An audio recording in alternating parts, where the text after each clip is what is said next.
Bos días. Ábrese a sesión.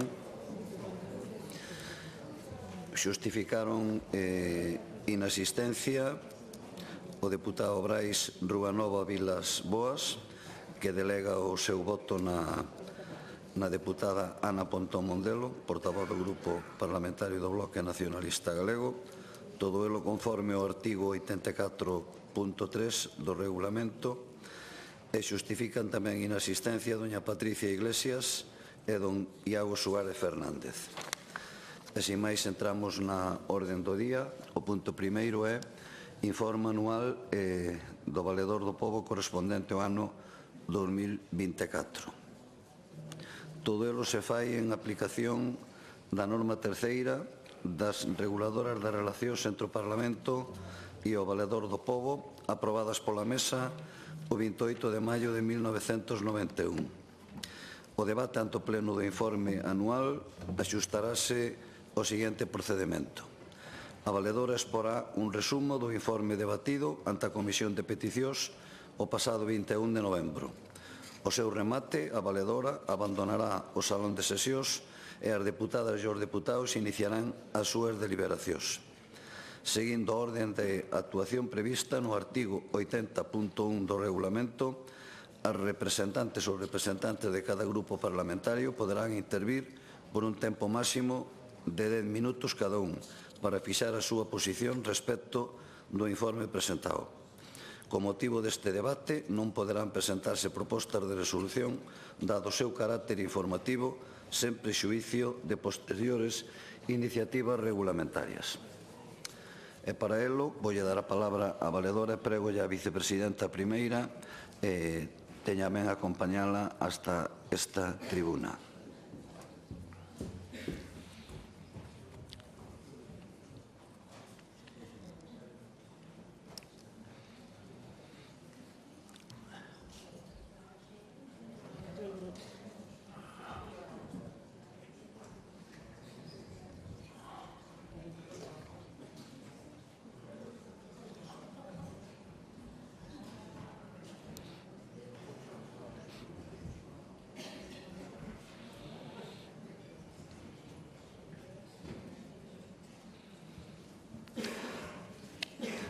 Ten a palabra a valedora do Pobo, doña María Dolores Fernández Galiño.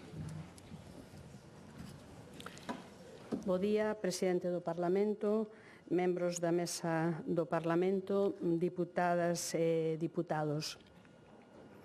É unha honra comparecer hoxe ante este Parlamento para presentar o informe anual da Valedora do Pobo correspondente ao exercicio 2024.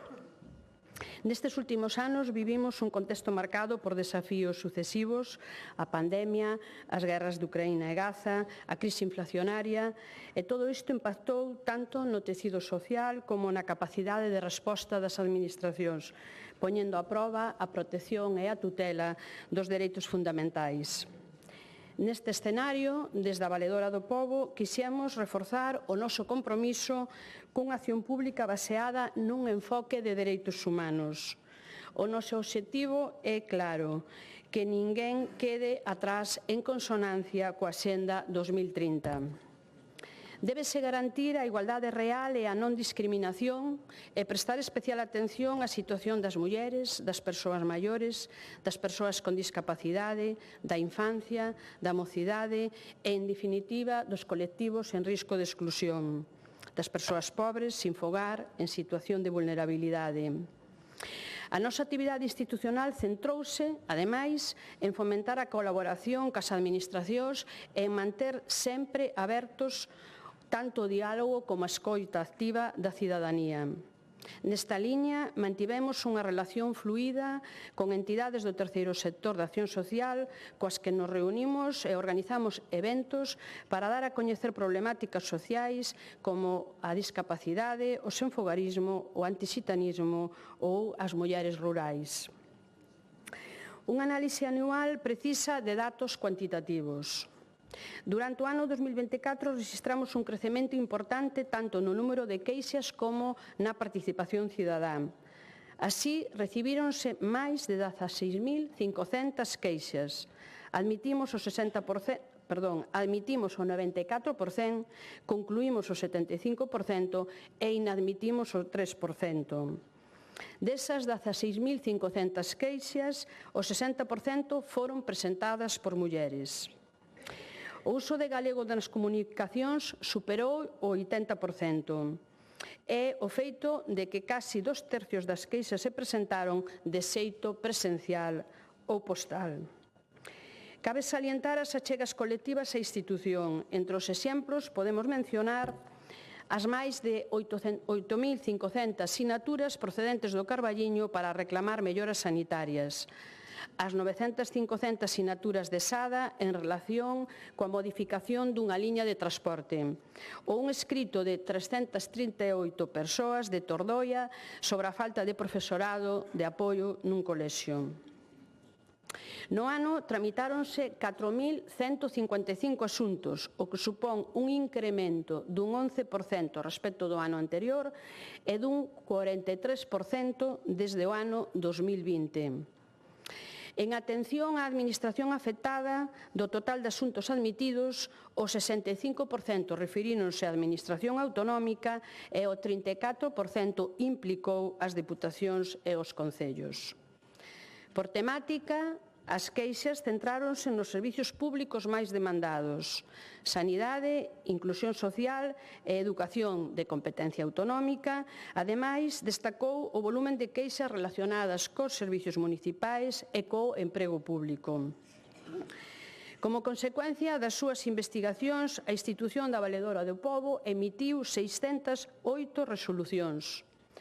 O 57% dirixíronse á administración autonómica, maioritariamente en relación cos servicios que comentamos, e o 42% remitíronselle ás diputacións e aos concellos. Compre destacar que a colaboración cas administracións foi boa. Máis do 80% das respostas das recomendacións que se fixeron foron admitidas. Tamén tivemos unha boa colaboración na recepción dos informes e mesmo das conclusións positivas, esas que se resolven satisfacendo o interés da persoa que se queixa unha vez que solicitamos informe sin ter que chegar a facer unha resolución. Paso agora a expoñer os enfoques temáticos salientables, empezando por violencia de xénero. Continuamos insistindo na necesidade de recoñecer e protexer todas as formas de violencia de xénero. Debe incluírse a violencia económica, en liña co Convenio de Estambul e a xurisprudencia actual. Como consecuencia das nosas actuacións, o Defensor del Pueblo recomendoulle ao Goberno que impulsase as reformas necesarias neste sentido. E o Pacto de Estado 2025 de loita contra a violencia de xénero inclúe a violencia en parella, a violencia da exparella, a violencia sexual, a vítimas de trata e a violencia económica. Tamén puxemos o foco na situación das mulleres que, tras o cumprimento das medidas xudiciales ou a saída do agresor da cadea, quedan nunha situación de vulnerabilidade. Para elas, promovemos o deseño de medidas específicas de recuperación e integración plena co obxectivo de evitar o illamento e garantir unha protección efectiva e continuada, especialmente no ámbito rural. O Defensor del Pueblo compartiu a nosa preocupación e recomendoulle ao Goberno que adoptase medidas neste sentido. O Pacto de Estado de loita contra a violencia de xénero do ano 2025 xa inclúe a discriminación interseccional muller rural, establecendo unha serie de medidas, hai que ver agora a efectividade das mesmas en canto se apliquen, pero non contempla como situación de especial vulnerabilidade aquela nas que quedan as mulleres unha vez que o agresor extingue a responsabilidade penal. Tamén tivemos unha actuación con un concello para que elaborase un mapa de zonas seguras para previr e actuar ante o acoso en espazos públicos.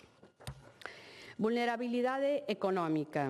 Recibimos queixas de persoas obrigadas a devolver axudas de inclusión social, como a Risga, por pagos indebidos que non foron causados por fraude, senón por a falta de coordinación entre as administracións. Instamos a Administración a limitar estas reclamacións aos casos en que exista mala fe, de acordo coa xurisprudencia. Do contrario, as débedas poden agravar a vulnerabilidade e desvirtuar a finalidade asistencial das rendas. Tamén propuxemos axilizar o aboamento das prestacións, posto que pretenden cubrir necesidades básicas. En dependencia, constatamos demoras na valoración de dependencia e na elaboración dos programas individuais de atención con prazos que en algunhas ocasións superan o límite legal. En primeiro lugar, propuxemos recuperar os prazos máis curtos que preveía a normativa anterior para revisións só de grado ou de PIA. En segundo lugar, aconsellamos ampliar os supostos de prioridade, por exemplo, para persoas sin cuidados adecuados polas circunstancias da contorna. En terceiro lugar, pedimos axustar a oferta de prazas de diferentes servizos ás necesidades reais detectadas. No eido da discapacidade tamén constatamos retrasos. Recomendamos que se dere efectividade á prórroga dos efectos dos graos que estean a piques de caducar mentras non se resolve a revisión para evitar prexuízos ás persoas afectadas. Mostramos especial preocupación polas prácticas de suxección ou contención en centros sociosanitarios. Lembramos que calquera restrición de liberdade debe ser excepcional, debe estar xustificada, contar con control xudicial ou consentimento informado e revisarse periódica e presencialmente. Ademais, analizamos a situación dos internamentos involuntarios de persoas maiores en centros residenciais pedindo informe por colaboración á Fiscalía de Discapacidade de Galicia. En sanidade, as listas de espera foron un dos motivos máis frecuentes de queixa. Moitas destas situacións resolvéronse cando pedimos informe sobre o problema, máis de 300. Nos casos en que se excede o prazo establecido na normativa, recomendamos á Administración que programe as intervencións en canto sexa posible. Nos casos en que non hai un prazo máximo previsto, recomendamos á Consellería que os atendera cando a espera excedera manifestamente do que podía considerarse un prazo razonable. Tamén abogamos porque se respetaran os tempos de revisión indicados por o personal facultativo. Así mesmo, traballamos para que, cando se propoña unha derivación a centros concertados, a persoa sexa informada das consecuencias e sexa atendida no sistema público nun prazo razoable de rechazar esa derivación. Non esquecemos as carencias de profesionais en atención primaria e en pediatría, especialmente nas zonas rurais. Neste sentido, propuxemos medidas formativas, incentivos e melloras na información á cidadanía sobre as alternativas ante a ausencia do persoal sanitario de referencia. Na área de educación, recibimos queixas sobre o cumprimento dos rateos establecidos, que recordamos a necesidade de cumplir.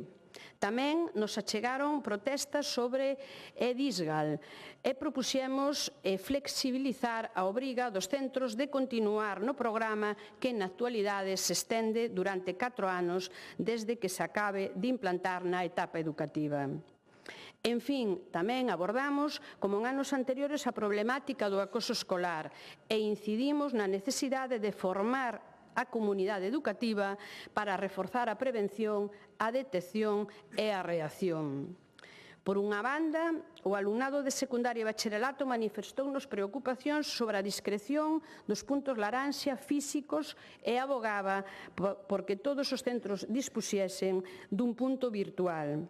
Iniciamos unha actuación de oficio e a Consellería indicounos que lle dera instruccións aos centros neste sentido. Por outra banda, recibimos queixas en relación coa actuación da Administración en casos concretos de acoso. Nun deles, recomendamos á Consellería que, cando se impoña un cambio de centro a finais do curso, non permita solicitar praza nel para o curso seguinte. Noutro asunto, recomendamos á Consellería que escoite sempre a vítima antes de adoptar unha decisión sobre un posible caso de acoso, mesmo cando xa non estude no centro educativo. Tamén propuxemos a Consellería que se desculpase nun caso en que o centro non detectou o acoso ata que a persoa afectada tivo que cambiar de instituto, no xeito de unha xustiza restauradora ou reparativa. No tema de vivenda, mantivemos o acordo de colaboración co Instituto Galego de Vivenda e Solo para informar as persoas afectadas por desafiuzamentos sobre os programas aos que poden acceder. En 2024 recibimos un escrito dunha persoa, nai dun neno de 10 anos, que nos indicaba que ia ser desafiuzada da súa vivenda habitual. Coordinámonos co Instituto e cos servicios sociais para resolver esta situación. Aprazorse o desafiuzamento e o Instituto concedeulle unha axuda para o alugamento.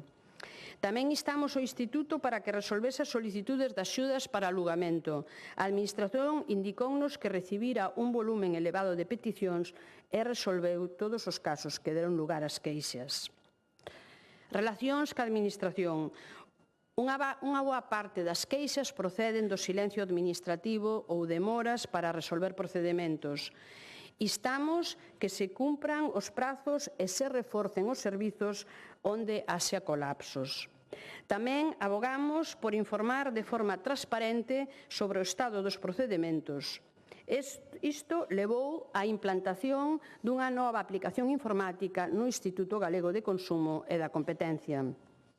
Finalmente, abogamos para que se mellore a atención cidadá, especialmente das persoas maiores. En concreto, recomendamos separar fisicamente as escolas para as persoas con e sen cita, de xeito que ambas as dúas sexan atendidas. Quero pechar esta exposición centrando a atención nun desafío tan novo como trascendental e descoñecido: o impacto da intelixencia artificial sobre os dereitos fundamentais. O tempo que aí abre oportunidades incuestionables, tamén incrementa os riscos sobre a privacidade, a igualdade de trato e incluso sobre a formación da opinión pública. Primeiro, a protección dos datos persoais pode verse comprometida se se usan informacións sen consentimento ou sen control efectivo do seu uso. En segundo lugar, os algoritmos e os nesgos nos datos teñen potencial para perpetuar ou agravar discriminacións existentes, especialmente de xénero, raza ou condición social. En terceiro lugar, a IA pode condicionar o dereito á información veraz diante da proliferación de ultrafalsificacións que xa supoñen riscos serios para a intimidade, a propia imaxe e a integridade dos procesos democráticos. E, por último, avánzase en tecnoloxías que afectan a esfera da liberdade individual, como o recoñecemento facial ou sistemas de manipulación cognitiva, polo que emerxen xa propostas de protección dos chamados neurodereitos, que ofrecen unha nova fronteira de defensa xurídica. A tecnoloxía nunca pode ser unha excusa para vulnerar dereitos, senón unha ferramenta ao servicio da igualdade e da dignidade das persoas. Canto máis intelixencia artificial, máis dereitos humanos. E conclúo como comisionada deste Parlamento, quedando a disposición do mesmo e tamén recoñecendo e agradecendo ao equipo que traballa na Valedora do Pobo por a dedicación e a profesionalidade con que abordan as súas labores, e tamén poñendo en valor outra vez máis o programa de bolsas para a integración de persoas con diversa capacidade funcional. Moitas grazas. Ata logo. Gracias, Valedora.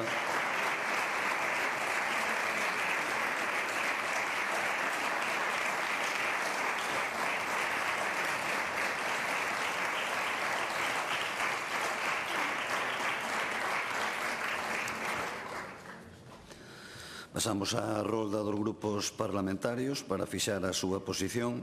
Grupo Parlamentario Mixto, señor Ojea.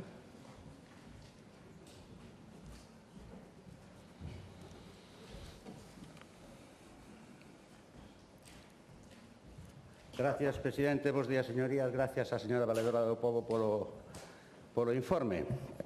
Efectivamente, a Valedora do Pobo parece estar cumprindo a misión que se lle encomenda a ese cargo, de velar porque a Administración respete en todo momento os dereitos fundamentales das persoas e especialmente dos colectivos máis desfavorecidos ou en risco de exclusión social.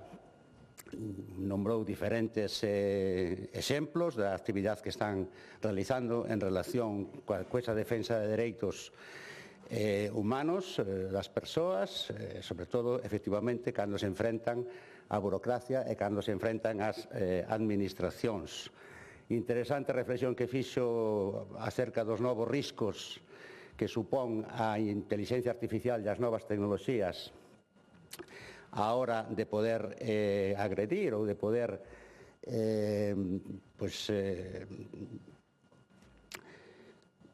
agredir os dereitos das persoas. Decía o señor Orwell que as tecnoloxías, cando un abuso se disfraza de tecnoloxía, a xente está máis disposta a soportalo. Eso é unha reflexión que efectivamente me volveu ver a cabeza despois do que dixo a señora Valedora, non? Cando se disfraza de tecnoloxía punta, os abusos son moito máis fáciles de impoñer á xente e iso está incluso na historia. O que si lle quería facer unha reflexión á señora Valedora do Pobo é que, recordando desde logo que ten un criterio totalmente autónomo e que non se somete a ningunha outra autoridade a súa figura, tamén que non ten, digamos, máis función que a de persuasión, máis que de coerción, non? Quería recordarlle que tamén a súa función debe manterse imparcial a todo o que teña que ver a actividade política. Eso está na definición das súas funcións, non? A figura da Valedora do Pobo debe manteñerse ao marxen, entre outras moitas cousas, da actividade política, non? Que seguramente o ten perfectamente claro. Entón, eu quería recordarlle que, por exemplo, os partidos políticos, e sobre todo partidos políticos que teñen poder, e sobre todo partidos políticos que poden estar incluso no goberno do Estado, non son precisamente colectivos en risco de exclusión social. Non son precisamente como persoas, mulleres sometidas á violencia de xénero ou como persoas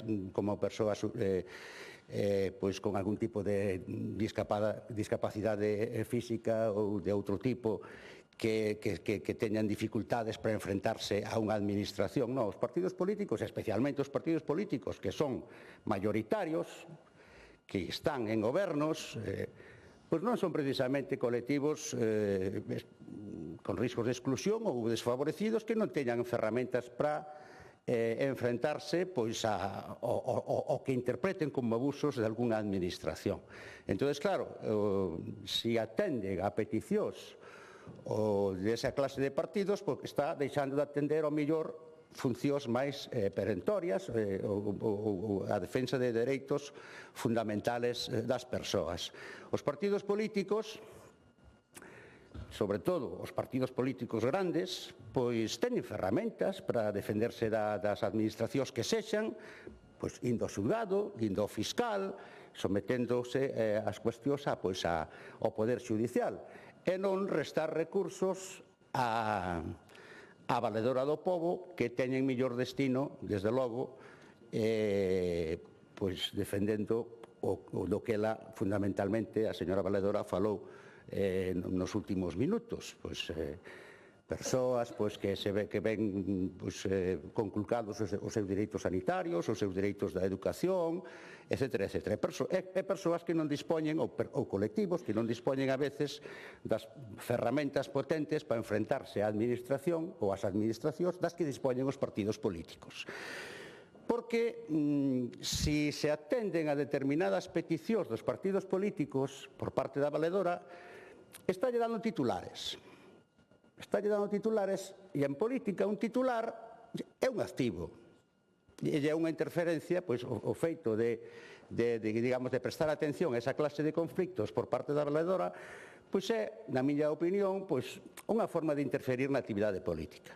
Entón, eu pediría á señora Valedora e ao seu equipo que cando cheguen peticións pois de partidos políticos que pretenden instrumentalizar a figura da valedora para ter un titular outro día ou durante 3 ou 4 días na prensa, cando eses partidos políticos dispoñen de outras ferramentas potentes para defender o que eles entendan como os seus dereitos ou as súas reivindicacións, pois, cando teñen outras ferramentas, como son o fiscal, os xuíces e os tribunais, pois que non recurran á valedora do pobo, como está sucedendo en Ourense, por exemplo, pois temos un caso así. Entón, bueno, gustaríame pois que volvendo a recordar que a valedora do pobo non se somete a ningún criterio máis que o seu propio, a valedora do pobo entendido como institución, lóxicamente como figura pois, prevista no Estatuto de Autonomía e definida por unha lei.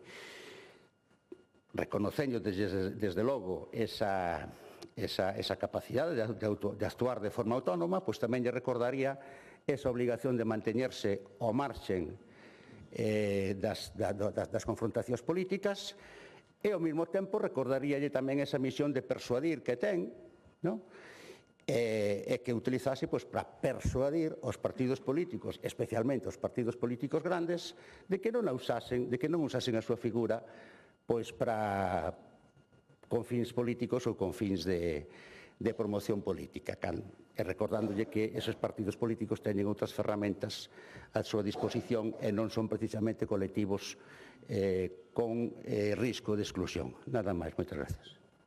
Gracias. Grupo Parlamentario Socialista, señora Castro.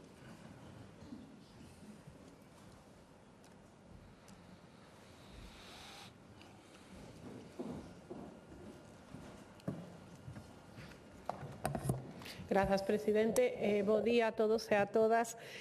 Bo día, valedora, e moitas grazas un ano máis por dar conta do traballo que desenvolven dende unha institución máis as dificultades as que se afronta, pois continúa a ser un referente na defensa dos dereitos da cidadanía.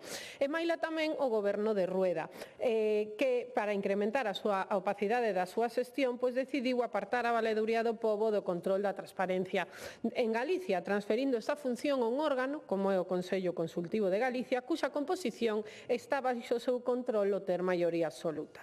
Dende o Partido Socialista entendemos e denunciamos esta decisión, entendemos que supón un atentado á independencia institucional e a rendición de contas e vulnera o espírito mesmo da normativa de transparencia, que atribúe á valeduría un papel como comisionado independente. Rueda leva máis de 3 anos gobernando, máis de 3 anos de xestión, nos que non dubidou en limitar o control da transparencia e manipular políticamente todos os organismos. Entre outros exemplos temos este que acabo de citar, pero tamén a modificación do IGE ou dos directores territoriais. Por iso, ante isto, necesitamos institucións que actúen con independencia, e a valeduría é un exemplo. Levan vostedes anos priorizando a protección das mulleres, das persoas máis vulnerables dende moitos aspectos. Este ano falaba vostede de introducir un elemento a inteligencia artificial para advertir dos riscos que pode supoñerse non se regula axeitadamente. Nos compartimos esta visión, os avances tecnolóxicos, por suposto que melloran a calidade de vida, permiten progresos médicos impensables hai uns anos, ou abren portas a tratamentos menos invasivos ou máis eficaces, pero sen marcos legais sólidos e sen respeto estricto aos dereitos fundamentais, o risco de traspasar os límites é evidente. E isto require gobernos responsables, con visión e con capacidade de planificación. E vostedes, Valedora, falou de institucións sólidas, eficaces e inclusivas, e nós compartimos esta necesidade e denunciamos que non todas as institucións galegas están á altura do que a cidadanía merece. E quero, antes de entrar no fondo de cada unha das áreas, parabenizala a vostede tamén polo funcionamento da valeduría. O 2024 remata con un récord histórico de asuntos recibidos e, polo tanto, parabéns por esta diligencia e tamén parabéns a todo o equipo que forma parte da valeduría. E isto, pois, que reflicte? Pois, por unha banda, que hai unha maior confianza na institución que vostede representa. A cidadanía sabe que aquí vai topar escoita e rigor, cousas que non sempre atopa na Administración Autonómica, pero tamén non podemos deixar de advertir que isto tamén reflicte que medra o malestar da cidadanía co funcionamento das administracións públicas e isto negativo. E aquí a Xunta non pode mirar para outro lado, é imprescindible unha reflexión profunda e, sobre todo, cambios reais na forma de gobernar. E se entramos por áreas, falamos, como non, de sanidade. Sanidade é o fracaso máis evidente das políticas da Xunta de Galicia. Un ano máis, a sanidade lidera por goleadas queixas, o 52% do total. Mentres a Xunta e o Partido Popular seguen repetindo que todo funciona estupendamente e que somos referencia, pois a cidadanía non opina o mesmo. E tampouco os profesionais que levan moito tempo demandando os seus dereitos e non aguantan máis. A distancia entre o discurso triunfalista da Xunta e a realidade é abismal e isto se reflicte en todas as queixas.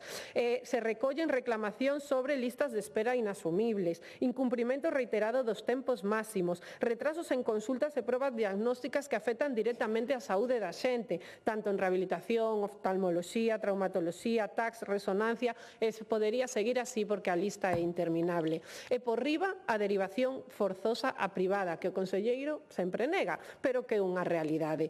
Isto non é unha liberdade de elección, é un chantaxe sanitario.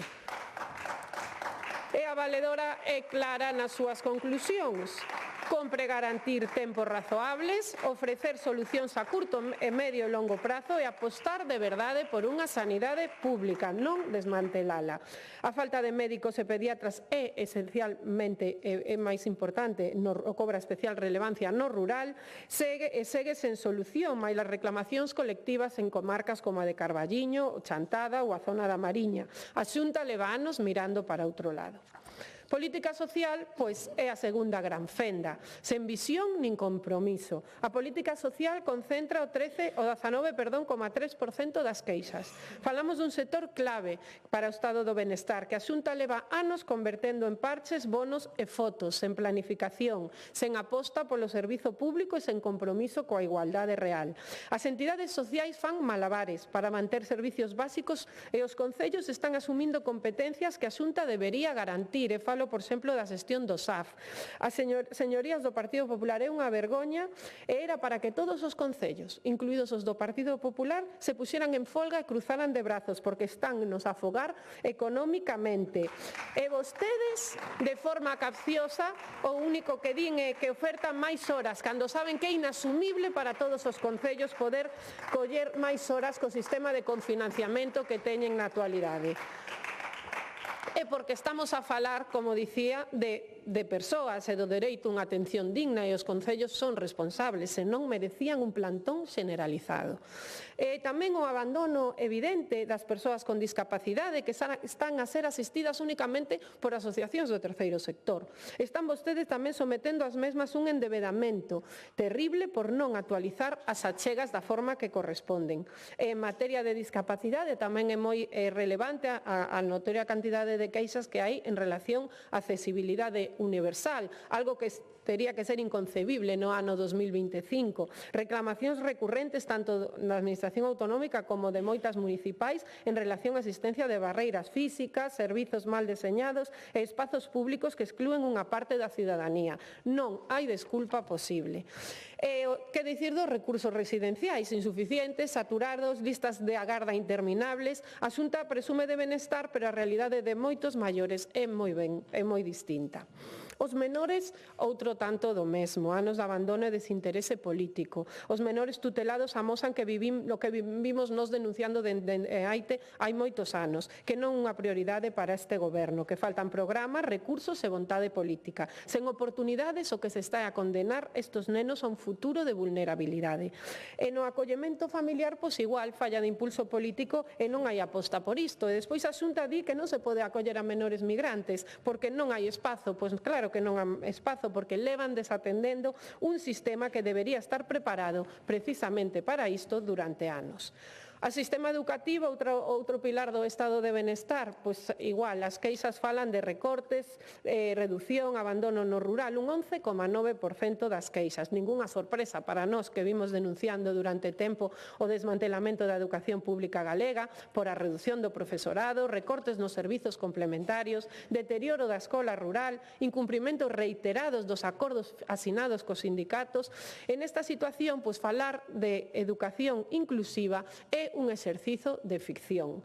O alumnado con necesidades educativas especiais é o máis perxudicado dentro de toda nesta xestión política. E igual en relación ao alumnado máis vulnerable, en relación ao acoso escolar, do que falaba Valedora, información sobre os puntos laranxas, existen denuncias sobre a súa colocación e sobre a pouca información ou programas. Igualdade, agradecemos o traballo que dende a Valeduría se está a facer dentro deste eido, compartimos a necesidade de defendernos das diferentes formas de violencia, algunhas moi silenciadas, como a económica, e da necesidade de buscar un equilibrio entre a xustiza penal e a extinción da responsabilidade penal do agresor e os dereitos humanos do mesmo. E despois, en relación á vivenda, que non quería deixarla sen nomear, porque é outra das principais preocupacións da cidadanía, as queixas reflicten pois o que hai, a realidade, o déficit de viviendas sociais, tanto para adquirir a mesma como para adquirir as mesmas, a escaseza do bono de alugueiro, que os erros na tramitación do mesmo, que deixan a moita xente sen poder acceder a esta axuda, a permanencia durante anos no rexistro de demandantes de vivenda en Galicia sen resposta, e o que evidencia pois a ausencia de políticas de vivenda durante moitos anos por parte do Partido Popular, ata que dende o goberno de Pedro Sánchez o colocaron como unha prioridade política e destinaron inxentes fondos. Agora si hai política de vivenda, antes a nada. Tamén quero falar por último, da falla de colaboración de algunhas consellerías que dentro deste informe resaltan, como por exemplo a de Educación e da de Sanidade, que foron as que máis tiveron que insistir a esa suxestión ou esas recomendacións por parte da Valeduría, e sobre todo a de Educación, que evidencia que o señor Román Rodríguez vai por libre, porque tivo que insistir en numerosas ocasións para unha contestación e moitas das reclamacións non foron contestadas. En conclusión, e xa para rematar, quero concluir dicindo que a análise deste informe, que o que evidencia que nada novo baixo o sol, que as carencias na xestión se perpetúan ano tras ano, e iso que todo vai fenomenal e somos pioneiros en todo. E recoñecendo tamén, como insisto novamente, o exercicio de transparencia da Valeduría, reflectido neste informe rigoroso e detallado, un exemplo de bo goberno que lamentablemente non atopamos na Xunta de Galicia, onde a opacidade e a autopropaganda están sustituindo ao servizo público. Parabéns polo seu traballo e de todo o seu equipo, e o gallá a Xunta tome nota dunha vez. Nada máis e moitas gracias. Gracias.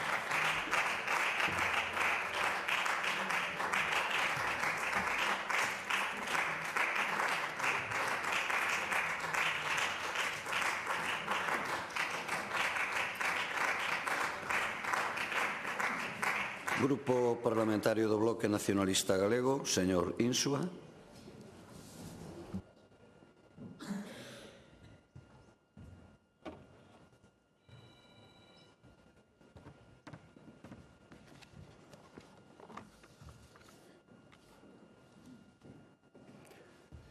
Grazas, presidente. Bos días, señorías. Bos días. E benvida outra vez e outro nomais do Parlamento, señora Fernández Galiño, valedora do povo galego.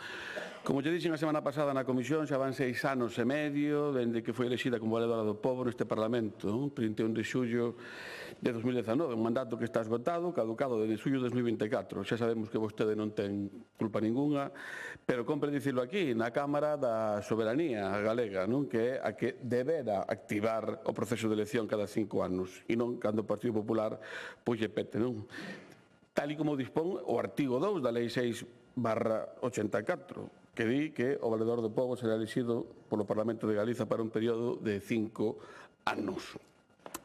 Seguro que se o PP pudera nomear o titular da valeduría a través da lei de acompañamento, seguro e sen dúbida que o teria feito. O que pasa que, teria que modificarla.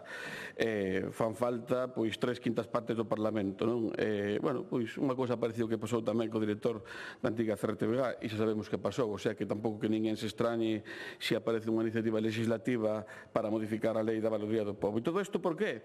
Pois porque o Partido Popular de Galiza está pechado en man, decir, non quere acordos, non quere ningún tipo de consenso, só quere que todo o mundo se apregue aos seus posicionamentos, ou eles ou nada. Un xeito de entender a democracia pois bastante sui generis, non?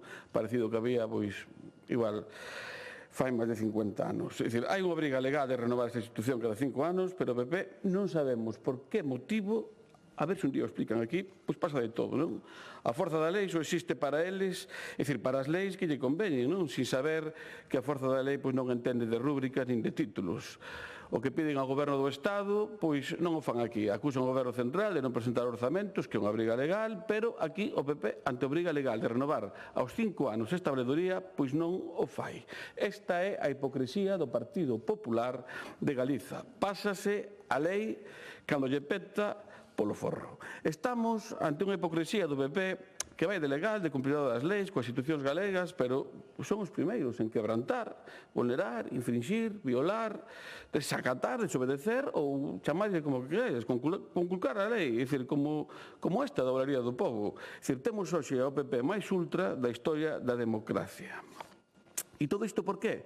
Pois por dúas razóns. Porque cando o PP lle interesa, torpedea a renovación das institucións que precisan de consensos, ben para que sigan os que lle interesen ou ben porque non ten marxe de maniobra. Xa o vimos co Tribunal Constitucional, co Consello Estatal Poder Judicial, co director da CRTVG, e por outra banda tamén porque isto obedece ao ruedismo, que non sei se saben o que é, o ruedismo, non? Eu o explico, pero poden buscar en Google que vai aparecer o mismo que lles vou a decir eu. O termo ruedismo fai referencia á técnica e práctica de aproveitar o rebufo ou ronsel do outro ciclista para reducir a resistencia ao vento e aforrar enerxía, non? Ainda que o ruedismo non é un termo oficial que estea reconocido pola RAE, é ampliamente utilizado no argot ciclista para describir a acción de ir a roda do outro corredor. Seguro que o presidente que goza deste deporte pois o coñece, non? Que non solamente o practica no ciclismo, parece que tamén o practica na política. Para que nos entendamos, ir detrás do camiño que marcan outros, que é o que fai o PP, seguir a estela do que marca Madrid. O ayuxismo, o cayetenismo, o feixonismo, o feixismo que tanto ten, é dicir, que os do PP de Madrid din que hai que ir a opoñerse a condenación da débeda e recurrir ao Tribunal Constitucional. Aquí van, aí van os de aquí. Que o PP de Madrid diga que hai que opoñerse ao reparto de menores migrantes non acompañados. Pois aí van os de aquí. Que os do PP de Madrid din que hai que poñerse a evitar a declaración de zonas tensionadas e ir contra a vivenda. Aí van os de aquí. Que os do PP din que hai que opoñerse as transferencias conseguidas por outras nacións, como Euskadi e Cataluña, como a xestión de secretarios e interventores habilitados ou o réxime económico da Seguridade Social de Euskadi, pois xa van os de aquí a votar tamén en contra das mesmas propostas. Que os do PP de Madrid din que hai que ir a manifestación a Madrid a protestar por pois aí van os de aquí. Pero non dixéstedes que por activa e por pasiva que non se pode ir a facer, que non se pode ir ás manifestacións a facer alboroto, ruído. Non sei, parece que estades desesperados por xerar malestar no Estado español, porque esta é a estrategia tradicional do PP, manifestacións e ruído. Xa van 7 manifestacións do PP no mesmo sitio. Non sei, no PP tedes unha actitude de negación permanente centrada en decir que todo vai mal en Madrid, crear crispación e transmitir a idea de que nada funciona.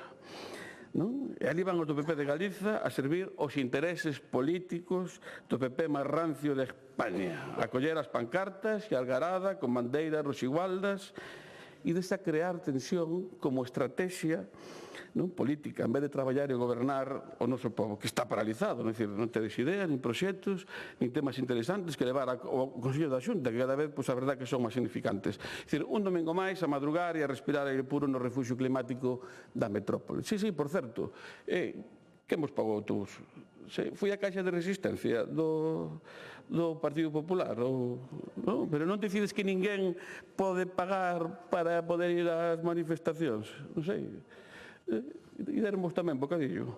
É dicir, o PP de Madrid declárase insumiso ás leis aprobadas no Congreso e o PP de Galiza fai ruedismo. Segue o rebufo e declárase tamén insumiso, quen o diría, non? Insumiso, manifestacións en Madrid, pancartas, incumprindo a lei como esta, do Valedor do Pobo, en fin, o PP de Galiza pois instalado no máis absoluto ruedismo. Madrid dicta e o PP de Galiza vai polo rebufo, polo ronsel, Giadiño, polo rejo de Madrid, como vos vasalos.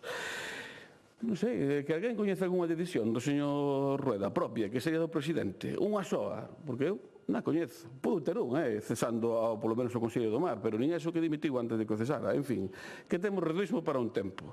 Ata que os da Boina recuperen o poder na dirección galega, pois a verdade é que aquí non teredes autonomía, é dicir, nin para respirar. Eu pídolles que polo menos que activen a elección da Valedoría do Pobo sin esperar a que se diten instruccións os señores da metrópole. En fin, señora Valedora, centrándonos xa no informe deste ano, como ve, pasa o tempo, pasan os anos e os problemas e as queixas da ciudadanía, pois a verdade é que non mudan moito, non? E vostede, desde logo, a proba dese algodón, da mala xestión do Partido Popular, gobernando este país. Ten vostede ese metro para medir as preocupacións da xente e os problemas do día a día, non? Que se atopan na relación coa administración. Comentaba na comisión pasada que non era fácil facer unha valoración en 10 minutos de todo o informe do ano 2024, tendo en conta que estamos ante un documento que desde logo engloba toda a actividade desenvolvida pola Valladoría, no tocante a todas as administracións coas que se relacionan, non? E todas as materias. Por tanto, non podemos tampouco pararnos a valorar cada unha das áreas do documento, sendo para nós todas igual de importantes, non? Mas o tempo nos limita e nos temos que ceñir algunhas cousas. En primeiro lugar, máis das estadísticas comparativas con anos anteriores, pois é de destacar pois o volume, non, dos asuntos e queixas que tuveron entrada. O primeiro asunto, pois o da sanidade, con 1086 queixas, o 26,14% do total, aumentou aínda un 4% as queixas en listas de espera. En sanidade, retraso nas valoracións, xusto temos pois eso, aumento das queixas e todo debido pois ás políticas do Partido Popular, non? En materia sanitaria.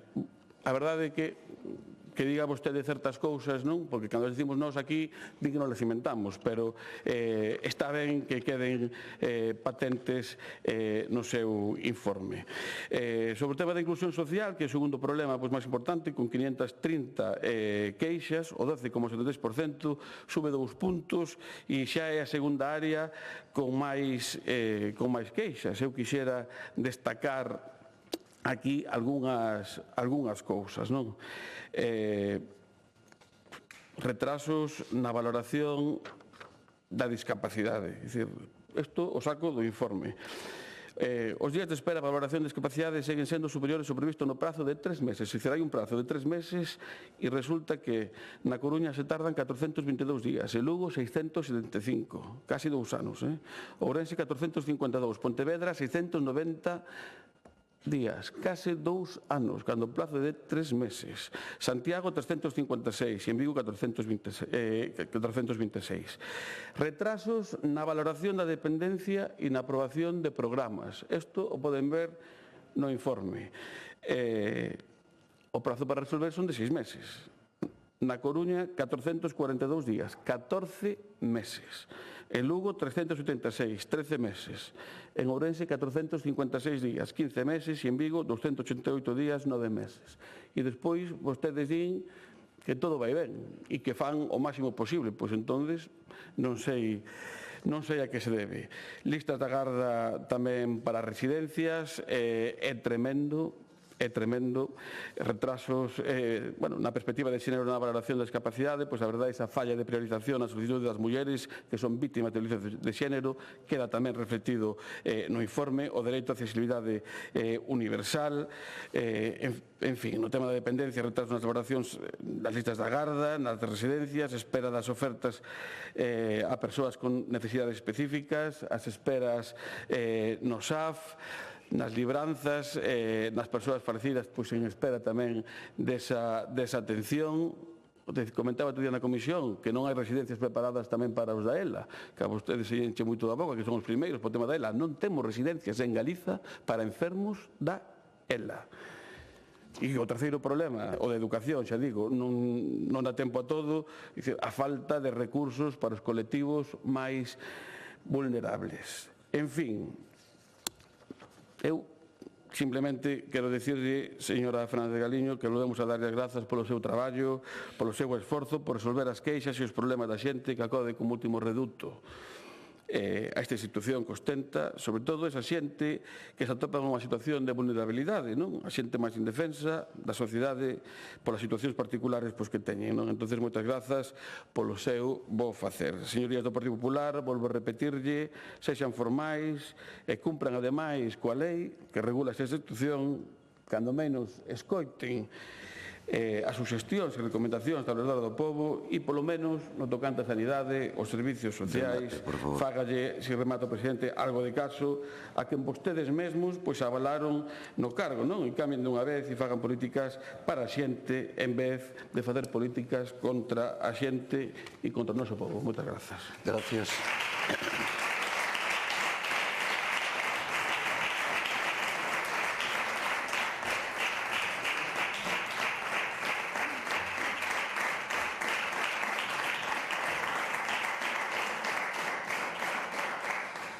Grupo Parlamentario Popular, señora Prado. Moitas grazas, señor presidente. Señorías, señora valedora, bo día, moitas grazas a vostede e a todo o seu equipo por acompañarnos esta mañán e por trasladarnos todas as suxestións, recomendacións e indicacións que fai no seu informe, non? E agradecer tamén a vostede e a todo o seu equipo todo o traballo que hai detrás deste informe, que a veces se ve en volumen de follas, pero detrás hai moitísimas horas de traballo e de dedicación. Moitísimas grazas.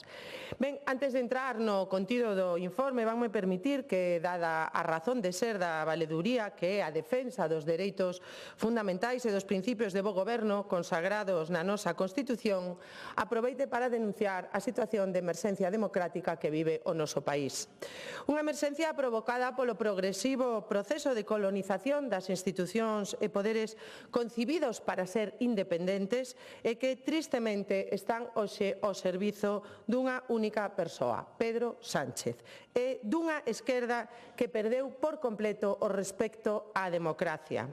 Unha esquerda que non respeta a xustiza, só así se entenden as súas reaccións ante a anomalía democrática de ter ata o último minuto no seu cargo ao fiscal xeral do Estado, o primeiro na historia do noso Estado en ser condenado e inhabilitado por servirse do seu poder con fins partidistas. E sobre isto ninguén di absolutamente nada.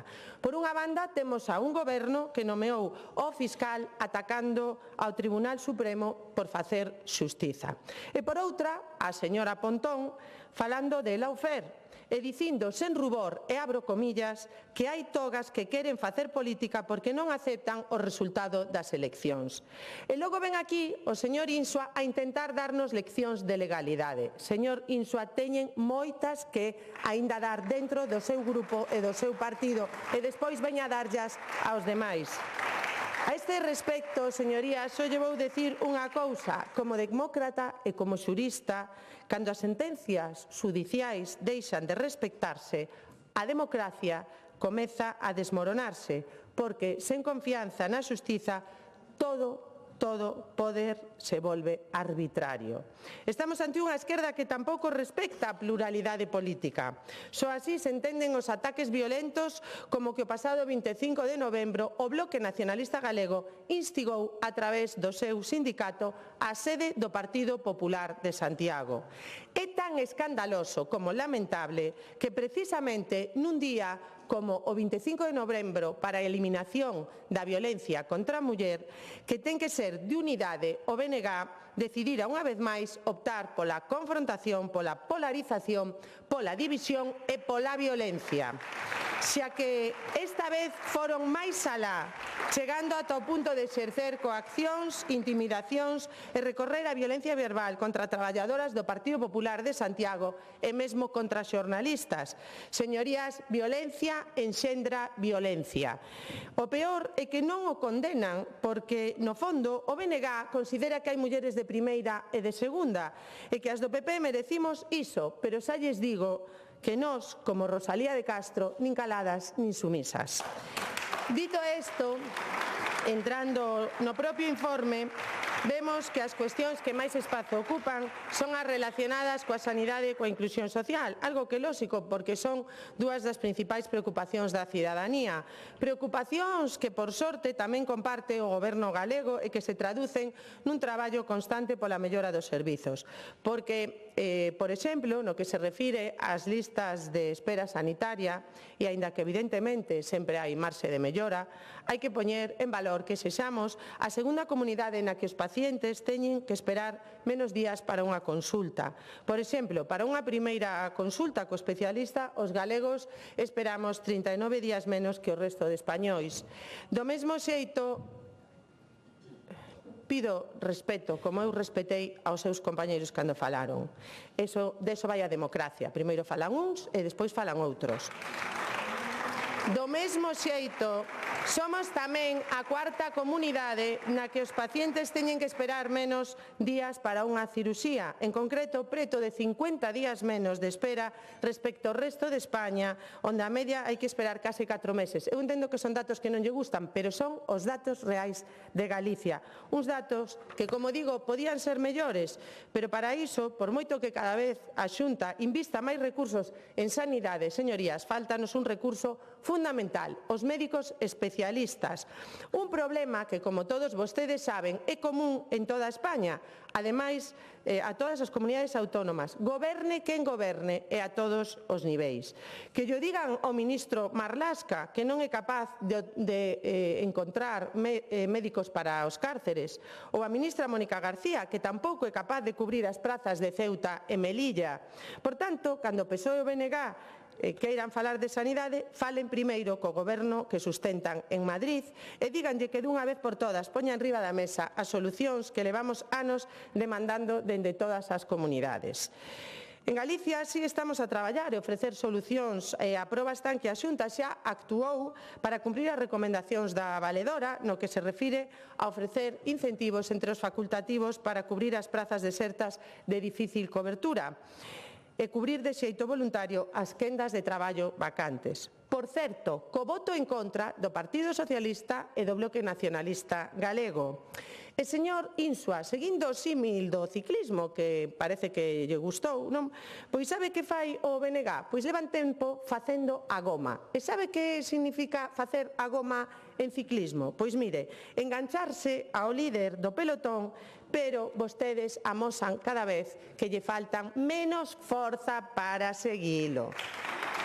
Tamén no eido da dependencia vemos que o Goberno galego xa vai camiño do que recolle o informe no que se refire á mellora dos tempos de valoración e o cumprimento de prazos.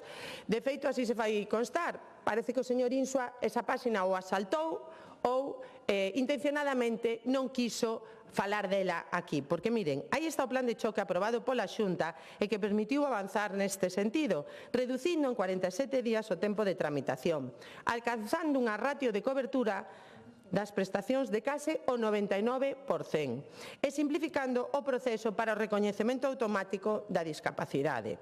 Coincidirá comigo, señora valedora, en que o que non vai na liña das súas recomendacións é o recurso de inconstitucionalidade interposto polo Goberno de España contra este plan, xa que de saír adiante botaría por terra todos estes avances conseguidos.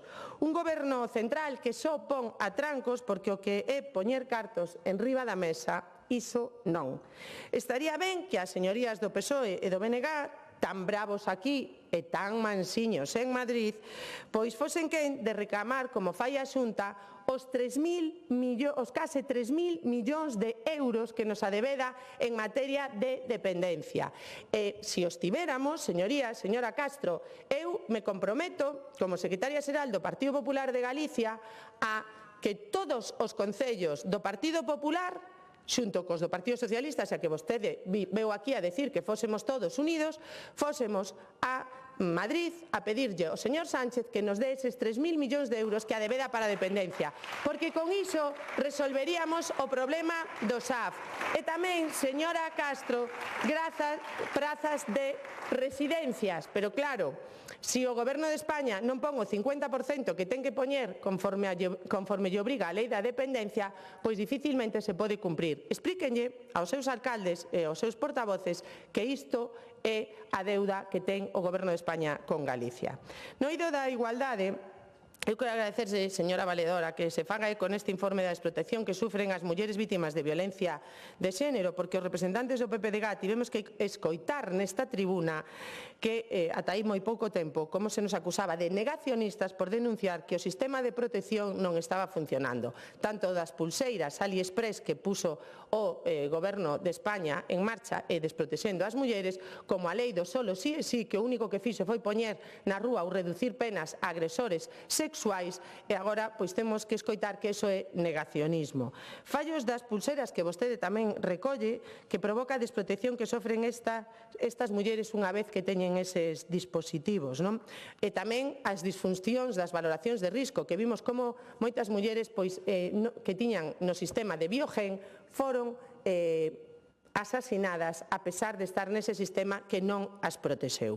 Por iso é máis urxente que nunca que o Goberno de España deixe de perder o tempo en campañas publicitarias de pinkwashing e se poña a traballar no que realmente importa, en recoñecer a violencia económica como vostede pide como unha forma de violencia de xénero que en Galicia xa temos recoñecida, en aprobar a lei de trata que Sánchez leva anunciando dende que chegou a Moncloa e que segue guardada nun caixón, en cumplir as medidas recollidas no Pacto de Estado do 17 que reformularon no 21 e que agora reformulan no 25 porque non son capaces de cumplir. E aí hai modificacións legislativas moi importantes como suprimir no Código Penal os atenuantes de confesión e reparación do daño, modificar a lei de axuizamento criminal, os criterios de risco para impedir que poidan diminuir as ordes de protección ou cambiar a lei do Poder Judicial para que a revisión de medidas poidan ser tramitadas polo mismo xuiz.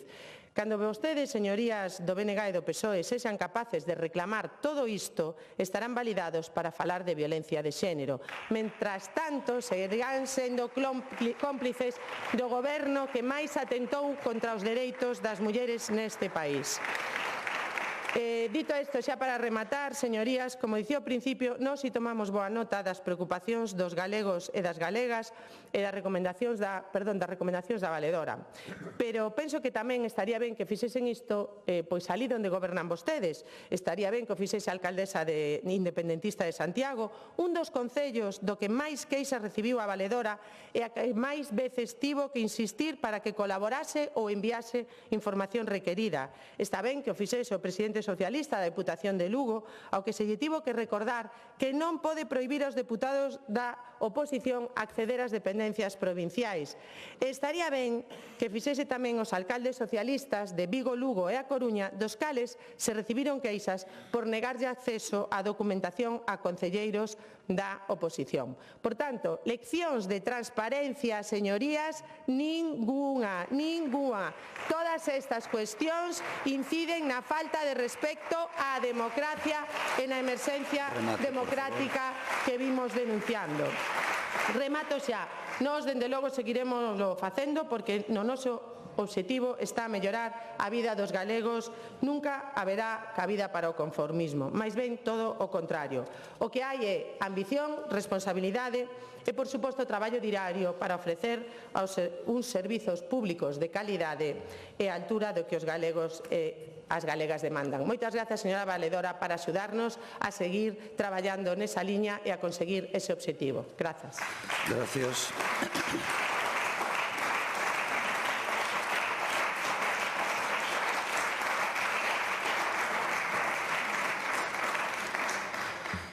Antes de pasar ao segundo punto da orden do día, permítame que salude aos alumnos de cuarto de ESO do Centro Sofía Casanova de Ferrol, que hoxe visitan o Parlamento. Benvidos ao Parlamento e tamén a quen nos acompaña hoxe na tribuna.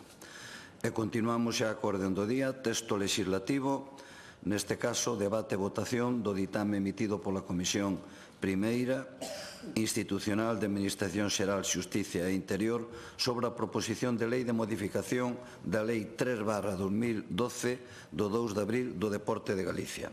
Manteñas as emendas do Grupo Parlamentario Socialista e do Grupo Parlamentario do Bloque Nacionalista Galego e para a presentación do ditame da Comisión ten a palabra o presidente da Comisión Primeira, don Julio García Comesaña.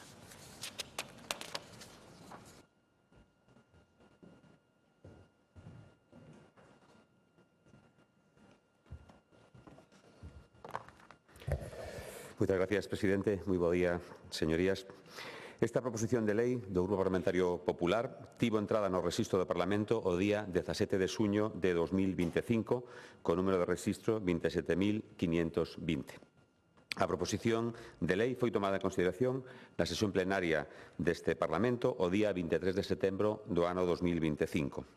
A Mesa do Parlamento, na reunión do día 30 de setembro do ano 25, abriu o prazo de presentación de emendas ao articulado que rematou o 31 de outubro deste mesmo ano. Así mesmo, oída a Xunta de Portavoces, acordouse a súa tramitación pola Comisión Primeira Institucional de Administración Xeral, Xusticia e Interior. As emendas ao articulado presentadas, que foron cualificadas pola Mesa da Comisión na sesión do 7 de novembro de 2025, foron 19. 8 do Grupo Parlamentario Socialista, 6 do Grupo Parlamentario do Bloque Nacionalista Galego e 5 do Grupo Parlamentario Popular de Galicia. A Comisión Primeira Institucional da Administración Xeral, Xusticia e Interior, na sesión do día 7 de novembro de 2025, designou aos ponentes seguintes: do Grupo Parlamentario Popular de Galicia, don Roberto Rodríguez Martínez, titular, e José Alberto Pazos Couñago como suplente. Do Grupo Parlamentario do Bloque Nacionalista Galego, Iago Suárez Fernández, titular, e Iago Tabarés Pérez Piñeiro como suplente. Do Grupo Parlamentario Socialista de Galicia, dona Paloma Castro Rei, titular, e Patricia Iglesias Rei, suplente. E do Grupo Parlamentario Mixto, don Armando Ojea Bouzo como titular. A sesión constitutiva da ponencia tivo lugar o día 10 de novembro, coa miña presencia como presidente da Comisión Primeira e coa asistencia dos ponentes titulares Roberto Rodríguez Martínez, Iago Suárez Fernández e Armando Ojea Bouzo e, neste caso, a ponente suplente, doña Patricia Iglesias Rei. Na seguinte reunión, do día 12 de novembro de 2025, coa asistencia dos e das ponentes titulares, analizaron o texto articulado, o xeto desta proposición de lei e as emendas presentadas e formuláronse propostas de transacción. Na reunión do 17 de novembro de 2025, coa asistencia dos ponentes titulares, concluíron o informe coas recomendacións definitivas desta ponencia, posicionándose sobre todas as emendas presentadas e as transaccións propostas. O informe da ponencia, que foi obxecto de debate e aprobación na sesión da Comisión Primeira do pasado día 21 de novembro, recolléronse no dictamen todas as recomendacións feitas pola ponencia no seu informe. Ata aquí, un resumo sucinto da tramitación parlamentaria levada a cabo pola Comisión Primeira e que eu presido, correspondéndolle hoxe ao Pleno desta Cámara o seu pronunciamento e a súa definitiva aprobación, se procede. Mais nada e moitas gracias. Gracias. Rolda dos grupos parlamentarios. Grupo Parlamentario Mixto. Gracias. Grupo Parlamentario Socialista. Señora Castro.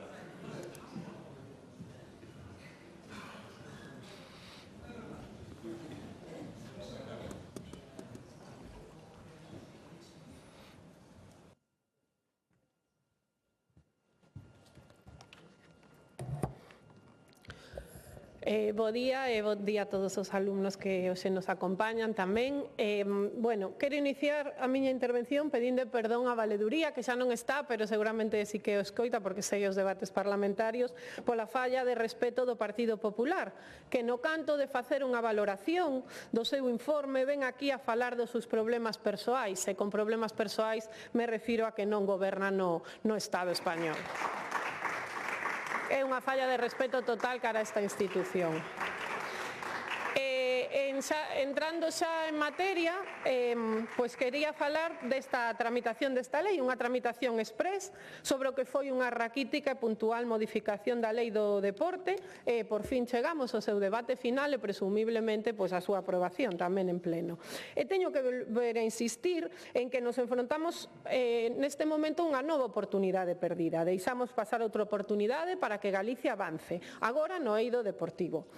Señorías do Partido Popular, dende que no ano 2012 aprobouse a lei vixente, vimos como mozos e mozas do noso país convertían os esforzos en medallas e os soños en realidade. Podo citar moitísimos, dende Ana Peleteiro, medallista olímpica en Tokio 2020, Adrián Ben, na piragüista Teresa Portela, que tras case 2 décadas de loita conseguiu finalmente a medalla olímpica, o meu veciño Jaime Duró, Javier Gómez Noya, no triatlón, que seguiu ampliando unha carreira que xa era lenda, Uxiba Buín, Marta Francés, demostraron que, como a chama do talento galego nunca deixa de medrar, ou no fútbol feminino, Verónica Boquete, que abriu portas, ou tamén Tere Villeira, que conseguiu que a selección española de fútbol fora campeona do mundo. Tamén o motociclista Jorge Prado, e como non citar a Melania Rodríguez, que aproveito para felicitar por lograr o ouro mundial de doble mini tram a principios deste mes de novembro, nun ano que persoalmente foi moi duro ademais. E podería seguir así, nomeando deportistas galegos, disciplina tras disciplina, taekwondo, baloncesto, motociclismo, deportes de auga, de terra. Galicia demostrou nestes 3 últimos anos que hai moito talento deportivo. Temos a materia prima, pero falta unha boa xestión e unha regulación axeitada. Primeiro, decía unha regulación axeitada porque necesitamos unha regulación actualizada. A lei do ano 2012 deixaba aspectos fundamentais condicionado ao desenvolvemento regulamentario e a día de hoxe, no 2025, aínda non se fixo. Por outra banda, compre tamén unha nova regulación ou modificación ampla da lei actual que permita adaptar aos tempos actuais a papel do deporte como evolucionou na sociedade. Temos unha lei estatal do ano 2022 que supuxo un avance notable. E nos, Galicia, con competencias en materia deportiva dende o ano 1981, pois non podemos quedar atrás. Necesitamos unha lei como a estatal, unha lei estatal que non só actualizou a normativa desfasada, senón que colocou no centro aquilo que realmente importa, que son as persoas, a igualdade e a integración da cidadanía no eido deportivo. Necesitamos en Galicia unha lei que entenda o deporte como unha realidade transversal, porque o deporte está presente na economía, no turismo, na educación, na saúde, nos medios de comunicación e, por suposto, no benestar social. O deporte cambiou profundamente na última década. Esta transformación fai imprescindible que mudemos tamén as reglas do xogo. É necesario recoller nesta nova lei unhas demandas históricas do sector deportivo. É necesario determinados aspectos que con esta modificación non se abordaron. E os cito. Avanzar no recoñecemento do deporte como un dereito esencial para toda a cidadanía. Iso significa que os poderes públicos teñan a obriga de garantir o acceso ao exercicio físico en condicións de igualdade, seguridade e dignidade. Segundo, unha nova lei que sexa unha aposta decidida por unha igualdade real, non só mediante principios xerais, senón mediante medidas concretas. Recoñecer, por exemplo, determinados dereitos de mulleres deportistas, embarazo, maternidade ou moitas reivindicacións históricas que levan anos mantendo. O impulso do deporte feminino. Non pode ser que as mulleres só sexamos o 23% das federadas. Somos o 52% da poboación, se facemos cálculos un pouco descompensado, non si? Pois ben, este impulso tamén ten que garantirse por lei para incorporar por mandato real o impulso mesmo e non só programas voluntarios, puntuais ou declaracións de intención, senón unha lei con obrigas, financiamento e conseguimento real. E por que é imprescindible? Pois porque, senón, as desigualdades entre mulleres e homes no eido deportivo manteránse década tras década. A lei tampouco establece hoxe ningún requisito para garantir infraestructuras deportivas dignas e seguras para mulleres e nenas. Todas as mulleres que practican deporte, que practicamos deporte, sabemos que hai moitas infraestructuras inadecuadas, vestiarios inadecuados ou directamente sen espacio para mulleres. Por lo tanto, necesitamos unha reforma legal porque ninguén pode estar discriminado se quere practicar un deporte. Tamén necesitamos medidas para visibilizar as mulleres nos medios, medios de comunicación e formación obrigatoria en igualdade para técnicos, árbitros ou directivas de clubes deportivos. Porque se non están na lei, pois quedan a vontade política do goberno, e iso pode ser a facelo ou desaparecer ou garantir ou non garantir estes dereitos. Por iso defendemos que a reforma debe incluir isto, medidas claras e criterios de avaliación e un observatorio que supervise o cumprimento desta normativa. Tamén necesitamos unha lei de deporte que garanta os dereitos do colectivo LGTB, eliminando calquera forma de discriminación e garantindo un deporte seguro, diverso e respetuoso coa identidade de cada quen, e que contemple unha regulación específica para o acceso ao deporte das persoas trans, que é unha realidade que ao final está ao arbitro de cada un das federacións e dos clubes, o que está a ocasionar moitos problemas. Outros piares importantísimos é o deporte inclusivo, entendido como aquela práctica que incorpora as persoas con discapacidade de maneira real e non simbólica. Hai que establecer mecanismos para integrar as modalidades de deporte adaptado nas federacións correspondentes, garantindo representación, voz e voto, e abrir as portas ás persoas con discapacidade, porque isto non só é bo para elas, senón que enriquece o deporte enteiro, facendo máis plural e máis xusto. E compre tamén, por outra banda, reforzar a cohesión territorial e social, especialmente en zonas rurais ou despoboadas. Non pode ser que unha persoa non teña os mesmos dereitos, o mesmo acceso ao eido deportivo según o territorio no que viva. Temos que o deporte é un encontro comunitario e garante, e iso ten que garantirse con instalacións axeitadas. E así, polo tanto, ten que evitarse, como dicía, discriminacións por razón do territorio. Moitos outros aspectos deberían actualizarse nesta lei, e que por iso digo que esta reforma foi moi pequena, foi unha oportunidade prohibida. E podo continuar dicindo outros aspectos como a participación da cidadanía na vida das entidades deportivas para facela máis plural e participativa, ou o respaldo ás federacións. As federacións realizan unha gran labor e son responsables dos éxitos dos nosos deportistas, porque levan apostando e apoiando os mesmos dende o seu inicio, dende o deporte base. E claro que nos defendemos que dentro das federacións exista unha xestión que cumpra principios como transparencia, bo goberno o control económico responsable, pero cremos que as súas propias regras xa pasan por garantir isto, e que non se pode criminalizar dende a administración autonómica, nin criminalizar, nin responsabilizar, nin sinalar como fixeron vostedes, señorías do Partido Popular. E o obxectivo non pode ser limitar, senón garantir unha xestión estable, profesional e orientada ao interés público, como veñen facendo dende a maioría das federacións. E ter unhas federacións fortes e abertas é un motor para que o deporte crezca con garantías. En actualidade, non é así, porque a realidade é outra. A realidade é que dende o goberno galego se fala do impulso ás federacións, pero as achegas económicas da Xunta de Galicia a federacións deportivas nin sequera alcanza o 12% dos seus ingresos totais. E iso que é? Pois que con cifras tan limitadas resulta imposible falar dun verdadeiro impulso ao deporte e dunha aposta decidida pola súa proxección.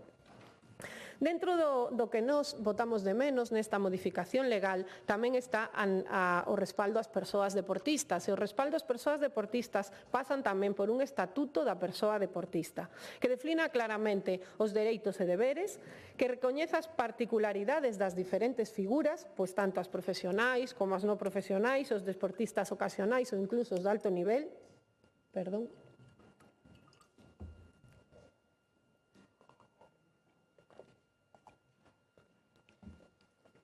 Dicía un estatuto de persoa deportista que garanta tamén unha protección unha vez rematada a carreira profesional e unhas garantías para poder ter para poder compaxinar con unha actividade profesional ou para poder ter un apoio económico no momento que se remate esta carreira profesional. Trátase dunha visión que pense a largo prazo e que respecte a dignidade de quen dedica a súa vida ao deporte. E finalmente, unha modificación que realmente poña o foco no deporte como ferramenta de convivencia, de paz e de loita contra a intolerancia.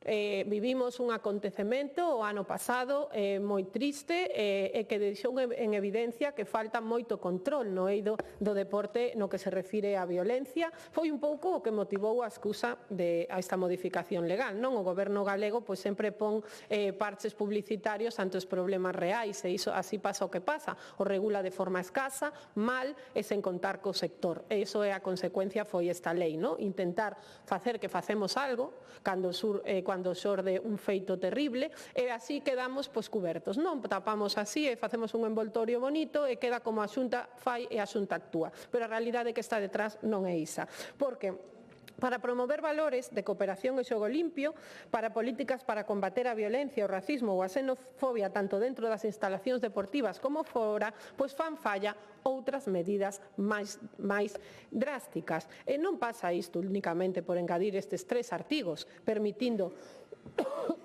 en primeiro lugar que a Xunta se persoe como acusación particular nos procesos penais, cousa que eu creo que xa podía facer, non? Pola ser unha administración autonómica e ter a competencia no eido deportivo. Pero, bueno, non está mal que se garanta por lei, pero non ven a mudar moito a situación. Ni pasa por permitir a concorrencia de procesos, que ademais xa non só se podía vir facer, senón que ademais a regulación inicial non contemplaba tampouco todos os procesos, porque deixaba fora os disciplinarios.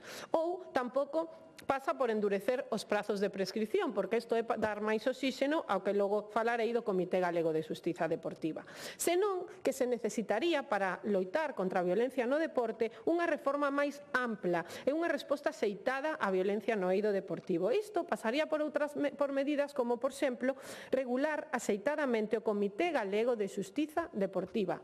Que actuación, aparte do que ven prescrito na lei, que todos o sabemos, que fai realmente este organismo? Porque vostedes apelan á transparencia, pero o Comité de Violencia no Deporte é o primeiro exemplo de opacidade.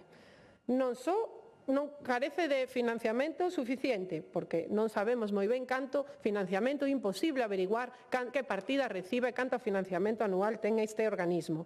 Senón que hasta descoñecemos a súa composición. Gustaríame a mí que me dixeran por quen está formado este Comité de Violencia no eido deportivo. Eso é transparencia? Non, ningunha. O funcionamento é ineficaz total. Eso que ocasiona, por iso falaba da prescripción, que a maioría dos procedementos caducan. E as resolucións que saen o fan con tanto retraso que xa non son efectivas. E outro déficit grave é a ausencia de protocolos, de aplicación de protocolos. Vostedes, a raíz de todo isto, encargaron ás federacións deportivas a elaboración dun protocolo de protección das vítimas no deporte. Aínda temos que ver como van a aplicar a efectividade do mesmo. No ámbito de digitalización tamén sería necesario unha modificación legal. Galicia continúa co lado do Estado. A modernización non pode ser só un eslogan. Debe materializarse en plataformas, infraestructuras e recursos reais. E ata agora non os hai. En resumo, o que quero dicir é que perdimos unha oportunidade de modernizar o sistema, de facer o máis igualitario, máis accesible, máis humano, de acadar unha lei de consenso. E non só falo de consenso entre os grupos políticos, senón tamén con todos os axentes do eido deportivo. Unha lei que entender o deporte como aquilo que sempre debe ser, un espazo de encontro, de saúde, liberdade e oportunidades e convivencia, un instrumento de cohesión territorial e un motor de inclusión, diversidade e progreso. Pero vostedes, señorías do Partido Popular, como sempre fan, impoñen o seu criterio propio e arrasan con todos os demais. Nada máis e moitas grazas. Gracias.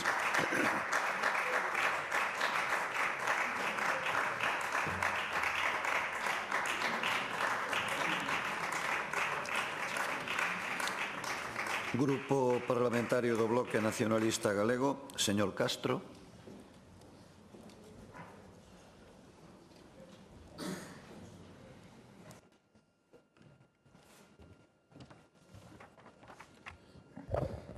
Grazas, presidente. Bo día a todos e todas as que nos acompañan. E eu hoxe quería comezar a intervención citando a un ilustre deste Parlamento, pero un dos ilustres de verdade. E voume permitir mencionalo porque creo que as súas palabras definen perfectamente o que supón esta modificación legislativa e os efectos que a mesma pode ter. Dicía o señor Santalices na apertura da 12ª legislatura directamente isto, Quero animar as señoras e señores deputados a primaren a vertente cualitativa sobre a cuantitativa, malia que esta última resulte sempre tentadora. Refírome á importancia de elaborar boas leis, no canto de producir moitas leis. Eu creo que, non sei, pareceme que desde o Partido Popular teiman en non facerlle caso ao señor Santalices, pero é que senón parece imposible atopar a explicación para este sinsentido que foi esta modificación da lei do deporte, que o único que xerou foi problemas, foron leas, e foi tempo perdido, que ben se podería aproveitar, por certo, para mellorar esa lei do ano 2012, que si precisa actualizacións en moitos outros eidos, que neste caso, e como anteriormente se viu, pois decidiron non tocar. E isto que digo queda claro, e vese, eu creo que directamente, se ollamos ao elevado número de autoemendas que o propio Partido Popular tivo que incluir para un pouco remediar ese problema que eles mesmos fixeran, non? Algo que dá boa conta do erro de raíz que supón esta modificación da lei. Falamos dunha lei que xa comeza a estar anticuada, que require unha actualización, pero eu creo que como cae de caixón, e creo que incluso todos e todas aquí coincidiremos, esa hipotética modificación terá que ir consensuada co sector. Se un goberno quere modificar legislativamente algo que afecta a X sectores, terá que falar con eles antes. É o mínimo, é o mínimo. Mais concretamente, por poñelo xa máis descritivo, eu creo, e desde o BNG creemos, que un simple golpe na mesa do señor secretario xeral para o deporte non pode valer para comezar a legislar sen dialogar nada, porque non resolve nada, ao contrario, creou un problema que non existía e que agora, pois vostedes tiveron que resolver, só que neste caso deronse máis presa que para flexibilizar a moratoria do eucalipto, que aí chegaron un pouco tarde. Por esta razón, volveron demostrar, e non sei xa cantos volumes ou capítulos van, que o Partido Popular só acerta cando recúa, cando rectifica e, sobre todo, cando o sector manifesta o seu descontento como boamente fixeron. Vayamos tamén ao que falta. A lei seguirá sen facer mención algunha, en máis de 100 páxinas, que xa son abondas, ao deporte feminino após de 13 anos desde a súa aprobación. É iso que desde o Bloque Nacionalista Galego trouxemos hai poucos meses aquí ese proxecto de lei para mellorar e garantir os dereitos das deportistas galegas, e o Partido Popular non quixo nin lela. E isto non é un dicir, porque cando se chegou aquí o debate case nin se aludiu a nada do que aparecía no propio texto, non? Logo, iso sí, cando hai medallas, cando hai galardóns, afortunadamente, que todos e todas celebramos, para fotiños primeiros, como sempre se fixo. E debido a esta ausencia legislativa, no que respecta ao importante, e despois de incluir as autoemendas, o que nos queda é unha modificación tan pírrica, xa se dixo aquí os artigos afectados, tan pírrica, que de por sí xa é bastante cómico o tema, xa é bastante cómico, pero máis aínda se lle engadimos o factor de que isto tivese que tramitarse por urxencia. Que urxencia? Que urxencia había nisto para cambiar o que se cambiou, tendo que autoemendar o que se autoemendou? Por que o fixeron? Por esta razón volvemos pedirlle, céntrense nos verdadeiros problemas do deporte galego, das federacións, non en cousas sen maior importancia, o prezo das licenzas federativas, a falta de infraestructuras deportivas que se ve en case todos os concellos. Eses son os problemas a solventar, e non a limitación de mandatos das presidencias das federacións, que en moitos casos, en todos os casos evidentemente, pero sobre todo nas federacións que son máis pequenas, xa abondo fan con poder poñerse á fronte desas federacións e facer ese traballo que fan por amor al arte e por amor a ese deporte, como boamente fan. Atrévense a lexislar demandas de federacións para o deporte no medio natural e acuático, que desempeñan unha competencia delegada da Administración. É unha actividade de interese público, e que o fan na inseguridade xurídica, como tantas veces xa se viu, e con total desprotección pola inacción do goberno galego. No relativo á violencia para o deporte, porque eu creo que aquí moito tivo que ver que ante feitos tan duros e indesexables, pois daqui tamén o mellor se ve o de lexislar á presa. Esta modificación non resolverá nada, xa que como ben se viu, o Partido Popular rexeita as emendas do Bloque Nacionalista Galego neste ámbito, que non contemplan medidas concretas de sensibilización e educación ante a violencia no deporte, e que, como sempre, pois opta polo máis fácil. O máis fácil é sempre optar polo punitivismo, por moitas cifras de anos de condena e pensar que así todos os problemas se van resolver. Logo, iso sí, a propia Xunta de Galicia ten ese gusto de facer caducar expedientes sancionadores. Aí xa non hai tanto problema nin tantas presas. E logo tamén, pois, hai casos como o desgraciado caso de balonmán no Concello de Sanxenxo, pois os abogados e a atención psicolóxica, pois aí xa ten que facer cargo a federación que lle toque. E así eu creo que non se erradica a violencia no deporte. O deporte galego queda como estaba. Podemos considerar que un pouco mellor ou un pouco peor, neste caso. Éncheselles a boca dicindo que hai ese exceso de legislación e propoñen este trámite por urxencia. Como se sabe dicir, para este viaje non hacían falta estas alforjas. Eu dispoño de máis tempo, quédame bastante tempo por aquí por empregar, pero ante o escueto desta modificación non lle quero facer perder máis o tempo aos representantes das federacións que hoxe nos acompañan, porque xa bastante tempo lle fixeron vostedes perder a eles e a elas. Polo que pola nosa parte, a mensaxe que quería traer aquí o BNG queda ben clara: lexislen con cabeza e non vayan a golpe de titular. Moitas gracias. Gracias.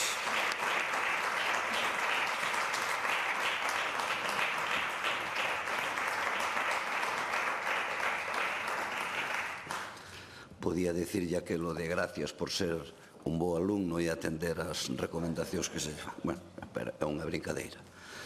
Bueno, Grupo Parlamentario Popular, señor Rodríguez.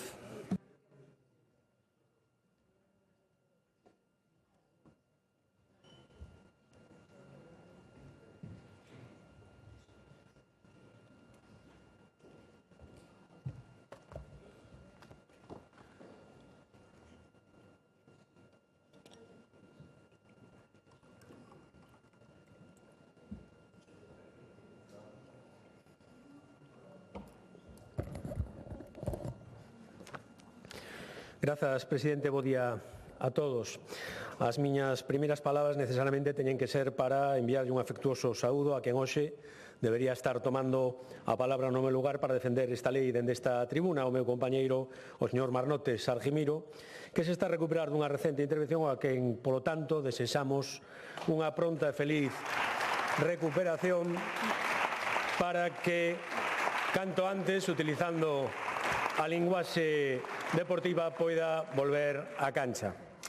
Correspóndeme, polo tanto, a min solicitar hoxe desta Cámara o voto favorable á aprobación do ditame emitido pola Comisión Primeira Institucional da Administración Xeral de Xustiza e Interior sobre a proposición de lei da modificación da Lei 3/2012 2 de abril de Deporte de Galicia. Saudar, por suposto, tamén a aqueles presidentes federativos que hoxe nos acompañan dende a tribuna. Unha modificación que dende o Grupo Popular entendemos necesaria, oportuna e valente. Acostumamos a escoitar que os cambios legislativos van sempre por detrás dos cambios sociais, que a lei vai sempre por detrás da sociedade. Polo tanto, nós debemos esforzarnos por acurtar esa distancia da resposta canto antes ás necesidades de adaptar a lei á realidade. O pasado mes de febreiro, o deporte e a sociedade galega foron sacudidos pola tráxica noticia da morte dun home de 68 anos ao non poder recuperarse das lesións cerebrais sofridas como consecuencia dun fatal empurrón durante o transcurso dun partido de balonmán mentres defendía ao seu neto, que era quen estaba a arbitrar o partido. Superada a conmoción e a dor provocada por un comportamento tan afastado da lógica deportiva, estamos aquí, apenas 10 meses despois, para aprobar unha modificación legal que permite ampliar o catálogo de respostas ante a violencia no noso deporte, a través do exercicio da acción popular por parte da Xunta de Galicia nestes casos. O deporte galego é unha realidade extraordinaria, mas non só polas cifras. Quero emendar o descuido involuntario, sen dúbida, que tivo a señora Castro á hora de enumerar todos eses deportistas ilustres, porque precisamente en vésperas do Día Internacional das Persoas con Discapacidade tamén é importante acordarse do deporte inclusivo e de nomes como Martín de la Puente ou Susana Rodríguez Gacio. E, polo tanto, o deporte son as persoas, son os valores que representa a convivencia, o respeto, a igualdade e a solidariedade. O deporte é unha escola de cidadanía, é unha escola de vida. E por iso, cando aparece a violencia na práctica deportiva, non estamos diante dun problema puntual que afecta a un evento deportivo, estamos diante dunha ferida que afecta a toda a sociedade galega. A lei que hoxe modificamos foi un fito no seu momento. Por primeira vez, Galicia dotábase dun marco integral para o seu deporte, recoñecendo dereitos e deberes, regulando federacións, clubes, instalacións e disciplinas deportivas, e dotábase tamén dun marco legal para prever e sancionar a violencia e as condutas contrarias á boa orde deportiva. O facía creando a Comisión Galega de Control da Violencia como órgano colexiado de participación dos distintos interesados na prevención e represión da violencia, da análise das súas causas e do exercicio da potestade sancionadora na materia. Hoxe pretendemos, da man desta modificación, dar un paso máis nesa dirección, blindar o deporte e os seus valores esenciais na formación da persoa, exixe illalo de condutas claramente que atentan contra todo o que representa, exixe illalo de todo tipo de violencia, e por iso damos este novo paso. A posibilidade de que, sempre co consentimento da vítima ou do seu representante legal, a Xunta de Galicia poida exercer a acción popular nos procedementos penais por violencia no deporte co fin lexítimo de actuar contra esta enfermidade do conxunto da sociedade, tamén do deporte, que son os comportamentos violentos. Somos plenamente conscientes de que unha reforma legal por sí soa non vai erradicar o problema da violencia no deporte. Oxalá conseguilo fora cuestión dunha reforma legal, oxalá fora así de sinxelo. Pero non o é. Por eso entendemos que tampouco abonda para criticar a reforma que propoñemos. A loita contra a violencia no deporte é unha tarefa común que debe ser unha tarefa compartida por todos e, por suposto, tamén polas administracións públicas. A Administración, a Xunta, non pode quedar nunca ao marxe da defensa do interese público, e menos ante un problema tan grave como este. Pero con ser esta novidade, o xerme desta reforma do Lei do Deporte que hoxe sometemos a aprobación deste pleno, non é a única modificación que contén. Unha proposición de lei que consta de 4 artigos, unha disposición adicional e unha disposición derradeira, pero non por estar ante unha proposición de 4 artigos estamos ante unha modificación de pouco ou menor alcance. Non deixemos que isto desvirtúe ou faga de menos a relevancia da modificación que estamos a acometer. A súa importancia e alcance cualitativa está moi por riba da súa entidade cuantitativa. En concreto, a modificación atinxe no seu artigo primeiro a un novo artigo 55 bis referido ao Código de Bo Goberno e ao deber de transparencia das Federacións Deportivas de Galicia. Nos seus artigos segundo a un novo artigo, o 128 bis, referido ao exercicio da acción popular nos casos de violencia no deporte, a que me acabo de referir. Nos seus artigos terceiro e cuarto, respectivamente, os novos artigos 165 e 166 regulan o primeiro deles a prescripción das infraccións e sancións e o segundo a suspensión dos procedimentos administrativos nos supostos de concorrencia de procedimento penal. A esta proposición de lei presentáronse 5 emendas por parte deste Grupo Parlamentario Popular, 6 por parte do Grupo do Bloque Nacionalista Galego e 8 por parte do Grupo Parlamentario Socialista, un total de 19 emendas. Por certo, ningunha delas referida ao artigo 2 referido ao exercicio da acción popular. Un total de 19 emendas, das cales a ponencia aprobou directamente 5, 2 delas formuladas pola oposición, e ofertouse a posibilidade de transaccionar sobre outras 3 tamén das formuladas pola oposición. Transacción que finalmente acadouse en 2 delas. É dicir, dun total de 14 emendas presentadas pola oposición, aceptáronse ou acordouse en unha de cada 4. Creo que, polo tanto, tamén cumpre agradecer, dentro da lóxica e lexítima discrepancia, a disposición dos ponentes para acadar acordos ali onde era posible acadalos. O primeiro dos artigos, como mencionaba, refírese á nova redacción do artigo 55 bis da lei, o bo goberno das federacións deportivas. E o primeiro que cumpre deixar ben claro é que esta modificación non vai contra ninguén, non acusa a ninguén, nin pretende poñer na diana a ninguén. Todos aqueles que en algún momento da nosa vida tivemos relación co tecido deportivo en calquera dos seus ámbitos, como afeccionado, como deportista ou mesmo como xestor, coñecemos da entrega e sacrificio que implica adicar, en moitas ocasións, de xeito desinteresado, o tempo e o esforzo propios a xestionar un clube ou unha federación deportiva. O noso recoñecemento e agradecemento, sen excepción, a todos eles polo labor fundamental que desenvolven día a día.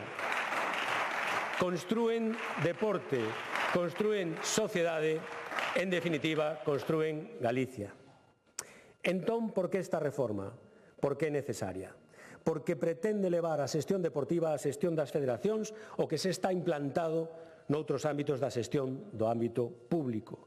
Aquilo que dende hai anos xa existe no ámbito comparado, incluído o da propia Unión Europea.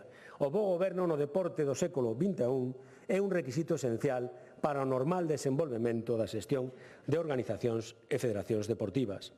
A democracia interna, a transparencia, a integridade, a apertura, a rendición de contas son xa principios de actuación irrenunciables na xestión dos fondos públicos. Démoslle rango de norma tamén no deporte. Afortunadamente, señorías, son unha inmensa maioría os condutores responsables que cada día circulan polas nosas estradas, mais non por iso deixamos de lexislar o tráfico e as normas de circulación.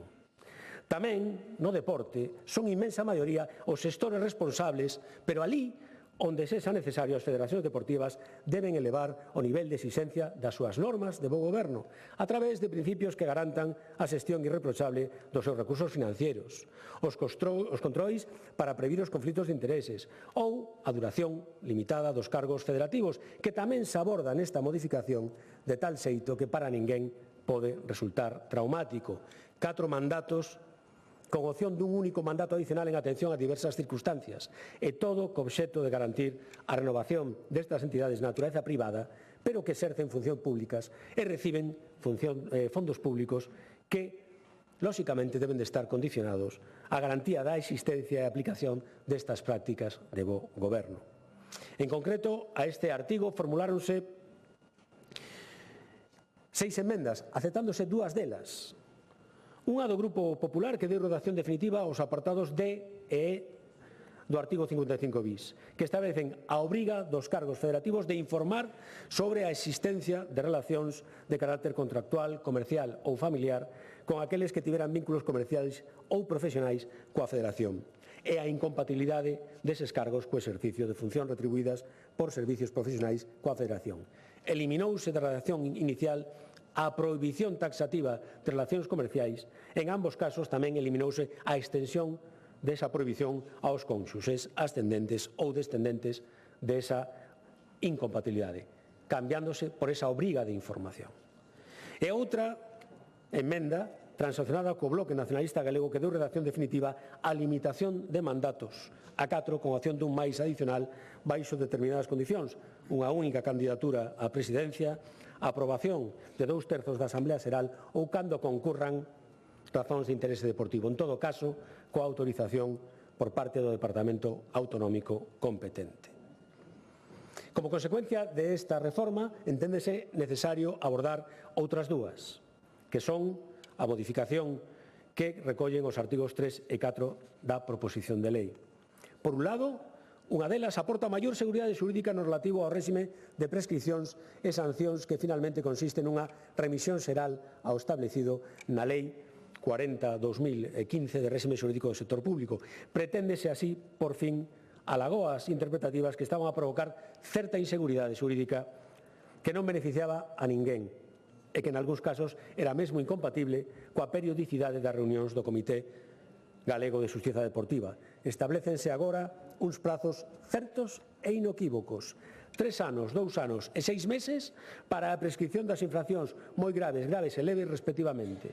E 3 anos, 2 anos e 1 ano para a prescripción das sancións moi graves, graves e leves.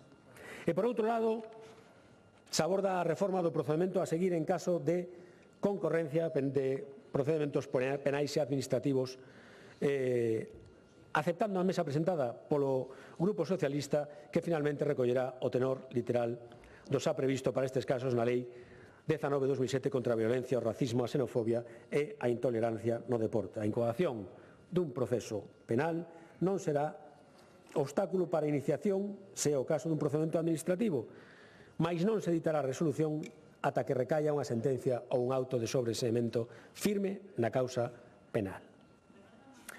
Remato, señorías, o que hoxe tratamos aquí non é unha reforma menor por moito que afecte a apenas 4 artigos. Non é un simple retoque técnico, é unha aposta clara para garantir que o deporte galego siga sendo o que quere e debe ser. Un espazo de convivencia, de educación e de valores, libre de violencia e exemplo de bo goberno.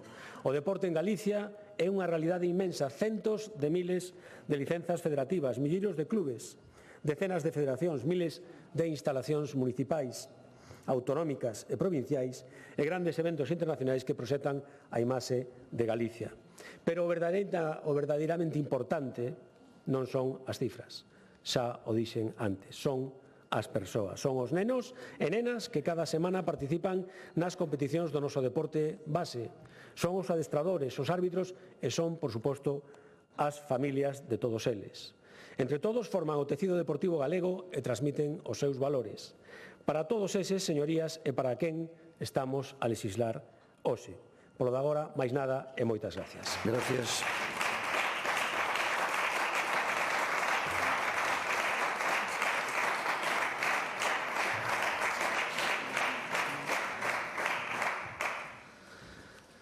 Réplica, Grupo Parlamentario Socialista, señora Castro.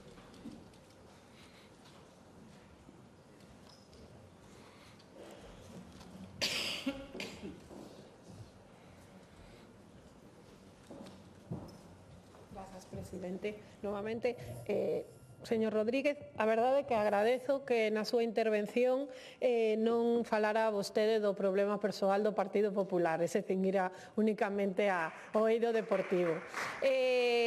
Sí que ten razón, porque tiña o que dixo no inicio, ten razón. Tiña apuntado moitos nomes de deportistas galegos, a verdade é que temos, como dicía, moi boa materia prima, e sí que quedaron algúns nombres de algúns deportistas que sen citar, Susana Rodríguez, Adi Iglesias, Gustavo Dacalo, Manuel Lorenzo, e todos os nosos 14 paralímpicos que, ademais, tamén lle digo que non só hai que nomealos, senón tamén aplicar políticas para que teñan un acceso e unha igualdade real no deporte, e esta lei non contempla nada nese aspecto, como dicía na primeira intervención.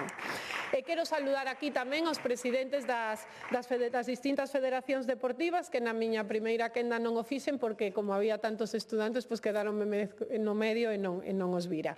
En relación á modificación proposta polo PP, as emendas que presenta este grupo, pois nós, os socialistas, defendemos que a regulación do deporte federado sexa algo proporcionado, técnico e xurídico, cunha técnica xurídicamente correcta e respetuoso coa autonomía das federacións e asustado á realidade organizativa.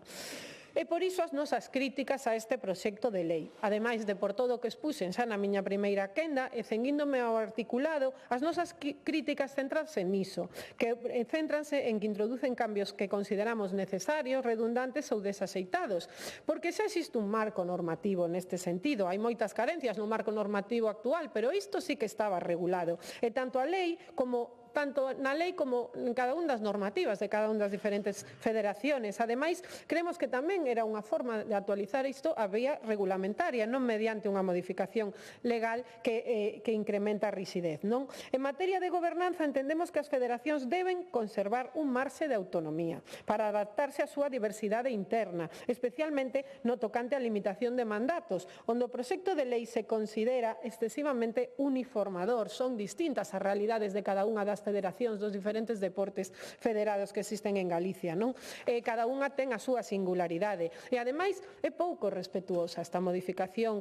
Agora, coa transacción coa que levaron co BNG, suavizaron un pouco, pero inicialmente era totalmente pouco respetuosa coa liberdade asociativa, incompatible, ademais, coa legalidade e coa lei anterior.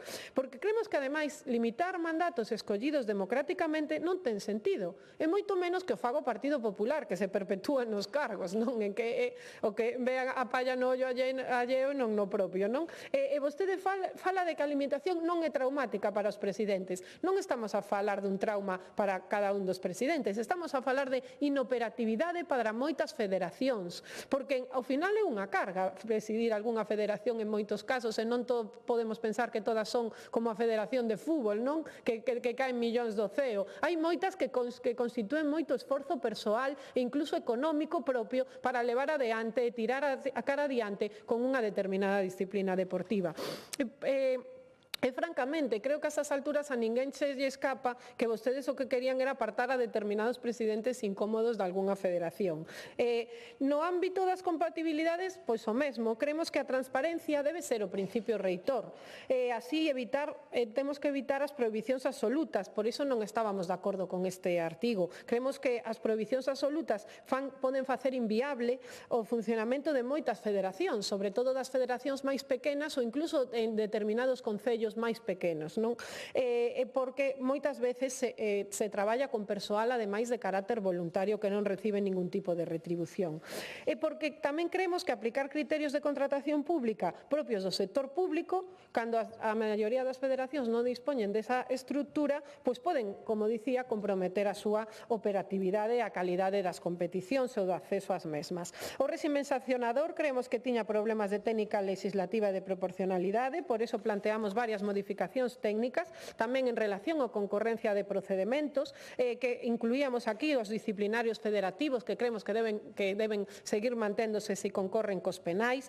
E, en definitiva, por todo isto, teño que acelerar porque veo que non me queda moito tempo, o Partido Socialista vai absterse desta modificación por entender que Galicia, con esta modificación, perde o tren cara a modernidade tamén na xestión deportiva, non contemplando aspectos esenciais e non respondendo aos problemas reais existentes ou ás demandas históricas do sector deportivo. Creemos que tamén este proxecto non mellora o marco existente e introduce ademais novos problemas. E imos a justificar así o noso voto. Tamén engadindo que dentro de todas as emendas que presentamos, pois a admisión foi mínima, non? Na meirande parte foron inadmitidas e creo que ademais as nosas emendas pois aspiraban a eso, a unha regulación máis equilibrada, eficiente e adaptada ao funcionamento real das federacións. E por último, pois quero dicir que o deporte para nós é unha ferramenta de transformación social, de benestar e de democracia, e unha lei que deixe atrás pois as mulleres, a diversidade ou a inclusión ou a protección ás víctimas da violencia, pois unha lei que en definitiva o que deixe atrás é o noso país. Nada máis e moitas gracias.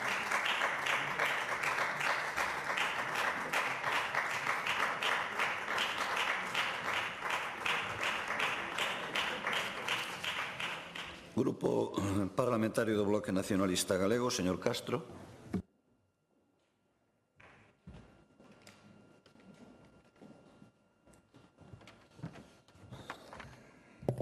Grazas, presidente. Nós sí que o escoitamos. Ben, van ter que ser todas as proposicións legais e legislativas así de insignificantes sempre, porque é o único xeito de que o Partido Popular deixe o argumentario incendiario de Génova. Era tan así que tivo que olvidarse de Pedro Sánchez a prisión, do BNG e de todas as cousas, e falar do que hai que falar. Moi ben. Eu xoguei afortunadamente ao fútbol case toda a vida e aí eu vin animaladas, burradas, actitudes incomprensibles, espeluznantes, case cada fin de semana, e sobre todo o xeito no que se normalizaban, sen ningún tipo de consecuencia, non? Por iso, como falou o Partido Popular de que isto era unha defensa común, desde o BNG emendamos para mellorala, e a actitude foi absolutamente propositiva, a pesar de estar en contra do xeito de moitas das cousas que propoñía e do xeito, sobre todo, de legislar. Pero a min xurdeme unha dúbida, que teño ganas, a ver se non la poden dicir. Por que viu todo isto? Isto foi o señor Lete, que hoxe non está aquí, a pesar de que se modifica a legislación deportiva, porque ao final, e desculpe por interpelalo, señor Calvo, porque eu creo que cometeu un problema, porque de repente isto chegou ao seu gabinete e xerulles un problema. Pero bueno, quen resolveu o problema dos mandatos que falaba tamén o Partido Popular foi o BNG cas súas emendas. E creo que era tan obvio e tan evidente que o que propoñían producía un problema que apareceu aquí a milagre, case como se fose un unicornio alado, que o Partido Popular se abriu a negociar textos co Bloque Nacionalista Galego. Pensen e imaginen a milagre que tiña que supoñer isto. Xa se vai ver agora no proxecto de orzamentos. E como falamos de obviedades, pois ainda menos mal que estivo aquí o Bloque Nacionalista Galego para mellorar o texto e, sobre todo, non coartar, vixilar tan de cerca as federacións no que ten a ver aos mandatos cunha modificación que non ia supoñer outra cousa que non problemas. Sobre todo, repito, nesas federacións que non son tan grandiosas como a de fútbol, porque de fútbol centrismo tamén nas federacións sabemos bastante. Dito isto, reincidindo no argumento de que non queremos alongar un debate que eu creo que se podería ter ainda en moitísimo menos tempo pola pouca relevancia desta modificación legislativa, porque o problema que vostedes mesmos crearon a través desta proposta e como este problema se resolveu máis ou menos, gustaríanos que fose máis que menos, pero máis ou menos, desde o Bloque Nacionalista Galego, imos optar pola abstención. Tamén como mostra de que aquí, clarísimamente, e hai que repetilo ata a saciedade, os do non están máis na banda dereita. Moitas grazas. Gracias.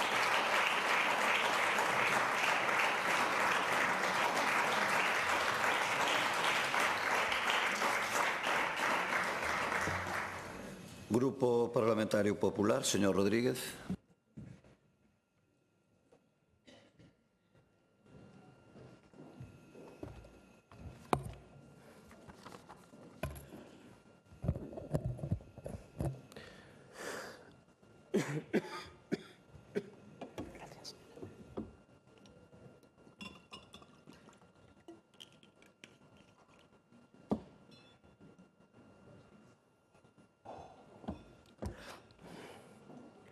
Grazas, presidente. Bo día de novo. En primeiro lugar, agradecer aos grupos da oposición que esta proposición de lei de modificación da Lei do Deporte vai a sair adiante sen ningún voto en contra. Señor Castro, permítame o símil deportivo. Non vou a facer referencia ao banquiño porque non sei cal é a causa de que hoxe non nos acompañe o señor Suárez, pero si lle vou dicir que hoxe vostede non acertou co planteamiento do partido. Semella que hoxe vostede impúsolle a táctica a directiva do seu clube, marcaronlle o debuxo táctico dende o palco. E así foi, todo apunta que hoxe fixolle a alineación a UPG e por iso vixe vostede na obriga de vir aquí a facer un catenacho en toda rega ou a poñer autobús, como tamén se di, verdad? Todo o que fora con tal de non propoñer, todo o que fora con tal de non encaixar. Extrañoume porque ao longo da ponencia o señor Suárez sí que xogou con algo máis de liberdade, de alegría incluso, pero hoxe aquí renunciou vostede a ese estilo. Non debeu gostar no palco VIP da UPG que se deixaran querer polo xogo bonito, verdade? E desbochegaran acordos co máximo rival, co inimigo a bater, en termos estrictamente deportivos, que vostedes o de inimigo son de tomalos a tremenda, o sea que en termos deportivos. Pero miren, vostedes, está claro que eses acordos non sentaron ver arriba, e por iso se ven vostedes renegar de todo, mesmo do feito ao longo da ponencia, mesmo incluso case desa limitación de mandatos que hoxe pretendeu vostedes marcarse, pero que foi acordada entre vostedes e máis nós. O texto que hoxe vostede critica foi transaccionado polo BNG. Está ben transaccionado, señor Castro. Como non vai a estar ben transaccionado se regula a limitación de mandatos de tal xeito que mesmo vale incluso para a súa lideresa, a señora Pontón, que está ás portas xa de cumplir 22 anos de deputada e 10 de voceira de líder da oposición? Como non van a estar a favor de esa limitación de mandatos, señorías? Se están tardando en transpoñer os seus estatutos como se fora unha directiva europea. Este, señorías, é un problema que obviamente non lle afecta ao PSDG, porque ninguén cree que o seu secretario xeral poida chegar a precisar dunha marxe de 4 mandatos con posibilidade dun máis. Ninguén o cree. Señora Castro, eu agradezolle que a súa vez recoñecera que non falábamos aquí dos problemas persoais, di vostede. Bueno, eu o que si lle teño que dicir é que teñen vostedes un problema de credibilidade cando suben aquí a intentar dar leccións de democracia. Saben por qué? Porque vostedes falan, pero na miña cabeza o que resoa é a voz do señor Ábalos na moción de censura dicindo non podemos tolerar a corrupción. É que, claro, teñen un problema de credibilidade tremendo, señorías.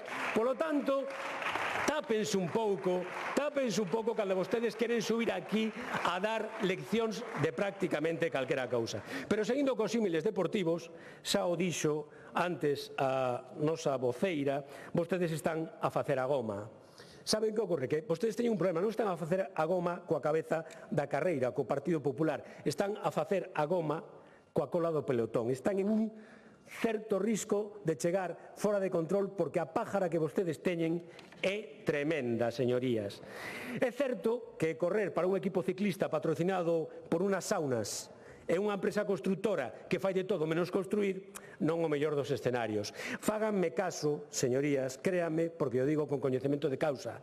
Hai ruedas mellores que a de Sánchez. A Galicia vaille moi ben coa rueda que sigue, non con a vosa, señorías, non con a de vostedes. Non concordamos en absoluto, señora Castro, vou rematando, con que a traducción con rango de norma nas federacións deportivas do bo goberno non fora necesaria. A norma non está só para aplicar logo que as cousas sucedan, está tamén para servir de previsión. Non as van a evitar, por exemplo, como non evitan tampouco as normas de tráfico os accidentes, nin a legislación de xénero por si sola tampouco evita a violencia sobre as mulleres. Nin siquiera é de evitar que a pasada semana houbera quen decidira celebrar o Día Internacional contra a Violencia de Xénero precisamente exercendo violencia contra outras mulleres simplemente porque traballaban para o Partido Popular. E seguimos esperando unha condea por parte das mulleres da oposición.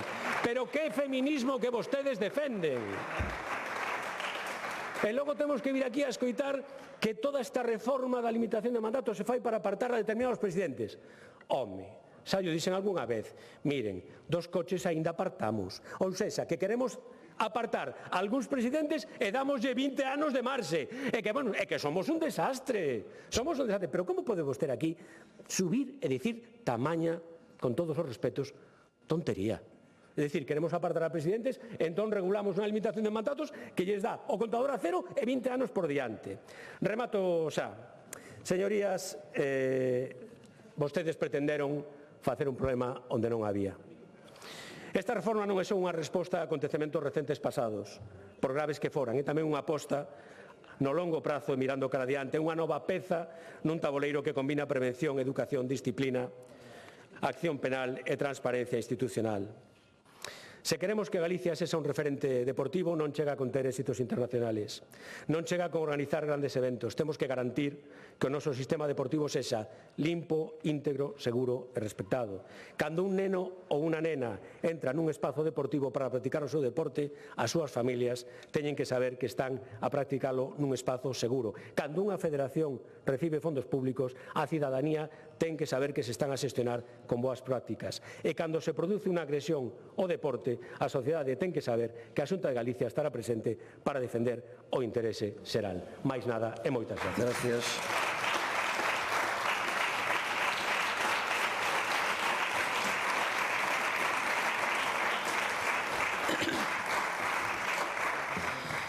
Rematado o debate, procedemos á votación das emendas e do ditame emitido pola Comisión. Comenzamos votando as emendas do Grupo Parlamentario Socialista, en primeiro lugar, as emendas número 1 a 6. Votamos.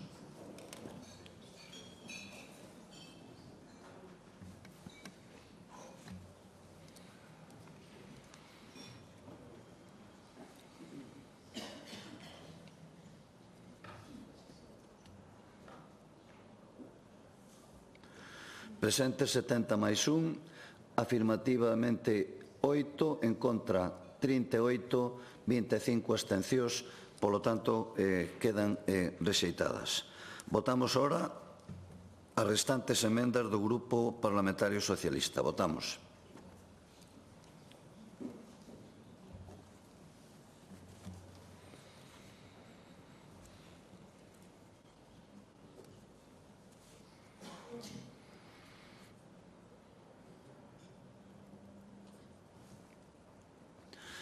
Presente 70 máis 1, afirmativamente 32, en contra 38, hai unha abstención, quedan tamén, polo tanto, rexeitadas. Ora votamos as emendas do Grupo Parlamentario do Bloque Nacionalista Galego. Votamos, en primeiro lugar, as emendas número 1, 2 e 4. Votamos.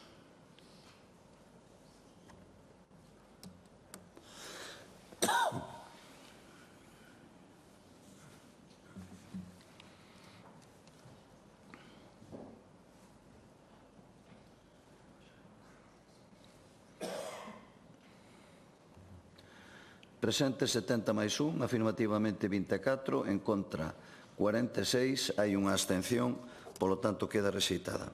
E votamos agora a emenda número 5. Votamos.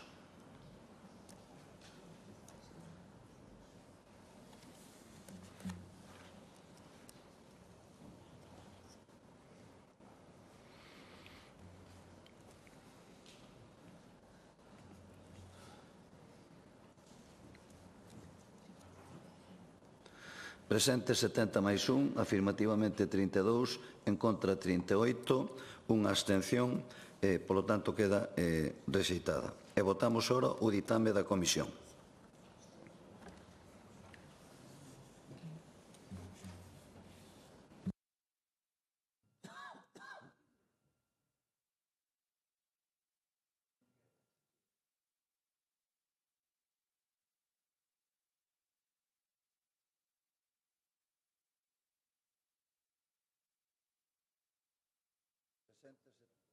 Presente 70 máis 1, afirmativamente 38, non hai votos en contra, 33 abstencións, polo tanto queda aprobada a proposición de lei de modificación da Lei 3/2012 de Deporte de Galicia. E continuamos coa orde do día, comparecencia, neste caso da Conselleira de Vivenda e Planificación de Infraestructuras por petición propia para informar sobre o balance das actuacións en materia de vivenda no que vai de legislatura. Para formular a comparecencia ten a palabra a señora Conselleira de Vivenda e Planificación, doña María Martínez Allegue.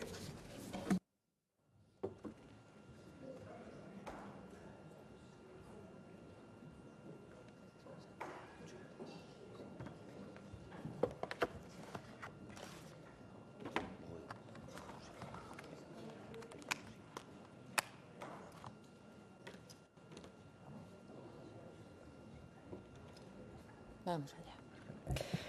Bo día a todos e a todas. Gracias, presidente, señorías. Comparezo a petición propia para informar ao detalle do balance das actuacións que estamos a facer en materia de vivenda no que vai de legislatura e tamén para avanzar cal será a nosa folla de ruta para os vindeiros meses. Iniciamos a legislatura o pasado 15 de abril do ano 24, sabedores xa de que a principal preocupación da nosa cidadanía é acceder a unha vivenda de calidade e que teña un precio asequible.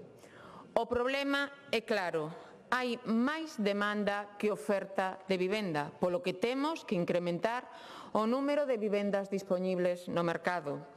Hai pouco solo apto para poder construir, polo que temos que urbanizar e incentivar esa urbanización. Hai escasez de man de obra, temos precios elevados dos materiais da construción, temos inseguridade xurídica nos propietarios que provoca que non poñan as súas vivendas a disposición do mercado de alugueiro. Temos excesiva burocracia, hai excesiva fiscalidade para construir. Por iso, dende o Executivo galego, conscientes desta problemática, estamos a traballar dende o primeiro día cun claro obxectivo, planificado, orzamentado, consensuado co sector, consensuado coa FEGAMP, todo a través do Observatorio de Vivenda de Galicia. Un obxectivo a seguir no que, por suposto, entran todas as administracións públicas, entra o sector e entra a nosa ciudadanía, con políticas responsables e con políticas eficaces en materia de vivenda, porque a vivenda é unha prioridade para a Xunta de Galicia. Folla de ruta clara que pasa, como dicía, por incrementar o número de vivendas dispoñibles no mercado. Como? Construindo vivenda de promoción pública, tanto a través do Instituto Galego de Vivenda e Solo como a través da nosa Sociedade de Vivenda Pública, de Bipugal. Desenvolvendo solo onde poder construir. Adquirindo directamente vivendas de promoción pública a particulares que as poñan en ventas para volvelas a calificar con protección permanente e dispoñelas a través do rexistro de demandantes. Como? Adquirindo e adecuando locais que convertiremos en vivendas para cualificalos como vivenda pública con carácter protexida e adxudicalos a través do rexistro de demandantes. Impulsando novas formas habitacionais como os aloxamentos compartidos protexidos, pensando sobre todo na nosa mocidade e nas facilidades de emancipación.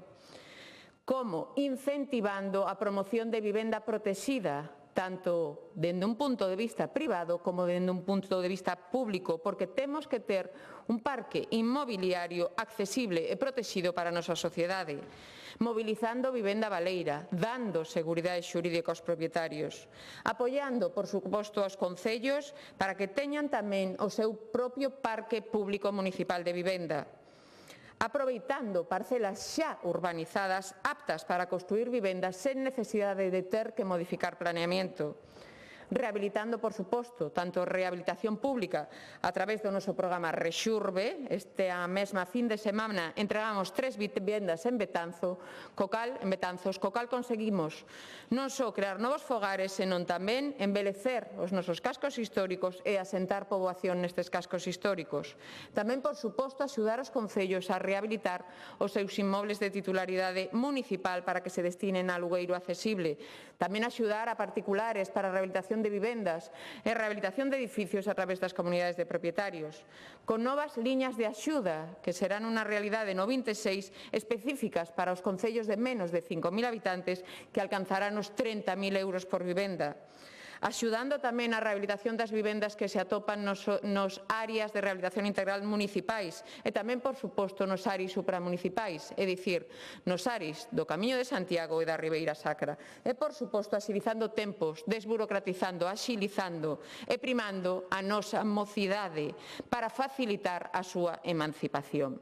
Señorías, estes son a grandes chanzos as liñas fundamentais e principais nas que estamos a traballar, que agora detallo con máis detalle. Nesta folla de ruta e como obxectivo principal está, por suposto, incrementar o parque de vivenda, tanto o parque público de vivenda como a vivenda protexida como a vivenda libre. Máis vivenda pública, por suposto, pero sendo conscientes de que non se trata soamente de que a Xunta de Galicia construa.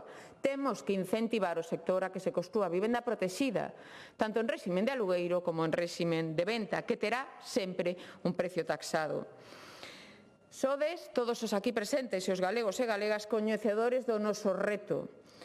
Reto de legislatura que pasa por duplicar o parque público de vivenda, pasar das 4.000 ás 8.000 vivendas de promoción pública. Estamos a construir novas vivendas e o estamos a facer en tempo récord.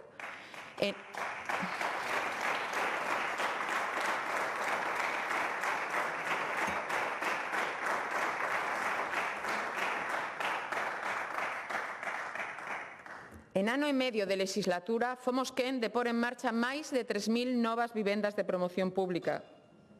En 2026 teremos en marcha as 1.000 restantes e comenzaremos a entregar xa os primeiros novos fogares en Coruña, en Pontevedra e en Santiago. Estamos construindo en todos os solos que son titularidade da Xunta de Galicia. Valdecorvos en Pontevedra, Xuxán en Coruña, Bertón en Ferrol, Cambeo da Raya en Ourense, Navia en Vigo, Garabolos en Lugo, e Lamas de Abade e Castiñeiriño en Santiago de Compostela, pero precisamos máis solo no que poder construir. Por iso non podo máis que agradecer a todos os concellos que nos están a ceder parcelas con independencia da cor política. Están a ceder parcelas de xeito gratuito, porque estas cesións suponen construir máis vivenda pública para a veciñanza e tamén asentar poboación nestes concellos. Acadamos acordos de cesión gratuita co Concello de Coruña, de Pontevedra, de Lugo, de Ames, da Estrada, de Lalín, de Teo, de Mos, de Vilagarcía, de Carballo, de San Cibrao das Viñas, de Arteixo, de Narón e onte mesmo no Consello da Xunta aprobamos a cesión do Concello de Bueu. En total, estamos a desenvolver xa 700 novas vivendas de promoción pública en parcelas cedidas gratuitamente polos concellos.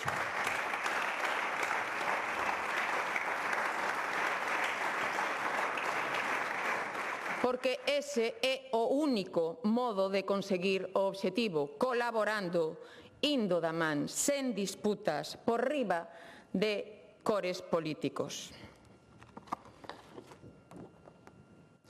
No ano 26 vai ser o ano do despegue decisivo da vivenda en Galicia. O ano na que xa teremos en marcha as 4.000 vivendas públicas comprometidos para duplicar o parque público de vivenda no ano 28.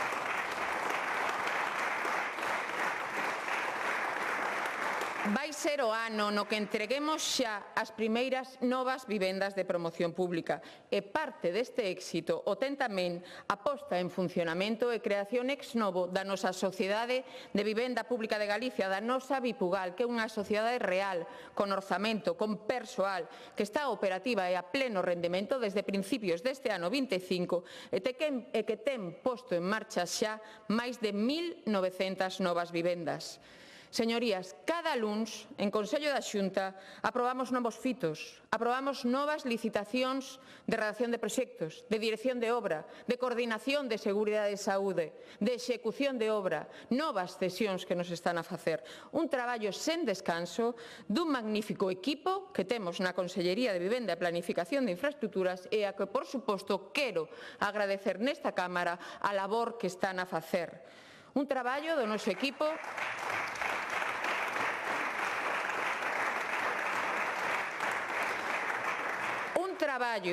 equipo que se complementa coa imprescindible e fundamental colaboración do sector.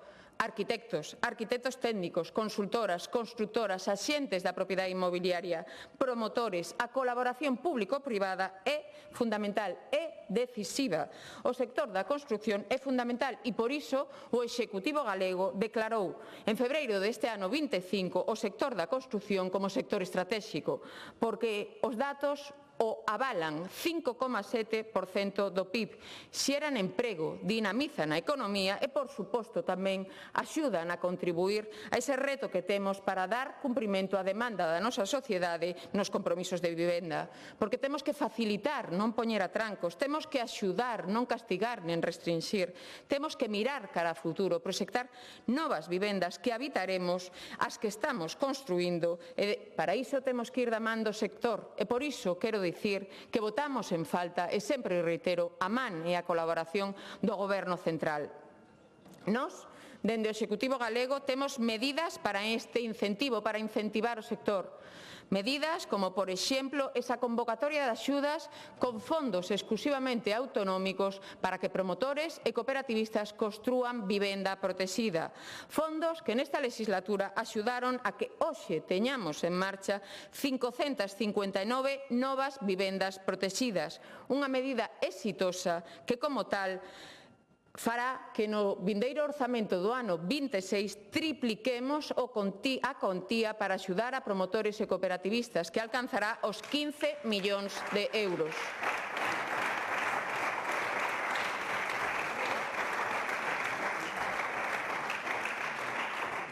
Tamén, na man do sector, e tras esa declaración do sector como estratégico, Avánzolles que estamos a traballar nun plan director para o impulso das técnicas industrializadas en Galicia. Formalizamos un convenio co clúster da construción e coa Fundación Galicia Construe, un plan dirección, un plan de acción no que xa estamos a traballar, creando un mapa de capacidades productivas que temos en Galicia, empresas, tecnoloxías, profesionais, temos excelentes profesionais en Galicia que teñen técnicas pioneiras a nivel nacional e a nivel europeo, como, por exemplo, unha fábrica en Galicia única e exclusiva que construe con CLT estructura que é máis lixera, máis resistente. Temos que primar o noso sector. Faremos tamén unha guía da construción industrializada e un plan de fomento desa industrialización que, por suposto, ten que pasar polo plan da formación.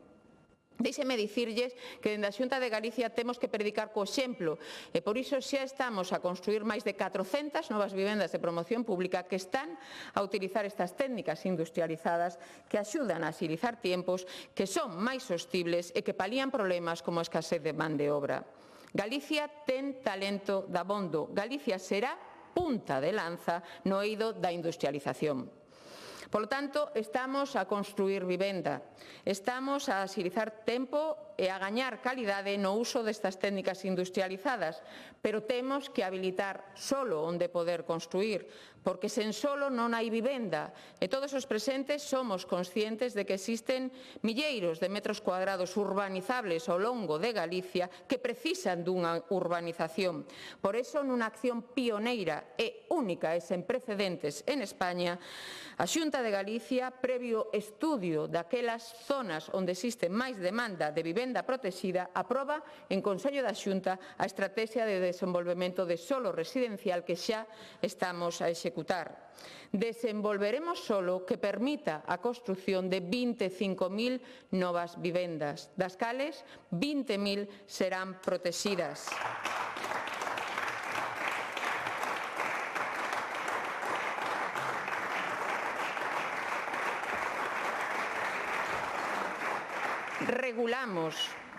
Regulamos e creamos ex novo os nosos proxectos de interese autonómico residencial, simplificando trámites, reducindo prazos para poder dispor de solo en tempo récord onde poder construir. Habilitar solo para, en colaboración público-privada, construir vivenda a curto e a medio prazo. Contaremos así con solo público, onde se construa vivenda pública, vivenda protexida e tamén vivenda libre. No ano 2028 teremos adquirido solo e estaremos urbanizando a vez que simultanearemos a urbanización e edificación. A día de hoxe traballamos en 11 proxectos de interese autonómico, en 11 pías de 10 concellos. Estamos a falar de Vigo, Ofimático e Ramón Nieto, de Pontevedra, San Mauro, de Coruña, Montemero, de Ourense, Escorial 21, de Santiago, Mallou, de Lugo, Sagrado Corazón, pero tamén de Arteixo, de Vilagarcía, de Marín e de Porriño. Unha vez culminado este procedemento, o 80% das vivendas terán carácter protexido e tamén o 80% das vivendas serán protexidas con carácter indefinido, porque este Executivo galego modificou normativa para establecer que todas as vivendas protexidas que se construan sobre solo público terán carácter protexido indefinido.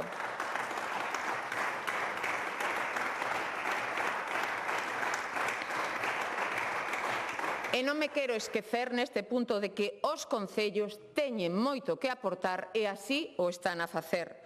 Concellos que están a recorrer a noso fondo de cooperación que lles permite financiar sen intereses, sen xuros, a construción de nova vivenda protexida, a urbanización de solo, a posibilidade de adquirir solo onde poder construir vivenda protexida.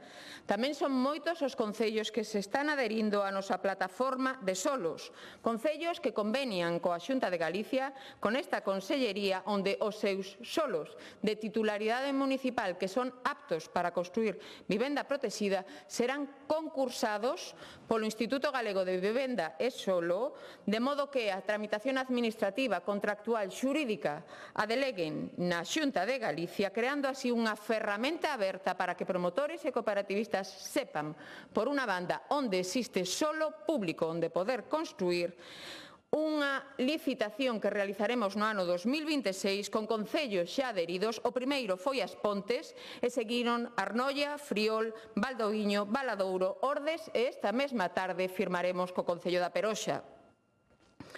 O igual que estamos a construir e a desenvolver solo, temos que recuperar vivenda mediante diversos mecanismos, tanto a rehabilitación como a mobilización de vivenda baleira, como tamén o uso de espazos habilitados para iso que están agora mesmo en desuso. A través da rehabilitación estamos a traballar cooperando cos concellos na rehabilitación de vivendas nas 79 áreas de rehabilitación integral que temos en Galicia. Por outra banda, por suposto, seguiremos desenvolvendo o programa de axudas para as áreas de rehabilitación integral no Camiño de Santiago e na Ribeira Sacra, que verán duplicado o seu orzamento no ano 26. Seguiremos a axudar aos concellos para que rehabiliten os seus inmobles de titularidade municipal e se destinen a alugueiro accesible da súa veciñanza. Axudas que traerán novidade neste ano 26 e que pronto daremos a coñecer. Tamén, por suposto, seguiremos a apostar pola rehabilitación de axudas a nivel de edificio e a nivel de vivenda. Sen esquecernos do noso programa Rexurbe, polo cal adquirimos inmobles nos cascos históricos mediante unha oferta pública de adquisición que estamos a rehabilitar e a por a disposición da veciñanza dese concello mediante alugueiros asequibles. Traballaremos en Coruña, en Betanzos, en Ferrol, en Mondoñedo e en Ourense, en Ribadavia, entre outros. Queremos tamén contribuir a sentar poboación e por iso poremos en marcha unha nova liña de axudas no ano 26 que financiará as obras de rehabilitación nas vivendas que se atopen en concellos de menos de 5.000 habitantes. A subvención alcanzará o 75% e un máximo de 30.000 euros por cada vivenda rehabilitada.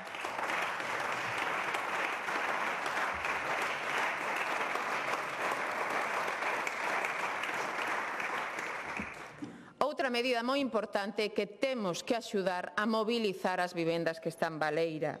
Sabemos que son moitos os inmobles baleiros que non se poñen no mercado de alugueiro, por unha banda, pola necesidade de facer pequenas reformas, pero por outra banda tamén pola inseguridade xurídica dos propietarios, polo medo a denominada inquiocupación. Por iso, a mediados deste ano 25 creamos un novo programa denominado Fogar Vivo, polo cal axudamos a realizar de reformas nos inmobles, axudamos a compra de electrodomésticos, axudamos co pago do seguro multirrisco do fogar, axudamos co pago do seguro de impago de rentas, fomentamos que posteriormente se aluga a mocidade con unha axuda complementaria de 2.000 euros.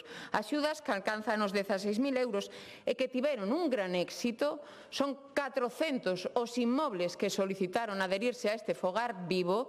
Tivemos que incrementar nun 1.000.000 de euros as axudas nesta anualidade 25 e por iso no vindeiro ano 26 temos preto de 3 millóns de euros para seguir a mobilizar vivenda baleira dando seguridade xurídica aos nosos propietarios.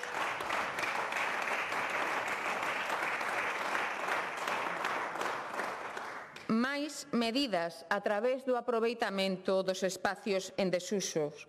Todos, cando camiñamos polas nosas vilas, polos nosos povos, vemos locais baixos que están lóbregos, en desuso, que viviron mellores tempos.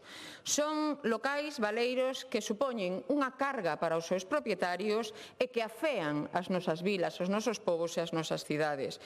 Por iso, xa neste ano 25 facilitamos a conversión de baixos en vivenda, pero este ano 26 damos un chanzo máis.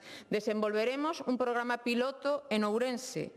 Faremos unha oferta pública de adquisición de baixos na cidade de Ourense para rehabilitalos, convertilos en vivendas de promoción pública e destinalos a alugueiro entre inscritos no rexistro de demandante. Todas esas vivendas xurdidas deses baixos en desuso serán calificadas como pública e terán protección permanente.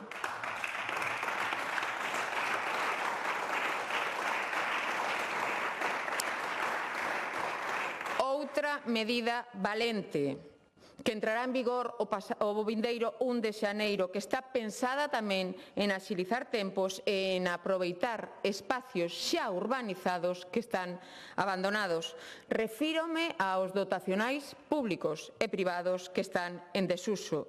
Todos coñecemos algún, pois queremos facilitar a construción de vivenda protexida ou os alexamentos compartidos protegidos neses espacios dotacionais públicos e privados sen necesidade de modificar planeamiento. Axudamos así a construción de vivenda protexida, pero tamén a rexeneración urbana das nosas cidades. Por suposto, todas as vivendas resultantes serán calificadas como protexidas con carácter indefinido.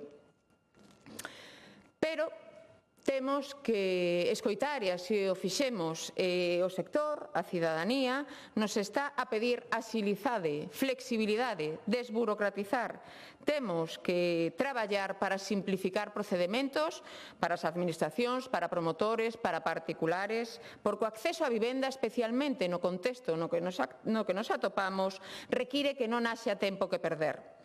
E a desburocratización non significa perda do control nin perda de garantías, senón todo o contrario. Significa actualizar, significa modernizar, significa ganar en eficiencia e en eficacia.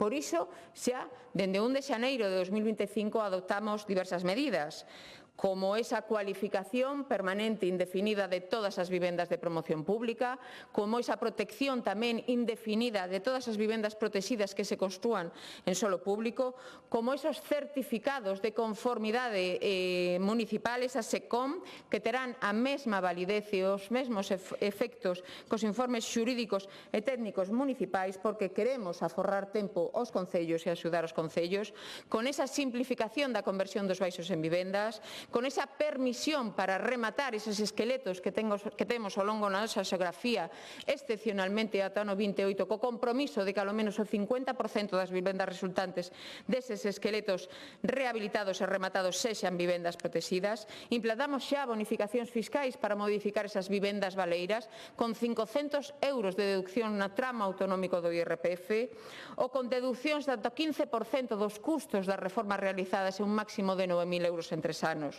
En este año 2026 poremos novas vivendas en marcha. Como lles contaba anteriormente, mantemos unha aposta decidida polas técnicas industrializadas que axilizan a execución das obras. O 2026 será o ano no que aprobemos, Xunta de Galicia e Clúster da Construción, ese plan director das técnicas industrializadas.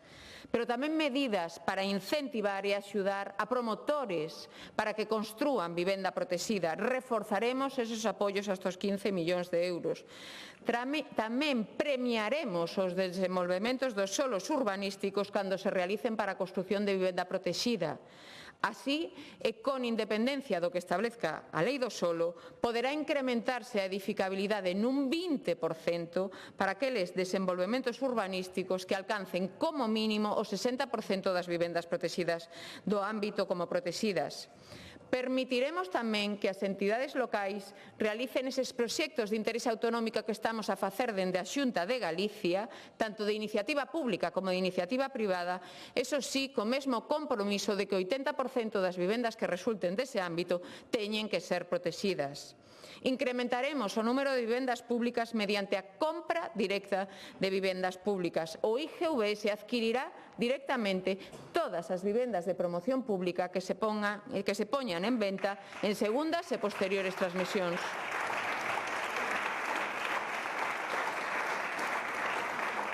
Conseguimos así ampliar o parque público de vivenda, tendo en conta, ademais, que esas vivendas adquiridas terán protección permanente desde a súa adquisición. Tamén regulamos o dereito de tanteo e retracto para adquirir as vivendas protegidas que se poñan no mercado de alugueiro. Tamén regularemos os alojamentos compartidos. Alojamentos compartidos que serán protegidos, que regularemos a súa composición, as súas características, porque temos que pasar do piso tradicional e pensar en novas formas de convivencia que nos está a pedir a nova sociedade que temos, que equilibren esa autonomía individual coa vida compartida e que permitan, para que non desexe, esa relación interxeracional. E non me podo esquecer da nosa mocidade, dos mozos. Un compromiso firme e decidido do Executivo galego coa xente máis moza para axudar a súa emancipación. Medidas pensadas por e para este colectivo.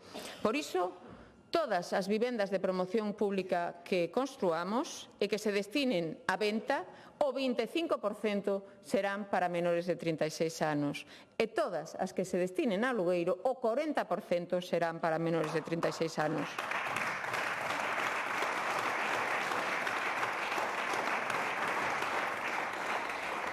Ademais, temos en marcha xa unha figura creada neste ano 25, os aloxamentos compartidos protexidos para a mocidade que estamos a proxectar en Santiago, en Vigo e en Lugo.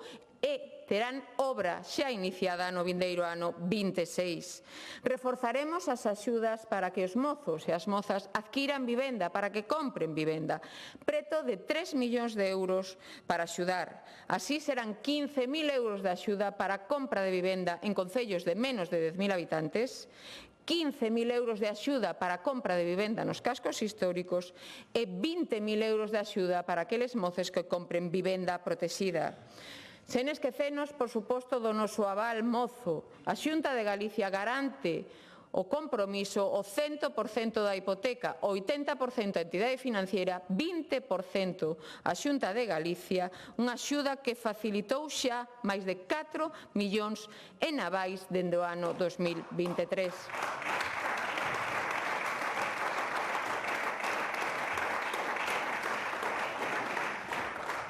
Seguiremos coas rebaixas fiscais xa implantadas, esas que permiten que os mozos menores de 36 anos, cando compren unha vivenda usada, esa segunda transmisión, ese imposto de transmisións patrimoniais, se reduce do 8% ao 3% en Galicia e 0% cando estamos en zonas pouco pobladas.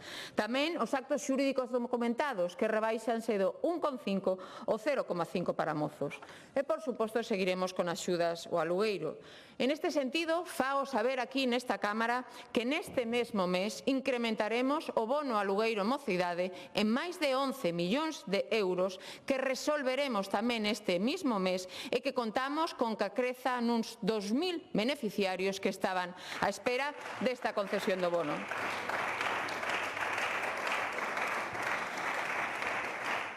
Finalizo xa, simplemente para destacar a labor que estamos a facer, que fai que nunca en tan pouco tempo se fixera tanto. Traballamos arreo para dar solucións rápidas en materia de vivenda. Estamos traballando a velocidade de cruceiro, con axilidade nas licitacións, con avance en obras, en rehabilitación de vivendas, con solucións para mobilizar vivenda baleira, para aproveitar espacios urbanizados que están en desusos, para incrementar o número de vivendas de promoción pública, para flexibilizar, para desburocratizar, para axilizar, pero sempre, repito, da man dos concellos e da man do sector e axudando sempre a nosa mocidade. Queremos máis e mellores oportunidades en materia de vivenda en Galicia. Queremos máis vivendas de calidade para esa Galicia calidade pola que estamos a traballar todos xuntos. Gracias. Moitas gracias.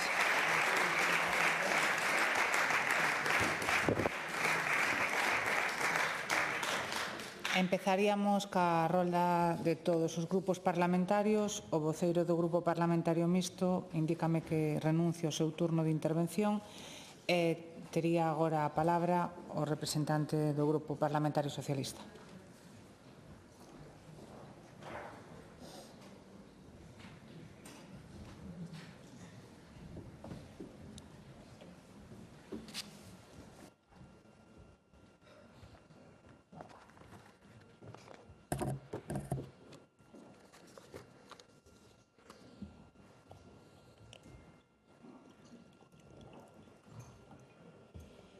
Grazas, bo día, señora conselleira, e gracias pola súa exposición. A verdade é que, despois de escoitala, pois nos congratulamos de que, por fin, o Partido Popular chegue á conclusión de que o problema da vivenda é que, como vostede dixo, nada máis comezar, é que hai máis demanda que oferta. Benvidos polo menos o ano 2014. E vou a dicir por qué benvidos polo menos o ano 2014. Se este é o problema que realmente hai en vivenda, non entendo porque o Partido Popular, que ten as competencias exclusivas en materia de vivenda, non fixo nada durante os 16 anos que leva gobernando. E decía o do ano 2014, porque hoxe, que veu aquí a Valedora do Pobo, se recurrimos ao informe da Valedora do Pobo do ano 2014, podemos mirar máis, pero por poñer unha data, despois da súa primeira legislatura, xa porque vostedes van por retos puntuais, dixa ese informe.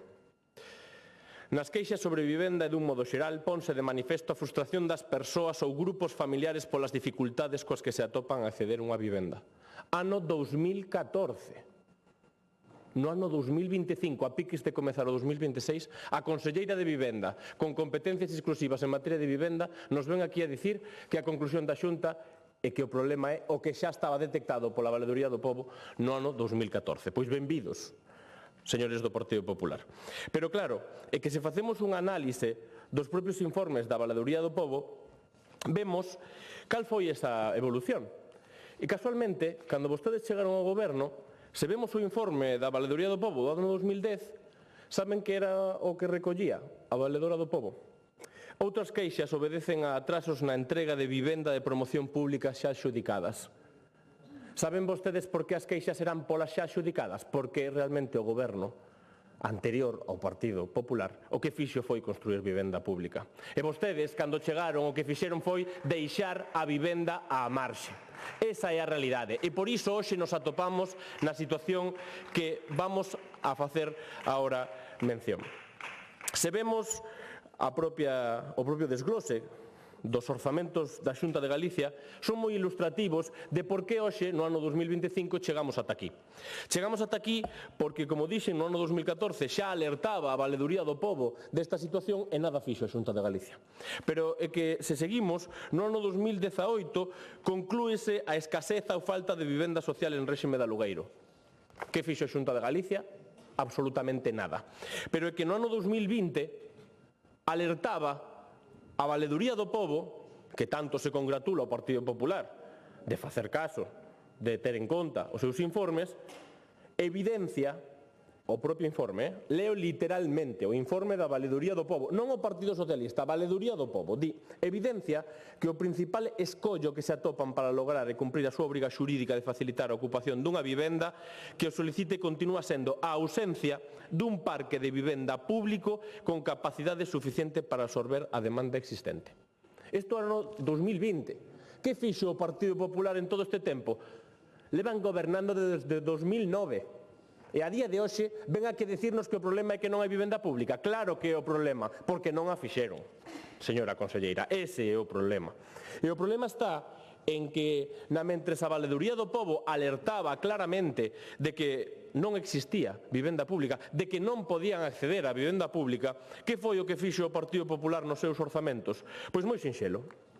Durante todos os gobernos do Partido Popular, dende que entraron na Xunta, no ano 2009 estaba orzamentado no último orzamento do goberno bipartito 109 millóns de euros. Que fixo a Xunta de Galicia? A continuación, nada máis chegar, reducilo.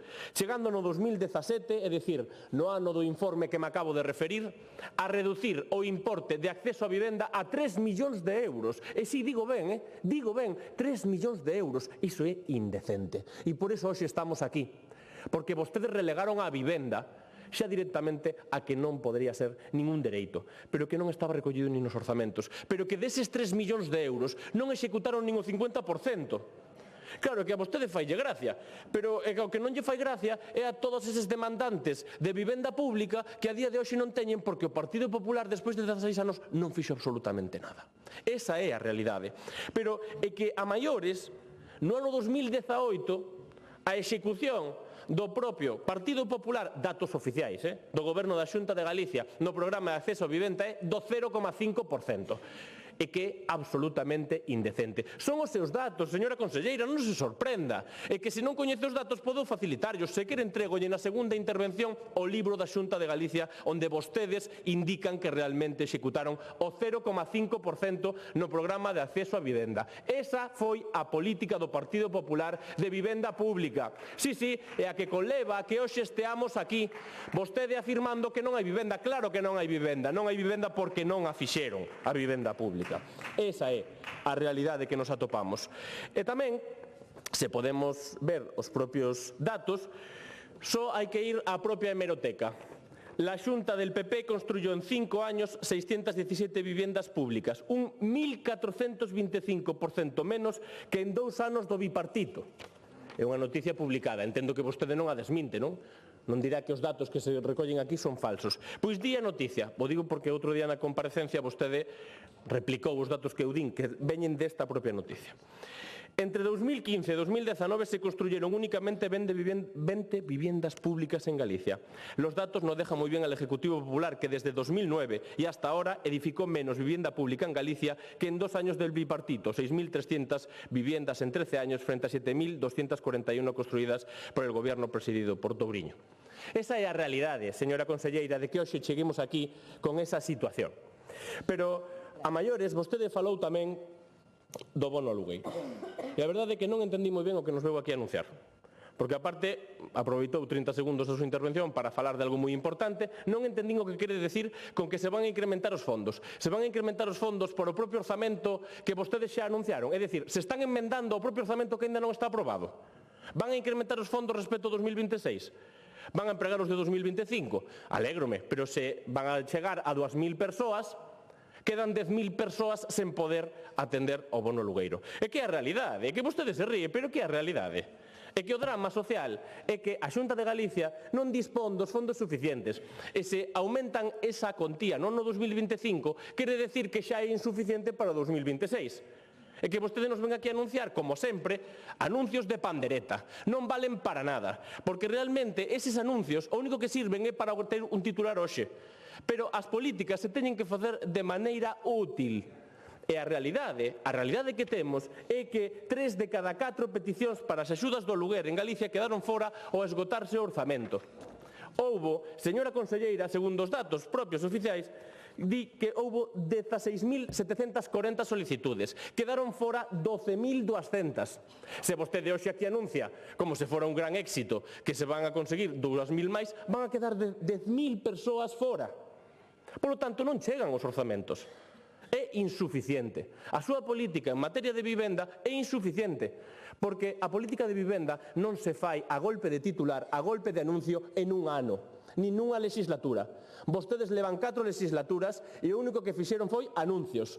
Pero a realidade é que hoxe nos atopamos nun drama social, nunha emerxencia social, porque non se fixo o traballo que se tiña que facer. E mire, xa que lle gusta tanto, di que non ven aquí a confrontar, habitualmente é o único que se dedican a confrontar co Goberno de España.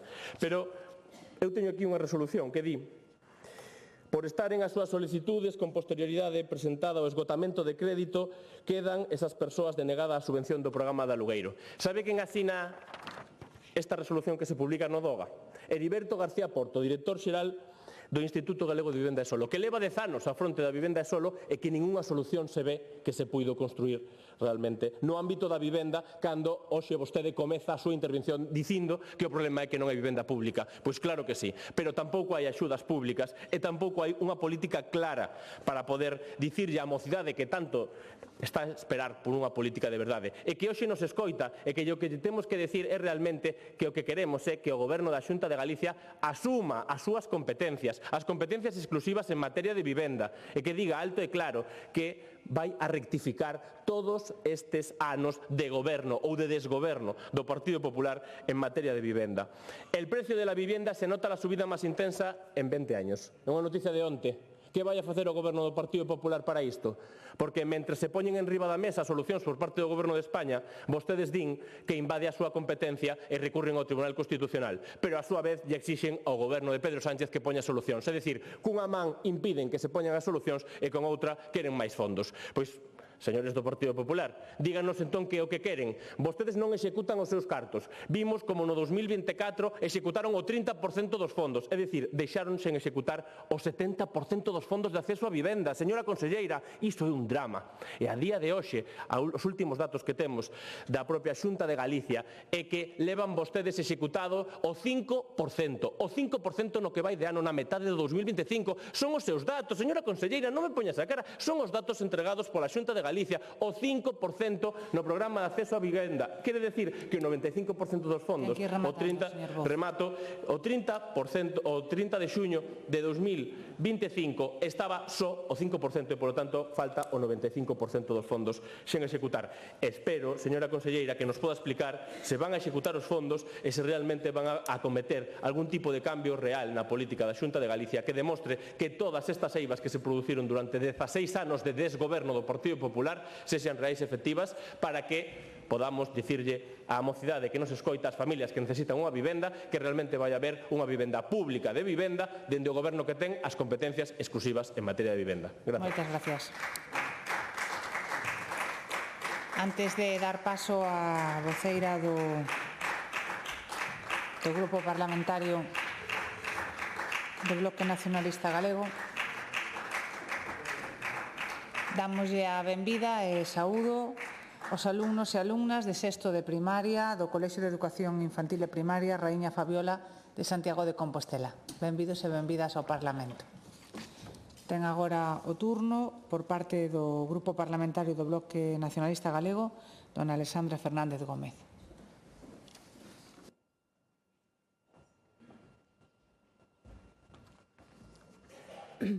Grazas, presidenta. Ben, hai algo que me chamou moito a atención da súa intervención, señora conselleira, e é que estamos prácticamente terminando o ano. Eso supón que, ao finalizar este ano, conclúe o período de vixencia do plan anterior 2021-2025, que estamos a un mes de que entre en vigor un novo plan do que se anda por aí pululando un borrador, e que vostede, nesta circunstancia, diga que ven facer balance e non faga ningunha mención a este pequeno detalle, que estamos nun proceso de cambio de ciclo e de plan. Ben, isto que demostra, primeiro, é o temor a facer un balance real de que supuxo o anterior plan e, dende logo, a irresponsabilidade a non querer presentar aquí cales son os obxectivos do vindeiro plan. Pero vamos facer ese balance. Primeiro, queremos enfocar a análise na situación concreta que vive un cidadán de a pé a hora de acceder á vivenda. Xa logo entraremos a verificar ou non o cumprimento dese documento. O primeiro é sintonizar coa situación actual e para iso fagolle unha pregunta que agardo que na súa réplica se atreva a responder. Este plan, o de 2021-2025 e as políticas de vivenda dos últimos 5 anos serviron para mellorar o acceso á vivenda neste país? Sí ou non? Non lle pido que me dea títulos de programa, que me dea cifras descontextualizadas. Interpélolle sobre algo moi concreto. Se vostedes consideran que a situación no acceso á vivenda dos galegos é mellor ou peor que hai 5 anos. Dende logo, dende a análise do BNG, creo que compartido coa maioría da sociedade, é que estamos moito peor. E aí están os datos. Primeiro, cada vez é máis difícil acceder a unha vivenda en propiedade. Cando arrancou este plan, o esforzo para comprar unha vivenda era dun 26% do salario para poder pagar un préstamo, hoxe supón o 31%, aumentou a exposición ao risco financiero dos 80 puntos aos 94, que significa que cada vez máis familias asumen un risco financiero excesivo na compra.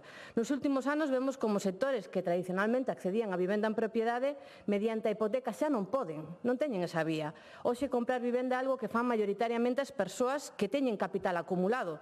O 53% que comprou vivenda fixo pagando a contado sen hipoteca. Por tanto, as súas medidas estrelas repetidas unha e outra vez nos orzamentos de rebaixar máis e máis os tipos na compra de vivenda, dende logo non están conseguindo ampliar o acceso á vivenda en propiedade. Para a mocidade, de feito, ter unha vivenda ou non é algo que depende cada vez máis da familia onde se nace. Os programas da BAES tampouco serviron para mudar a situación. Por tanto, temos un Partido Popular que fai bandeira de políticas orientadas á compra en detrimento das que facilitan os alugueres, pero o resultado é que hai unha parte da poboación que acumula cada vez máis patrimonio en forma de inmobles e outra que nunca na súa vida vai aspirar a ter unha vivenda en propiedade. Para todos eses, para os que o aluguer é a única forma de acceder a unha vivenda, estes 5 anos de vivenda foron para mellor ou para peor? Bueno, os precios dos alugueres subiron un 36% dende entón, mentres o salario medio bruto ata 2024 subira un 14%. No caso dos salarios máis baixos, vemos como cobrando un salario mínimo interprofesional nunha cidade como Coruña non hai unha soa sección censal en toda a cidade onde un teña que pagar menos do 30% do salario para poder afrontar un alugueiro. Por tanto, en todas as zonas está por riba do umbral máximo do que se considera sostible. E a porcentaxe que se vai directa ao aluguer non para de medrar, hai un volumen cada vez maior de recursos económicos que están fluindo das rendas máis baixas hacia os propietarios que, como vimos, responde cada vez menos a un perfil de traballadores hipotecados. Todas estas mudanzas no seu conxunto son os indicadores dunha maior desigualdade social xerada precisamente pola propia vivenda e dun modelo económico cada vez máis volcado no rentismo e menos na economía productiva. E isto ten consecuencias profundas.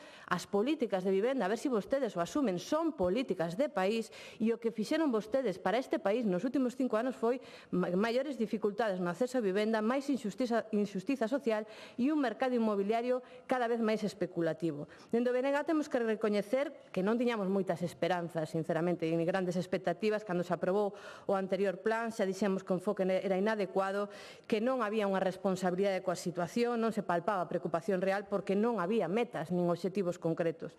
Eran declaracións de intencións, promesas vagas e, a pesar das advertencias que lles fixemos, vostedes dicían que ese resultado iba a ser maravilloso. Viñeron aquí e dixeron que iba a dar uns grandes resultados. E os resultados son negativos. Por tanto, alguén terá que dar explicacións por parte da Xunta de Galiza onde estivo o problema. É que fallaron vostedes enfocando os programas, acaso non as cumpriron. E, bueno, agora é cando entramos xa na segunda parte desta intervención para ver a que se dedicaron en realidade da Consellería nos últimos 5 anos. O primeiro que decían nese plan, do que vostede non quere rendir contas, é que se iba a facer a promoción de vivenda pública, non? O plan, o único que decía, o máximo que chegaba a detallar era deberán de promoverse ali onde exista demanda. Ben? Bueno, pois con 22.680 persoas inscritas, entregáronse 41 a vivendas de promoción pública no ano 2021, 53 no 2022 e 40 no 2023. Cando xa o plan ia pola metade da súa vixencia, no ano 2023, Rueda dixo que se enteraran de que non estaban facendo suficiente vivenda pública e que anunciaban 1.800 vivendas públicas para 2026, é dicir, para agora, para cando remataba o plan. Conselleira, preguntámoslle, 2024 e 2025, cantas se fixeron? Todas as que restan para chegar ás 1.800? Déanos os datos. Rinda contas, faga balance de verdade. E non me computes así as entregas de chave de inquilinos como vivendas de promoción pública novas que o que fixeron cando viñeron a rendir contas do anterior plan, que demostramos que era un auténtico bulo. Alguén, insisto, terá que rendir contas da única promesa seria, firme, que se fixo no período de vixencia dos últimos 5 anos, que era que iba a haber 1.800 vivendas de promoción pública para o ano 2026. Ahora prometen 4.000 para o seguinte, pero que queremos saber onde están as vivendas que tiñan que estar resolvendo o problema da vivenda neste momento. Díanos a cifra. O segundo programa do plan era a promoción de vivenda protexida. Aí decían que iban a subir os precios da vivenda protexida, aí sí que cumpliron cos promotores, é certo, subiron o precio da vivenda protexida un 40%, ao punto de que hoxe comprar unha vivenda protexida de tamaño medio está alrededor dos 240.000 euros nas cidades e fixeron imposible que para quen cobra menos de 26.250 euros que debería acceder a vivenda protexida en réxime especial poida afrontar o pago dunha vivenda que lle supón 200.000 euros. Subiron os precios ao ritmo que subían o mercado sin ter en conta cal era o ritmo de evolución dos salarios e expulsaron as rendas máis baixas de poder acceder a vivenda protexida, pero non só, porque aquí expulsaron a todo o mundo da vivenda protexida, a todos, porque é certo que o obxectivo do plan era ningún, non decía nada, decían haberá que facer vivenda protexida. Non había ningún plan. Era difícil fallar, peor que cero e difícil. Pero teño que decirlle cales son os datos concretos. 2024, 5 vivendas protexidas rematadas.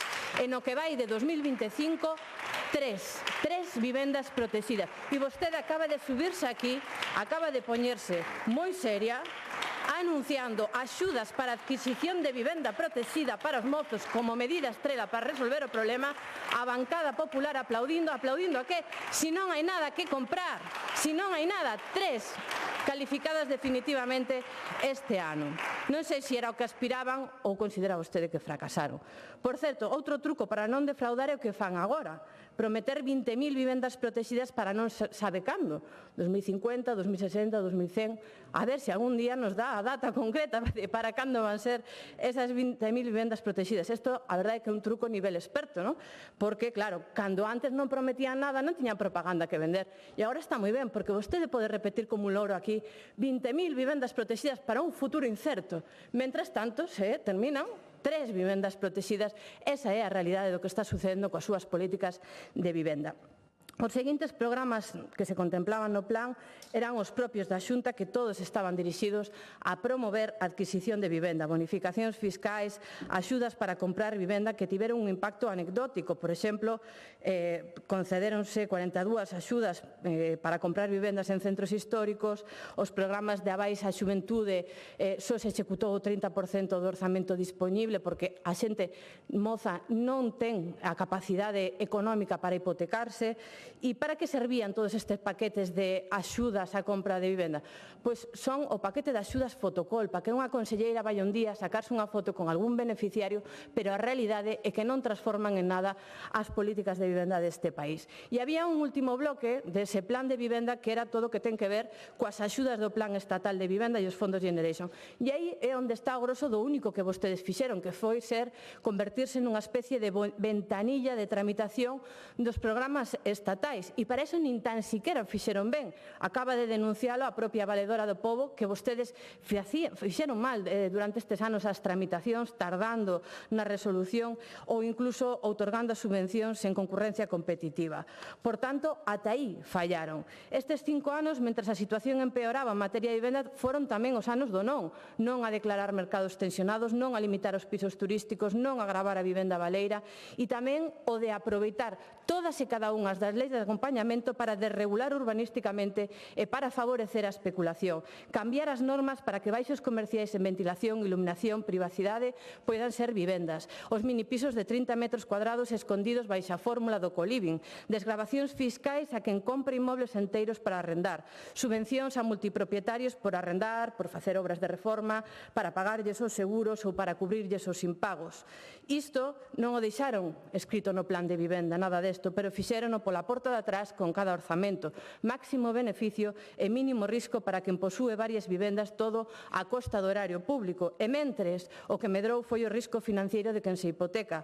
O risco a que unha familia non poida nin tan sequera pagarse un aluguer cun salario que entra nunha casa. E mentres uns maximizaban beneficios, outros viron minguar a súa capacidade adquisitiva a pasos axigantados por culpa da vivenda. Vense reducindo as oportunidades de vida das novas xeracións e ata se nos limitou o espacio físico no que podemos permitirnos vivir as nosas vidas. En conclusión, as políticas de vivenda da Xunta de Galicia nestes últimos anos crearon máis desigualdade e debilitaron o noso país. Nada máis.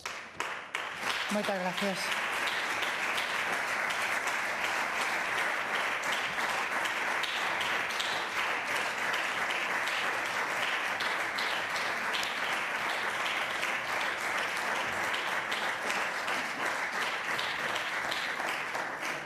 Quenda do Grupo Parlamentario Popular, ten a palabra o señor Pazos.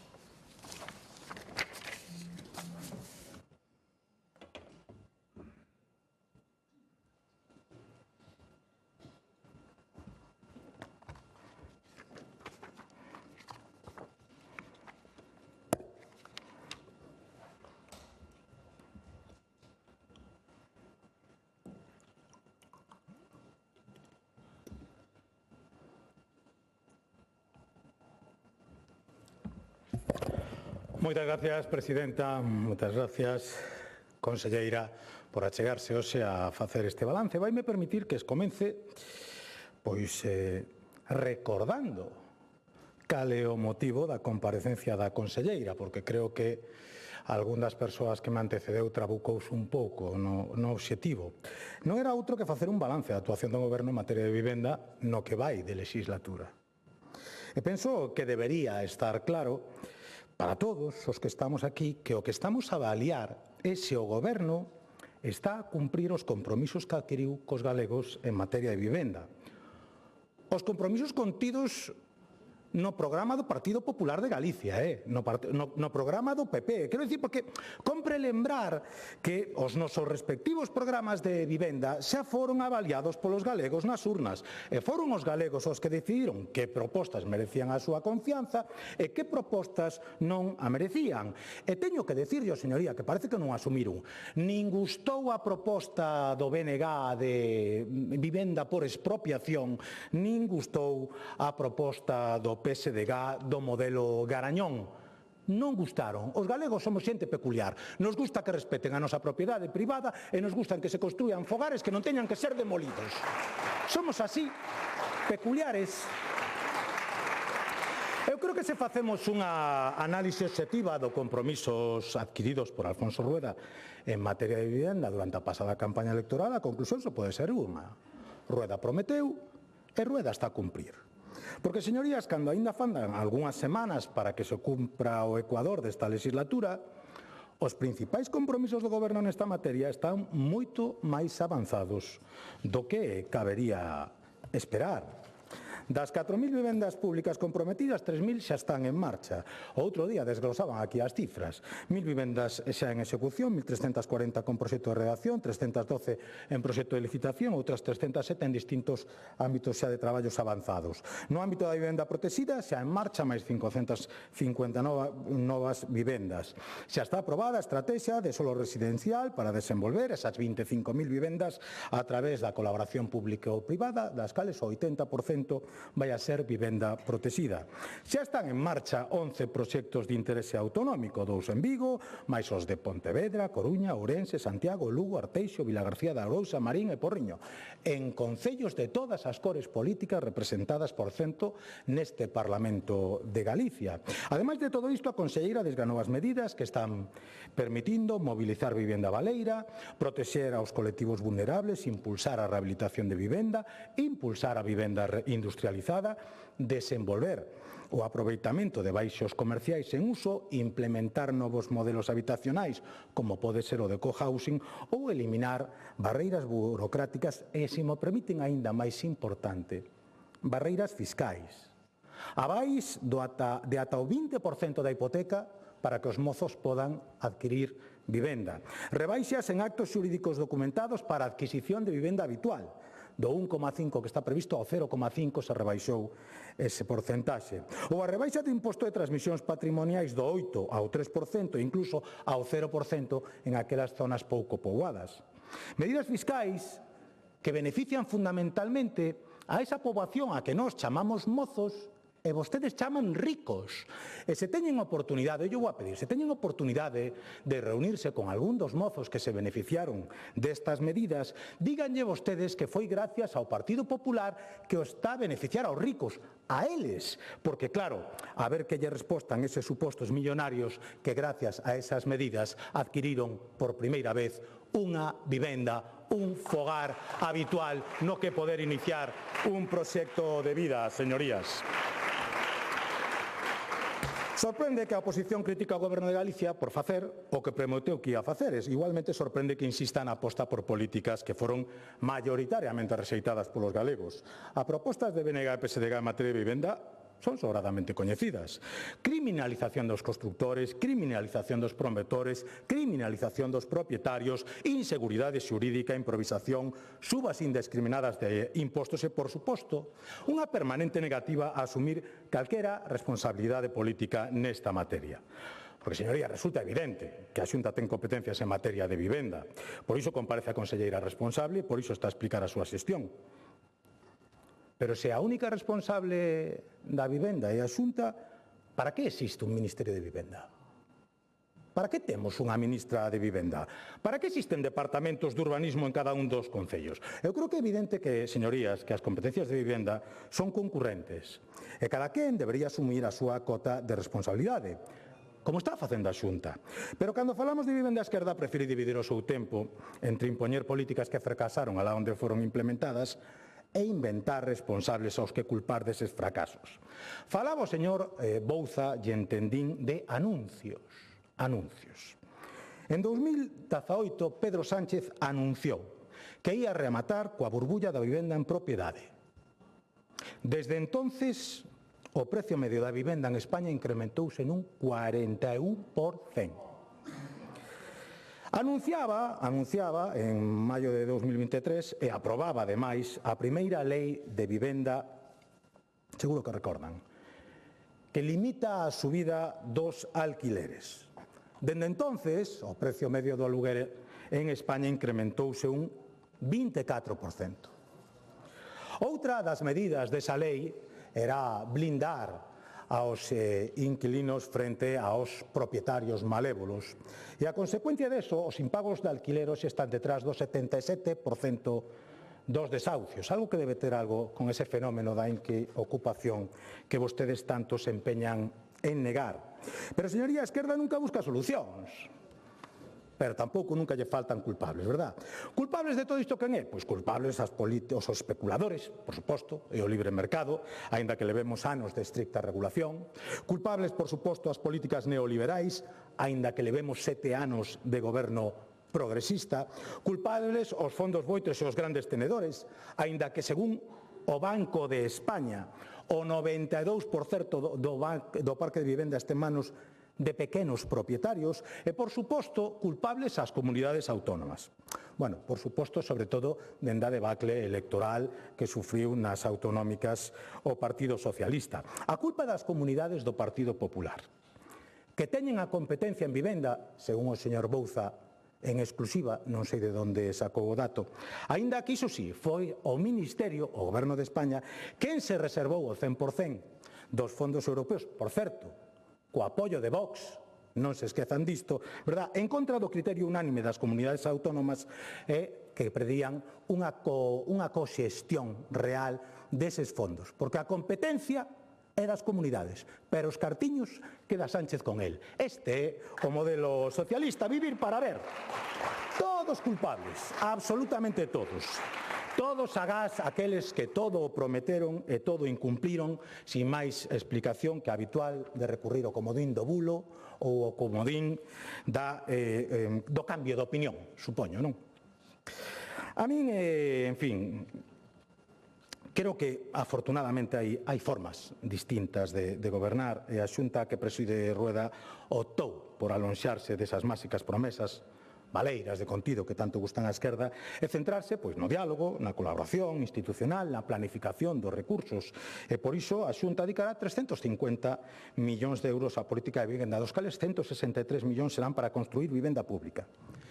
Cun doble obxectivo, que os galegos podan usala como fogar e que a ministra de Vivenda o poda usar como fotocol, porque dado que ninguén é capaz de atopar as vivendas que prometou o señor Sánchez, alo menos en Galicia, pois alo menos a ministra pode posar diante das vivendas que impulsa a conselleira de Vivenda da Xunta de Galicia, que hoxe si compareceu a decir onde está a construir esas vivendas. Pero este é o estilo socialista. Presumir de vivendas que fan outros e de financiación que aportan outros. Doulle o dato que xa lle deron outro día e o esqueceu, señor Bouza. O orzamento IGUS 2026, 62,4% fondos propios da Xunta, 17% fondos do Estado e o resto fondos da Unión Europea. Esos que se reservou para o señor Sánchez para sí. A nós gustaríanos, pois non sei, atopar noutras administracións que vostedes gobernan o mesmo talante colaborador, dialogante, riguroso que caracteriza a Xunta, pero a esta altura do conto, pois a verdad que xa non cabe facerse falsas ilusións. Miren, presumiron aquí de compromiso. O BNG, por exemplo, pois en lugar de ceder solo para construir vivenda pública, pois preferiu facer caixa con 5 parcelas, por exemplo, en Santiago, verdade? Porque é máis importante ingresar que construir vivenda pública. Ou como fixeron en Pontevedra, dedicalo a aparcamento, que iso é moi útil. Eu non sei como definiría vostede esa actitude, señoría. Eu hoxe non me trouxen o dicionario de Benegués, pero ben podía un par de entradas. Igual isto é o que vostede denominou outro día turboespeculación ou actitude hiperespeculativa. Hai que recoñecerles unha facilidade para a creación de neolinguas que é admirable. Que lástima que despois non sexan capaz de aplicalas a sí mismos, correxir estas cuestións e facer co solo que corresponde, poñelo a disposición para que se poda facer vivenda e non caixa, que foi o que elixiu a súa alcaldesa en Santiago. Sí, señoría, o PSOE é máis do modelo vigués. Ainda esta semana, exixo a Xunta que construa miles de vivendas públicas en Vigo xa. Iso sí, ao mesmo tempo, as 15 vivendas públicas que tiña o Concello na calle Rosalía de Castro, vende unas. Porque tamén é máis importante facer caixa con esa vivenda que poñela a disposición dos vigueses. Estes son os modelos, señoría. Estes son vostedes e por iso non teñen nin a máis mínima credibilidade para vir hoxe a criticar a Xunta de Galicia. Mire, os galegos teñen perfectamente claro que tras esta comparecencia cada un continuará a facer o que ven facendo. Nos continuaremos a traballar para solucionar os problemas reais dos galegos e vostedes continuarán, pois no que mellor saben facer, a política do non. Non a facilitar solo para a vivenda pública, non a axilizar licencias, non a bonificar o acceso a vivenda, non a ceder vivendas da Sareb ás comunidades autónomas, non a habilitar vivendas en baixos comerciais, non aos aloxamentos compartidos, non a dar seguridade xurídica aos propietarios e non, por suposto, a perseguir a ocupación ou a inquiocupación. Moitas gracias. E aínda se preguntan por que os chaman o do non. Sigan investigando, señorías, e boa sorte.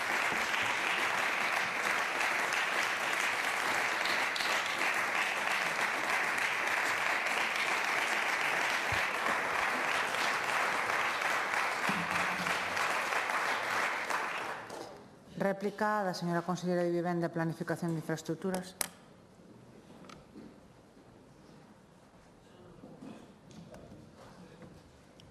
Gracias, presidenta.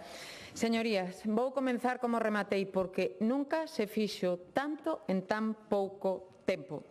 Mire, señor Bouza, vostede está anquilosado no pasado, volve ao 2014. No 2014 o principal problema da cidadanía era o paro, era o desempleo. Volta coas mentiras, como fixo na comparecencia de orzamentos. As competencias non son exclusivas das comunidades autónomas, están compartidas co Concello. A Lei Reguladora de Bases do Réxime Local, que unha lei estatal así o establece, pregunte o Concello de Coruña ou o Concello de Vigo, que están a construir vivendas de promoción pública.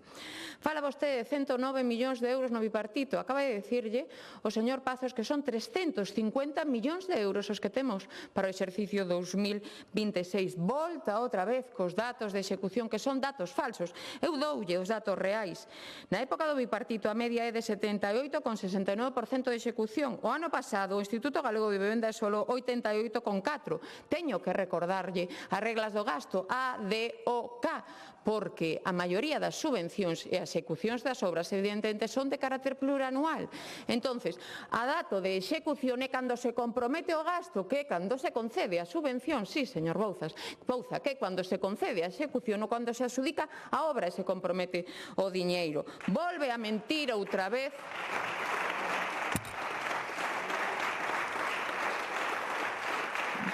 Volve a mentir outra vez cos datos de execución de entrega de vivenda, pero se llo dixen ben claro, di que dende o 2015 ata o 2019 só se entregaron 20 vivendas, pero se que eu personalmente, que era xefa de área, e o señor Barao sabrá, entregamos 132 vivendas en Pontevedra.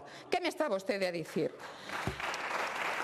Mire, señora Fernández, logo falamos do balance, por suposto, do Plan 21-25 e da súa execución en máis dun 98%, que foi aprobado por unanimidade dos membros do Observatorio de Vivenda, onde está representada a FEGAMP, o COAG, os cooperativistas, os promotores, os construtores.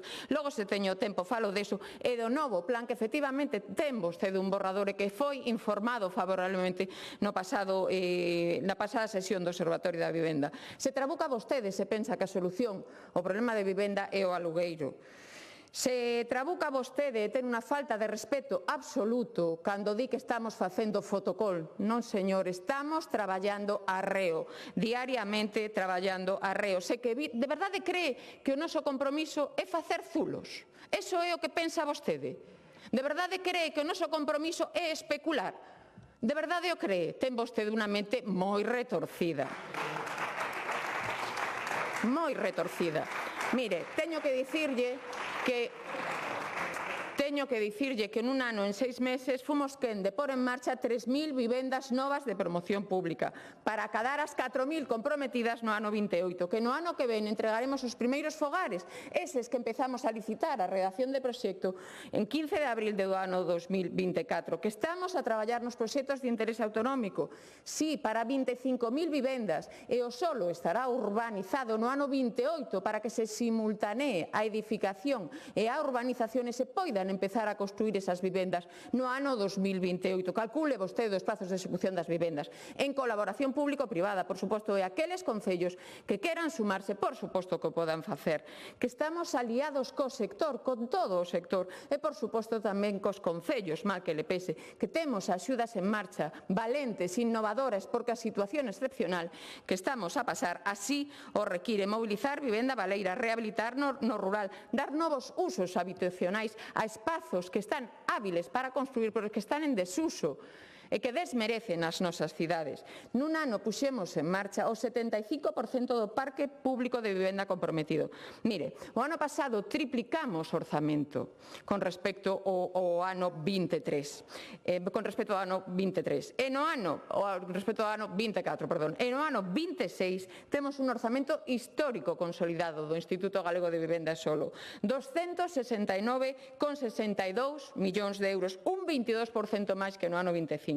Pero que temos tamén a nosa sociedade de vivenda pública, unha sociedade real que funciona, que é operativa, 77,8 millóns de euros para o ano 26, é dicir, 350 millóns de euros para políticas de vivenda no ano 26. E destes, 163 serán para seguir a construir vivenda de promoción pública. Doulle outro dato.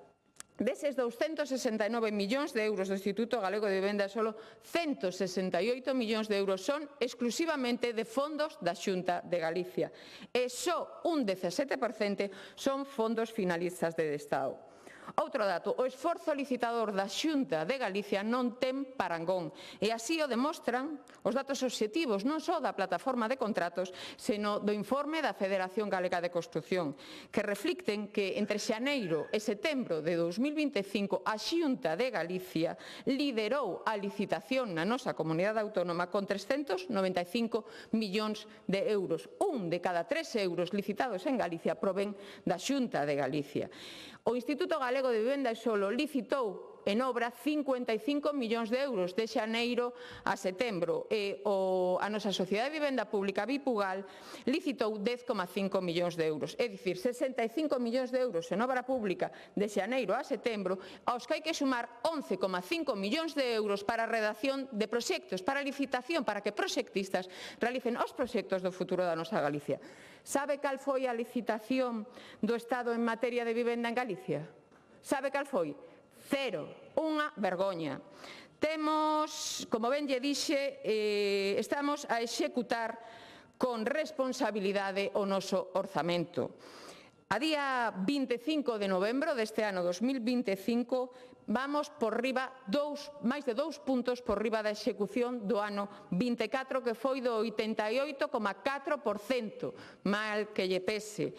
Na época do bipartito, que non está mal, foron 78,69, pero que 10 puntos por debaixo da execución nosa do ano pasado.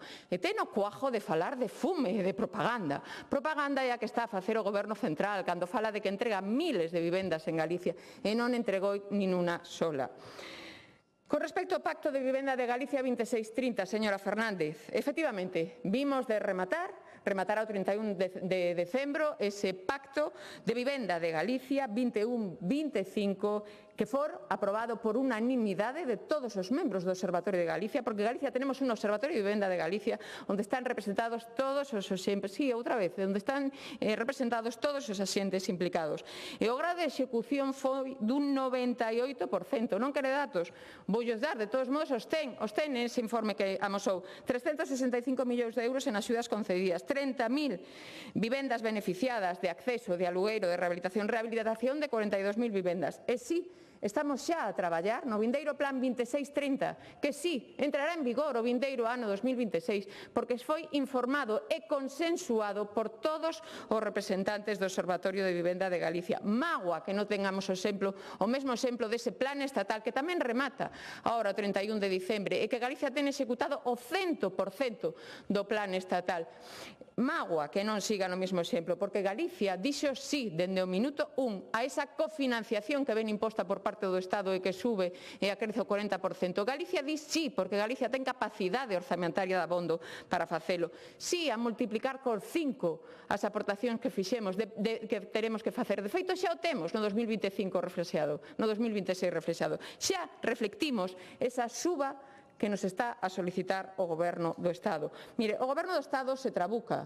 A solución non está na prohibición. A solución non está en trabar os precios de alugueiro. A solución non está en facer fume e propaganda. A solución non está en falar de sociedades pantalla que non existen. E para mágoa, agora, ademais, as vivendas de Sareb. As vivendas de Sareb, que recordo que nesta Cámara reclamamos todos por unanimidade a súa cesión gratuita, e que agora vemos que se ceden as EPEs e vemos que o Goberno Central as vai licitar por 55 millóns de euros a xestión do servicio dos alugueiros, 55 millóns de euros das arcas públicas. Non lle sería máis fácil cederllas ás comunidades autónomas que calificaríamos como vivenda de promoción pública. Aquí en Galicia terían protección permanente, que non a teñen noutros sitios. Aquí sí que terían protección permanente. Aquí as adjudicaríamos aos nosos inscritos en rexistro de demandantes, pero non. Preferen gastar 55 millóns de euros de fondos públicos para privatizar, porque iso que tanto critican se chama privatizar ese servicio a inmobiliarias e portais inmobiliarias. A mí o que me chama a atención é que comentábame que a semana pasada o Partido Socialista se abstivo nesa votación que se realizou sobre a solicitude de novo de solicitar a cesión gratuita das vivendas de Sareb. Por que agora cambian de opinión?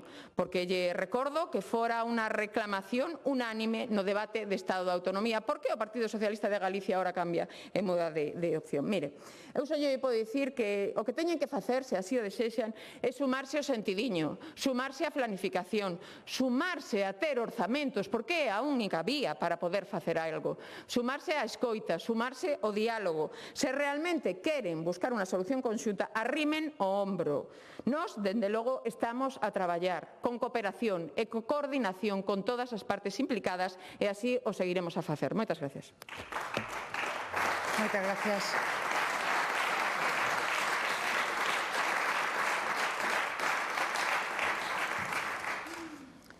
Réplica, señor Bouza.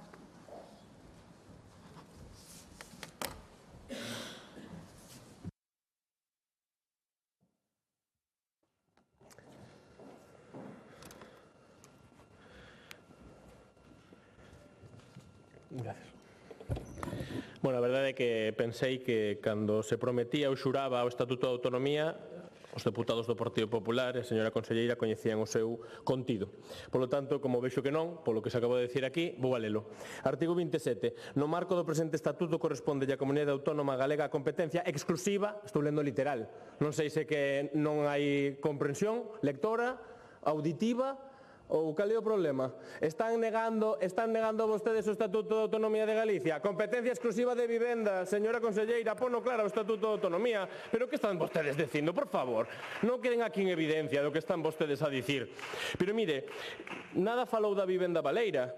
Por que non falou? Porque ao final, non falou da vivenda baleira. No ano 2009 había 60.000 vivendas baleiras e a día de hoxe hai 500.000 vivendas baleiras. Esa é a súa xestión do Partido Popular. E que claro que hai que comparar, porque o que pasou no 2009, no 2014 e no 2025 está relacionado, porque a súa política nos leva a que a día de hoxe haxa 400.000 vivendas máis pola súa culpa, pola súa xestión, pola súa propia neglixencia na política de vivenda, porque se xa era unha crítica que facía o Partido Popular do señor Núñez Feijóo que houbera 60.000, mamaíña querida, que diría o Partido Popular habendo 506.000 vivendas baleiras en Galicia? Señoría, esa é a realidade a día de hoxe, a súa falta de xestión, e vostede está preocupada pola cesión da Sareb, que son 1.000 vivendas, 1.700 vivendas, e hai 500.000 vivendas baleiras sen facer nada. Pero mire, señora conselleira, respecto a Sareb, mire, agradézolle moito que traia este tema hoxe aquí, porque, saben,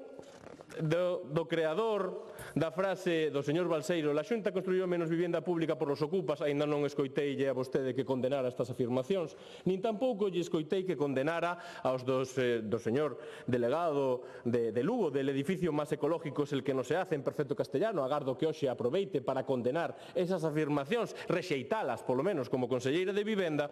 Vimos como este senador do Partido Popular da día de hoxe pois fixo unhas declaraciónciñas nos medios de comunicación nas que afirmaba a política do Partido Popular en España respecto á cesión da Sareb, e tamén votaba unha cuestión no Senado, vaya, respecto á cesión das vivendas a comunidades autónomas.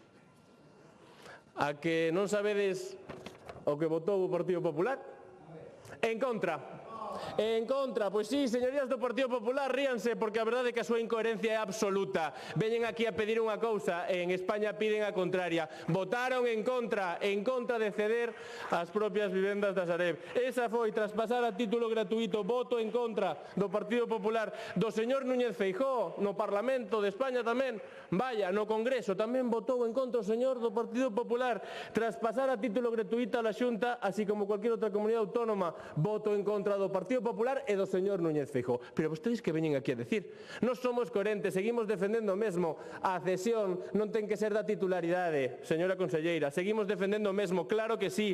Fagan vostedes o mesmo que fixo Cataluña. Convenien co Ministerio, teñen as ferramentas, poden facelo. Xa van con retraso, dende o mes de outubro, los 13.000 pisos de la Sareb en Cataluña, saldos de Banco Malo de compleja gestión, xa están conveniados. Fagan o seu traballo e que dende o mes de outubro xa está feito noutras comunidades autónomas.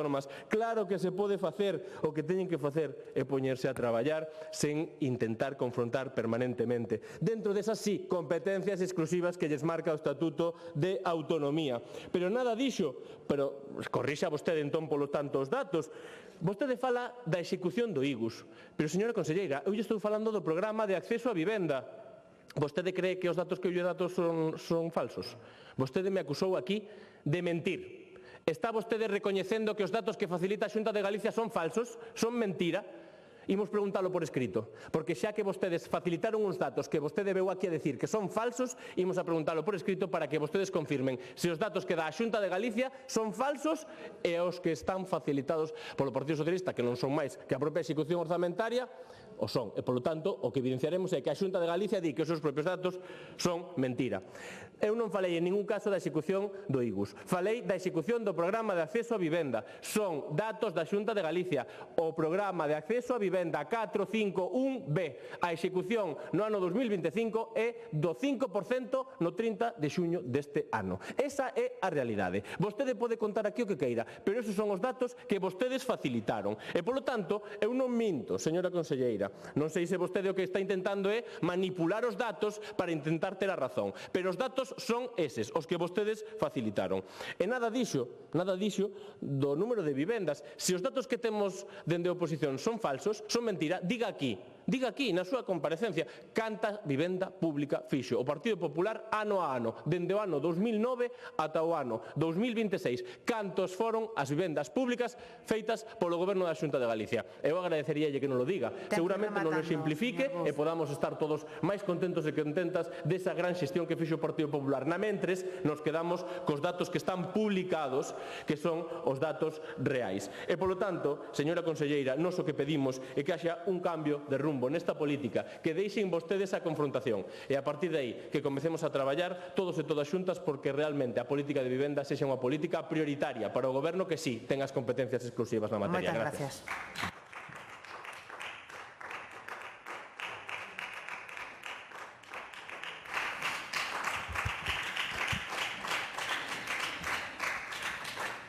Réplica do Grupo Parlamentario do Bloque Nacionalista Galego, señora Fernández.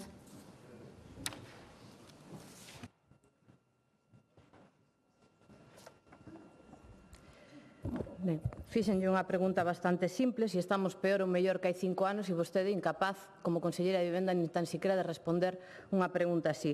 Foi incapaz de facer balance dos últimos 5 anos do resultado e do impacto desas políticas e nin siquiera deu os datos sobre vivenda pública e vivenda protexida. O único que fixo foi intentar escurrir o bulto falándonos de que se executara un 97% do previsto, vostede me está falando do 97% da execución de axudas fundamentalmente que veñen do plan estatal, pero non me está incorporando nese dato cal foi a execución da vivenda pública e protexida. Eu recórdolle que tivo que ser a Valedora do Pobo quen lle reclamou os datos de vivenda pública, que nos ten que dar dunha vez por todas os datos de vivenda pública nesta Cámara. Vostede di que nunca se fixo tanto en tan pouco tempo. Creo que nunca se fixo tanta propaganda con tan pouco feito, que eso é distinto.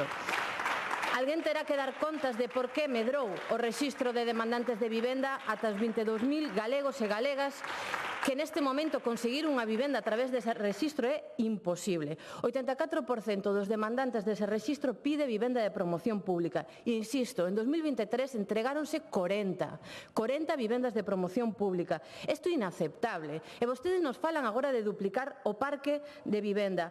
E vemos que esas promesas tampouco están avanzando a bo ritmo. En 3 anos conseguiron licitar menos de 1.000 en construción. Que vostedes, cando falan de vivendas que están en marcha, dicindo temos 3.000 en marcha, é un xogo de palabras, que consideran estar en marcha ter movido algún papel dentro da Consellería, pero realmente en construción hai menos de 1.000 vivendas neste momento que non van chegar a cumprir esas promesas. Por tanto, a situación real é que hai 19.000 familias nese rexistro que piden vivenda pública que van ter que esperar anos a ver se se acaban algunha desas 1.000 vivendas que hoxe teñen contrato de obra dentro duns anos e neste momento mentras non hai nada e por eso vostede se nega a darnos nesta Cámara os datos de 2024 e 2025 de execución de vivenda de promoción pública. Sexa valente, dea os datos que non lles teña que reclamar a Valedora do Pobo. Ten que vostede rendir contas e ten que rendir contas de onde están as 1.800 vivendas de promoción pública que vostede prometeu para 2026, porque esas tiñan que estar xa prácticamente acabadas e non están. Vostede pasou totalmente por alto e non quixo responder sobre esta promesa. Denunciamos, insisto, a manipulación de que realmente a maioría destas nin siquiera están en obra. Non avanza a bo ritmo, é puro continuismo, ademais, o plan novo de vivenda do plan anterior, ademais non queren desenvolver a compra de vivenda pública e nós creemos que iso é un instrumento eficaz e que vostedes de cara ao próximo plan o que tiñan que estar facendo é escoitar as propostas do BNG e incorporar políticas de adquisición pública de vivenda que nos permitiría ampliar o parque público de vivenda, empezando por comprar vivenda protexida, porque aquí hai unha situación moi crítica en cuanto a vivenda protexida. Hai casi 60.000 vivendas protexidas en Galiza que nos próximos anos se van a convertir en vivenda libre. Nos próximos 5 vanse descualificar 14.000 e en apenas 15 anos o 95% do actual parque de vivenda protexida vai desaparecer. Vai pasar a ser vivenda libre a precios de mercado. Por tanto, a Xunta de Galicia o que ten que facer é comprar esa vivenda protexida cada vez que se venda. Se vostedes dende o ano 2010 tiveran practicado esa compra de vivenda protexida, terían adquirido 7.000 inmobles novos que se incorporarían ao parque público de vivendas. E saben cantas veces fixeron vostedes exerceron ese dereito de tanto retrato sobre vivenda protexida? 0. Nunca quixeron exercelo. E agora temos as consecuencias. En cuanto á vivenda de protección autonómica, rexistro colapsado, 3.000 solicitantes e termináronse en 2024 5 vivendas protegidas en toda Galiza. Vostede tampouco quixo facer referencia a estes datos, que a realidade a subiu para arriba cando se lle poñen os datos reais da execución de vivenda protegida e ven aquí a repetirnos que hai 20.000 prometidas para non se sabe cando. Díganos a data, fálenos de por que está habendo un problema coas calificacións definitivas de vivenda protegida que non se califican. Explíquenos que está fallando, claro, porque unha cousa que poderíamos facer, se vostede non sabe como facer para incentivar a vivenda protexida, dámoslle ideas dentro do BNG. Por exemplo, declare mercados tensionados, porque a declaración de mercados tensionados co próximo plan estatal de vivenda vai significar que os promotores de vivenda protexida poidan recibir 100 euros por metro cuadrado máis que se non estivesen en unha zona declarada de mercado tensionado. E vostedes, cando boicotean as declaracións de mercado tensionado, o que están boicoteando é que chega a financiación para desenvolver esa vivenda protexida, porque vostedes están ao servicio do que lle manda Feijóo coa súa política de negación das políticas de vivenda. Queren ideas? Aquí teñen ideas para promover a política de vivenda pública. O problema é que a súa política é a nada máis absoluta a propaganda baleira e por iso non se atreven a dar datos, por iso non se atreven a facer balance e o único que teñen é repetirnos unha e outra vez promesas que nunca cumpren, porque o único que saben facer é unha fuxida cara adiante permanente con esas promesas que nin cumpren nin nunca rinden contas. Nada. Moitas gracias.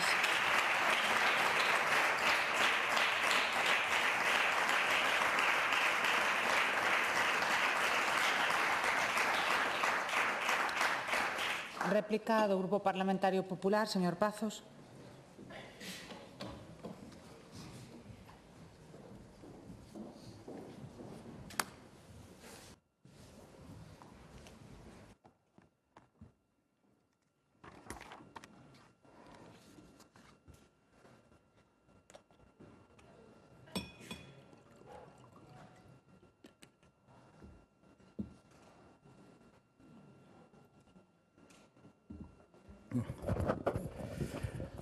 Gracias, presidenta. Eu, conselleira, non quero que marche cun mal sabor de boca daqui.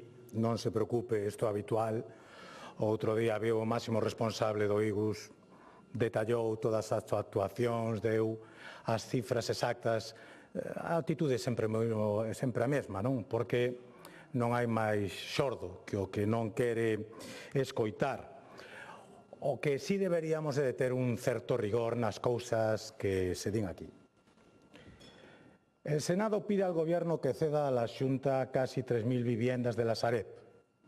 El PP apoya la propuesta del BNG para impulsar el acceso a pisos protegidos.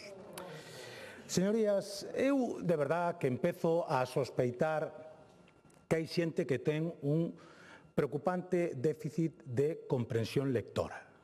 Porque senón de verdad que hai cousas... Mire, veu aquí unha señoría a facer unha comparativa de datos do bipartito e da Xunta. Eu non sei se os descoñece, se os manipula ou se que, como fan últimamente, os colleu no AliExpress, non? Pero está publicado, quer dizer, a execución da Xunta é notablemente máis alta que a que tiña o bipartito.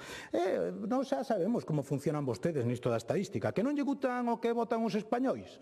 Pois poñen un tezanos no CIS. Que non lle gustan as previsións de PIB? Pois cambian a toda a cúpula do INI. Que non lle gustan os datos de vivenda baleira? Pois modifican o sistema de cálculo e simplemente inclúen todas as ruínas que hai espalladas por España en as que non se metería a vivir ninguén. Ese é o modelo socialista.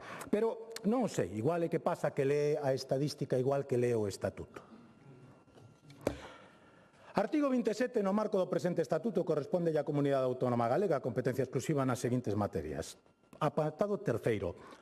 Ordenación do territorio do litoral, urbanismo e vivenda. A ordenación, señoría, porque se coñece vostede, que parece que só leu un tal, artigo 25 da Lei de Bases de Réximen Local, apartado 2, o municipio exercerá en todo caso como competencias propias nos termos da legislación do Estado das comunidades autónomas as seguintes materias: urbanismo, planeamento, xestión, execución, disciplina urbanística, protección e xestión do patrimonio histórico, promoción e xestión da vivenda de protección pública.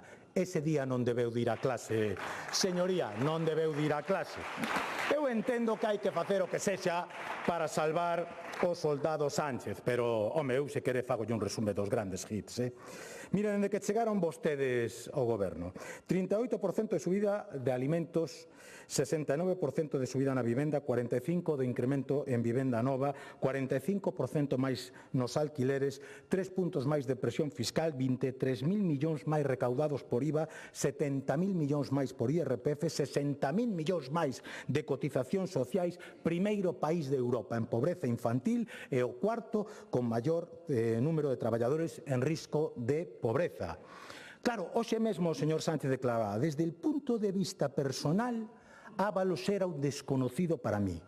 Pero como vai coñecer o país quen non coñece a quen compartiu con el goberno, partido e Peullot durante meses? Pero se calquer día desperta na Moncloa e vai decir: ui, quen é esta señora que está dormindo ao meu lado? Pero de verdade que o seu é unha especie de broma de pésimo gusto. E sigan así. Nos anuncios, mire, o último foi este foi fantástico. 0,47. Isto tamén é un artículo, neste caso da Constitución, que tamén explicita cales son as responsabilidades do Estado en materia de vivenda. A min encantoume, porque eu que xa vou tendo unha edad, entendo que vostede é máis novo que a min, pois acordeime, esta é a versión digitalizada deste outro. O recordan? Esta era dunha ministra socialista, Trujillo, a das solucións habitacionais, que os novos para buscar vivenda, pois en vez de darlle o 20% da hipoteca que lle avala a Xunta de Galicia, que fixo? Pois regalar zapatillas, as Kelly Finder, oye, patea a cidade, pois agora máis cómodamente chama ao teléfono. Estes son vostedes. A señora Fernández, pouco que decir. Eu, sinceramente, facome pregunta. Voulle facer unha pregunta, unha que me fixo vostede a mí. Mire, vostede viviría nunha nave industrial? Vostede viviría, pois non sei, nunha fábrica de conservas? Vostede viviría nun baixo, que non lo preguntou tantas veces? Pois, home, eu dígolle, eu sí. Despois das oportunas reformas, despois de habilitalo, despois de deixalo en condicións, si, mire, voulle decir un que otorgaron licencia, home, para que non me poña baixo sospecha, un que otorgou licencia unha alcaldesa do BNG. Mire, que lle parece este? Otorgan licencia para cambiar baixo vacío por unha vivenda de 5 dormitorios con vestidores. Oye, ten unhas fotos aquí con as calidades que eu creo que hasta vostede se metía a vivir. Vostede que é tan reticente a este tipo de cuestións. Mire, a cuestión non é canta xente está en esa lista de espera para acceder á vivenda. A cuestión, non. A cuestión é que facemos cada un de nós para mellorar a vida desa xente. Canta xente menos habería? Oye, imagínese vostede que o Concello de Santiago, en lugar de vender esas 5 parcelas destinadas a vivenda pública, as tivera postos a disposición para construir vivenda pública. Cantas familias menos estarían nesa lista de espera? Cantas familias menos estarían na lista de espera se o Concello de Vigo non estuvera vendendo as vivendas da súa propiedade en lugar de poñelas a disposición da xente que ten dificultades? Cantas, señoría? E así seguiremos, señoría, vostedes salvando a cara do soldado Sánchez, que non ten competencias, pero manexa todos os fondos europeos gracias a vostedes e ao señor Abascal, e nós traballando, poñendo recursos propios da Xunta de Galicia para que cada vez sexan máis os galegos que efectivamente poden exercer o seu dereito a ter unha vivenda digna. Non será gracias a vostedes. Mais nada máis. Moitas gracias.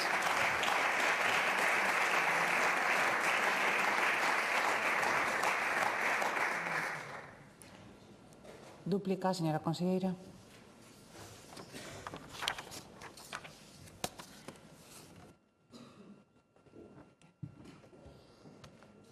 Gracias, presidenta.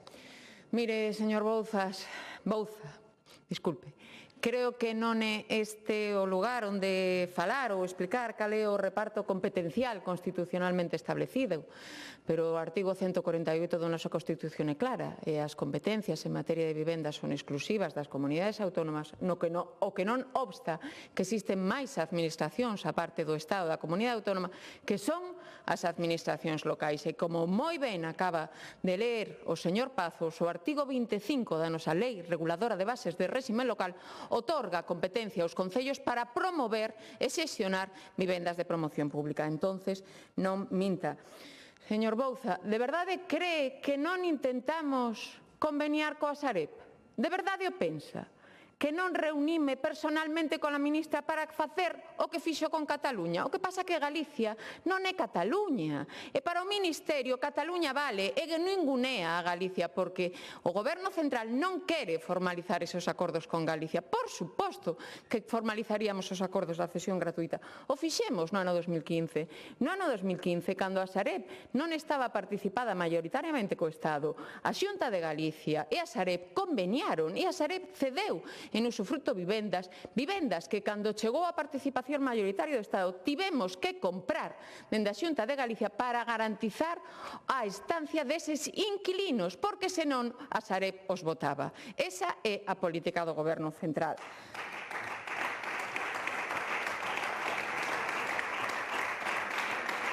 Señora Fernández, de verdade, vostede é técnica, debería de saber cales son os tempos da construción de vivenda. Que en ano e medio teñamos en marcha 3.000 novas vivendas de promoción pública e 1.000 delas xa en construción moi avanzada que empezaremos a entregar o vindeiro ano 26 o denota. Licitación da redacción de proxecto, coordinación de seguridade e saúde, dirección de obra, execución de obra, os tempos de tramitación contractual. Estamos a traballar a un tempo récord e a velocidade de cruceiro. Acabo de dicirlo, en 10 meses, en 9 meses, licitamos 65 millóns de euros de execución de obra pública e 11,5 millóns de euros en redacción de proxectos. Eso é traballar. Fala de que non compramos vivendas de promoción pública e de que non exercemos o dereito de tanteo e retracto. Acabo de dicirlle que nesta modificación normativa que entrará en vigor o 1 de xaneiro recollemos a adquisición directa das vivendas de promoción pública polo Instituto Galego de Vivenda Solo e o dereito de tanteo e retracto, léase a modificación normativa, o dereito de tanteo e retrato de toda a vivenda protexida. Algo que, por certo, non fixeron vostedes no bipartito. Polo tanto, prediquen co exemplo. Fala do mercado residencial tensionado. Fala do mercado residencial tensionado, menuda teima, que ten os efectos contrarios aos desexados. O está a padecer xa Coruña. Como que di que ponemos trabas? Temos declarado Coruña como zona de mercado residencial tensionado a pesar de estar totalmente en contra. Fala de falta de vivenda protexida. Sabe por qué deixaron de construir vivenda protexida? Porque o Goberno central non axuda en nada a construción de vivenda protexida. Desapareceron as axudas para a construción de vivenda protexida. E quero recordarlle que foi este Executivo galego quen estableceu a protección indefinida de todas as vivendas de promoción pública e a protección indefinida das vivendas protegidas que se construan en solo público, algo que non fixo o bipartito. Temos que falar claro, o esforzo que estamos a facer é inmenso. No ano que ven non só estamos falando de proxectos, fala de mover papeles. Como mover papeles? Estamos falando de proxectos que están xa redactados, que estamos tramitando cos concellos. Non é mover papeles. Mover papeles é o que está a facer o Concello de Santiago cando licita parcelas que quedan vacantes, volve a licitar, as pedimos, non nos la dan, salemos. Eso é mover papeles. Nos estamos a traballando. O ano que ven entregaremos fogares reais, xa que empezamos a construción nesta legislatura. O ano que ven teremos en marcha as 4.000 vivendas comprometidas ata o ano 2028 para duplicar o parque público de vivenda. Temos 4.000 e queremos pasar a 8.000 vivendas públicas. Entregaremos os primeiros fogares en Santiago, en Coruña e en Pontevedra, porque estamos a traballar nas grandes cidades en unha vintena de concellos. Pregúntolles, para que se poden, respondan. Se pode dicir que en España algunha comunidade autónoma ten o compromiso que estamos a ter dende Galicia? Se pode dicir que alguén en España ten un compromiso tan firme como este? Dígolle, non, e dende logo o Estado e o Goberno central non o ten. Porque, repito, a licitación de vivenda do Goberno central é 0 euros, 0 euros. As vivendas entregadas en Galicia polo Goberno central son 0, porque o Goberno central sí que fai anuncios, sí que fai propaganda, sí que fai fume. Nos creamos esta operativa Bipugal, a nosa Sociedade de Vivenda Pública, unha ferramenta propia que non perdeu un só día de traballo dende que entrou en funcionamento. 1.900 vivendas en marcha que non son mover papeles, señora Fernández. Aquí non hai sociedades pantalla.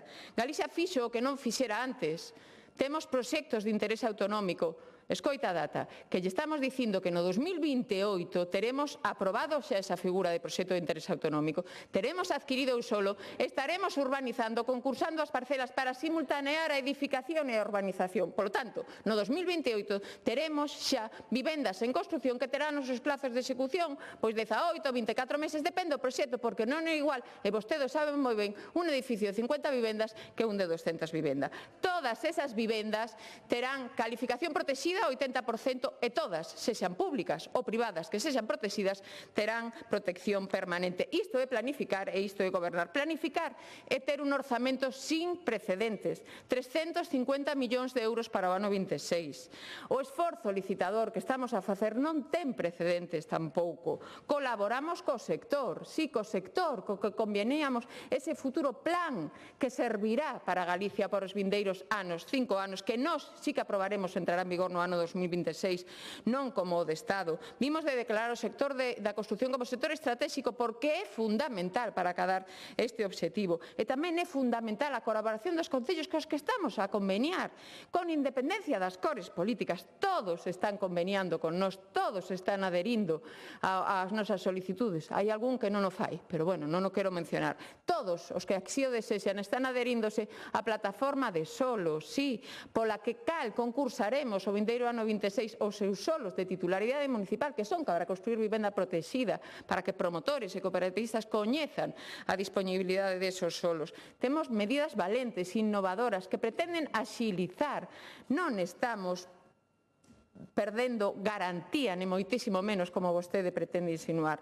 Mire, dende o Executivo galego temos moi claro, porque isto non trata de discutir, non trata de bloquear. O que temos que facer é construir vivenda, o que temos que facer é habilitar solo, o que temos que facer é conveniar co sector, o que temos que facer é dar respostas reais á cidadanía. Por tanto, invítolles, de verdad, señores da oposición, invítolles a sumarse a un diálogo constructivo, a escoita, a colaboración, a unidade, porque a vivenda é o futuro e Galicia está a garantir ese futuro. Súmense a Galicia, calidade en materia de vivenda pola que estamos traballando. Moitas gracias.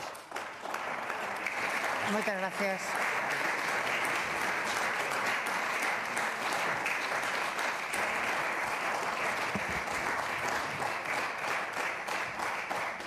Tendo en conta a evolución nos tempos que se foi desenvolvendo a sesión desta mañá e contrastado cos voceiros, creo que o do Grupo Mixto non estaba, vamos a comunicarlle tamén, estades todos de acordo en adiantar o reinicio da sesión da tarde, que estaba prevista para as 16:30 e reanudarase ás 16 horas. Bo proveito a todas e todos.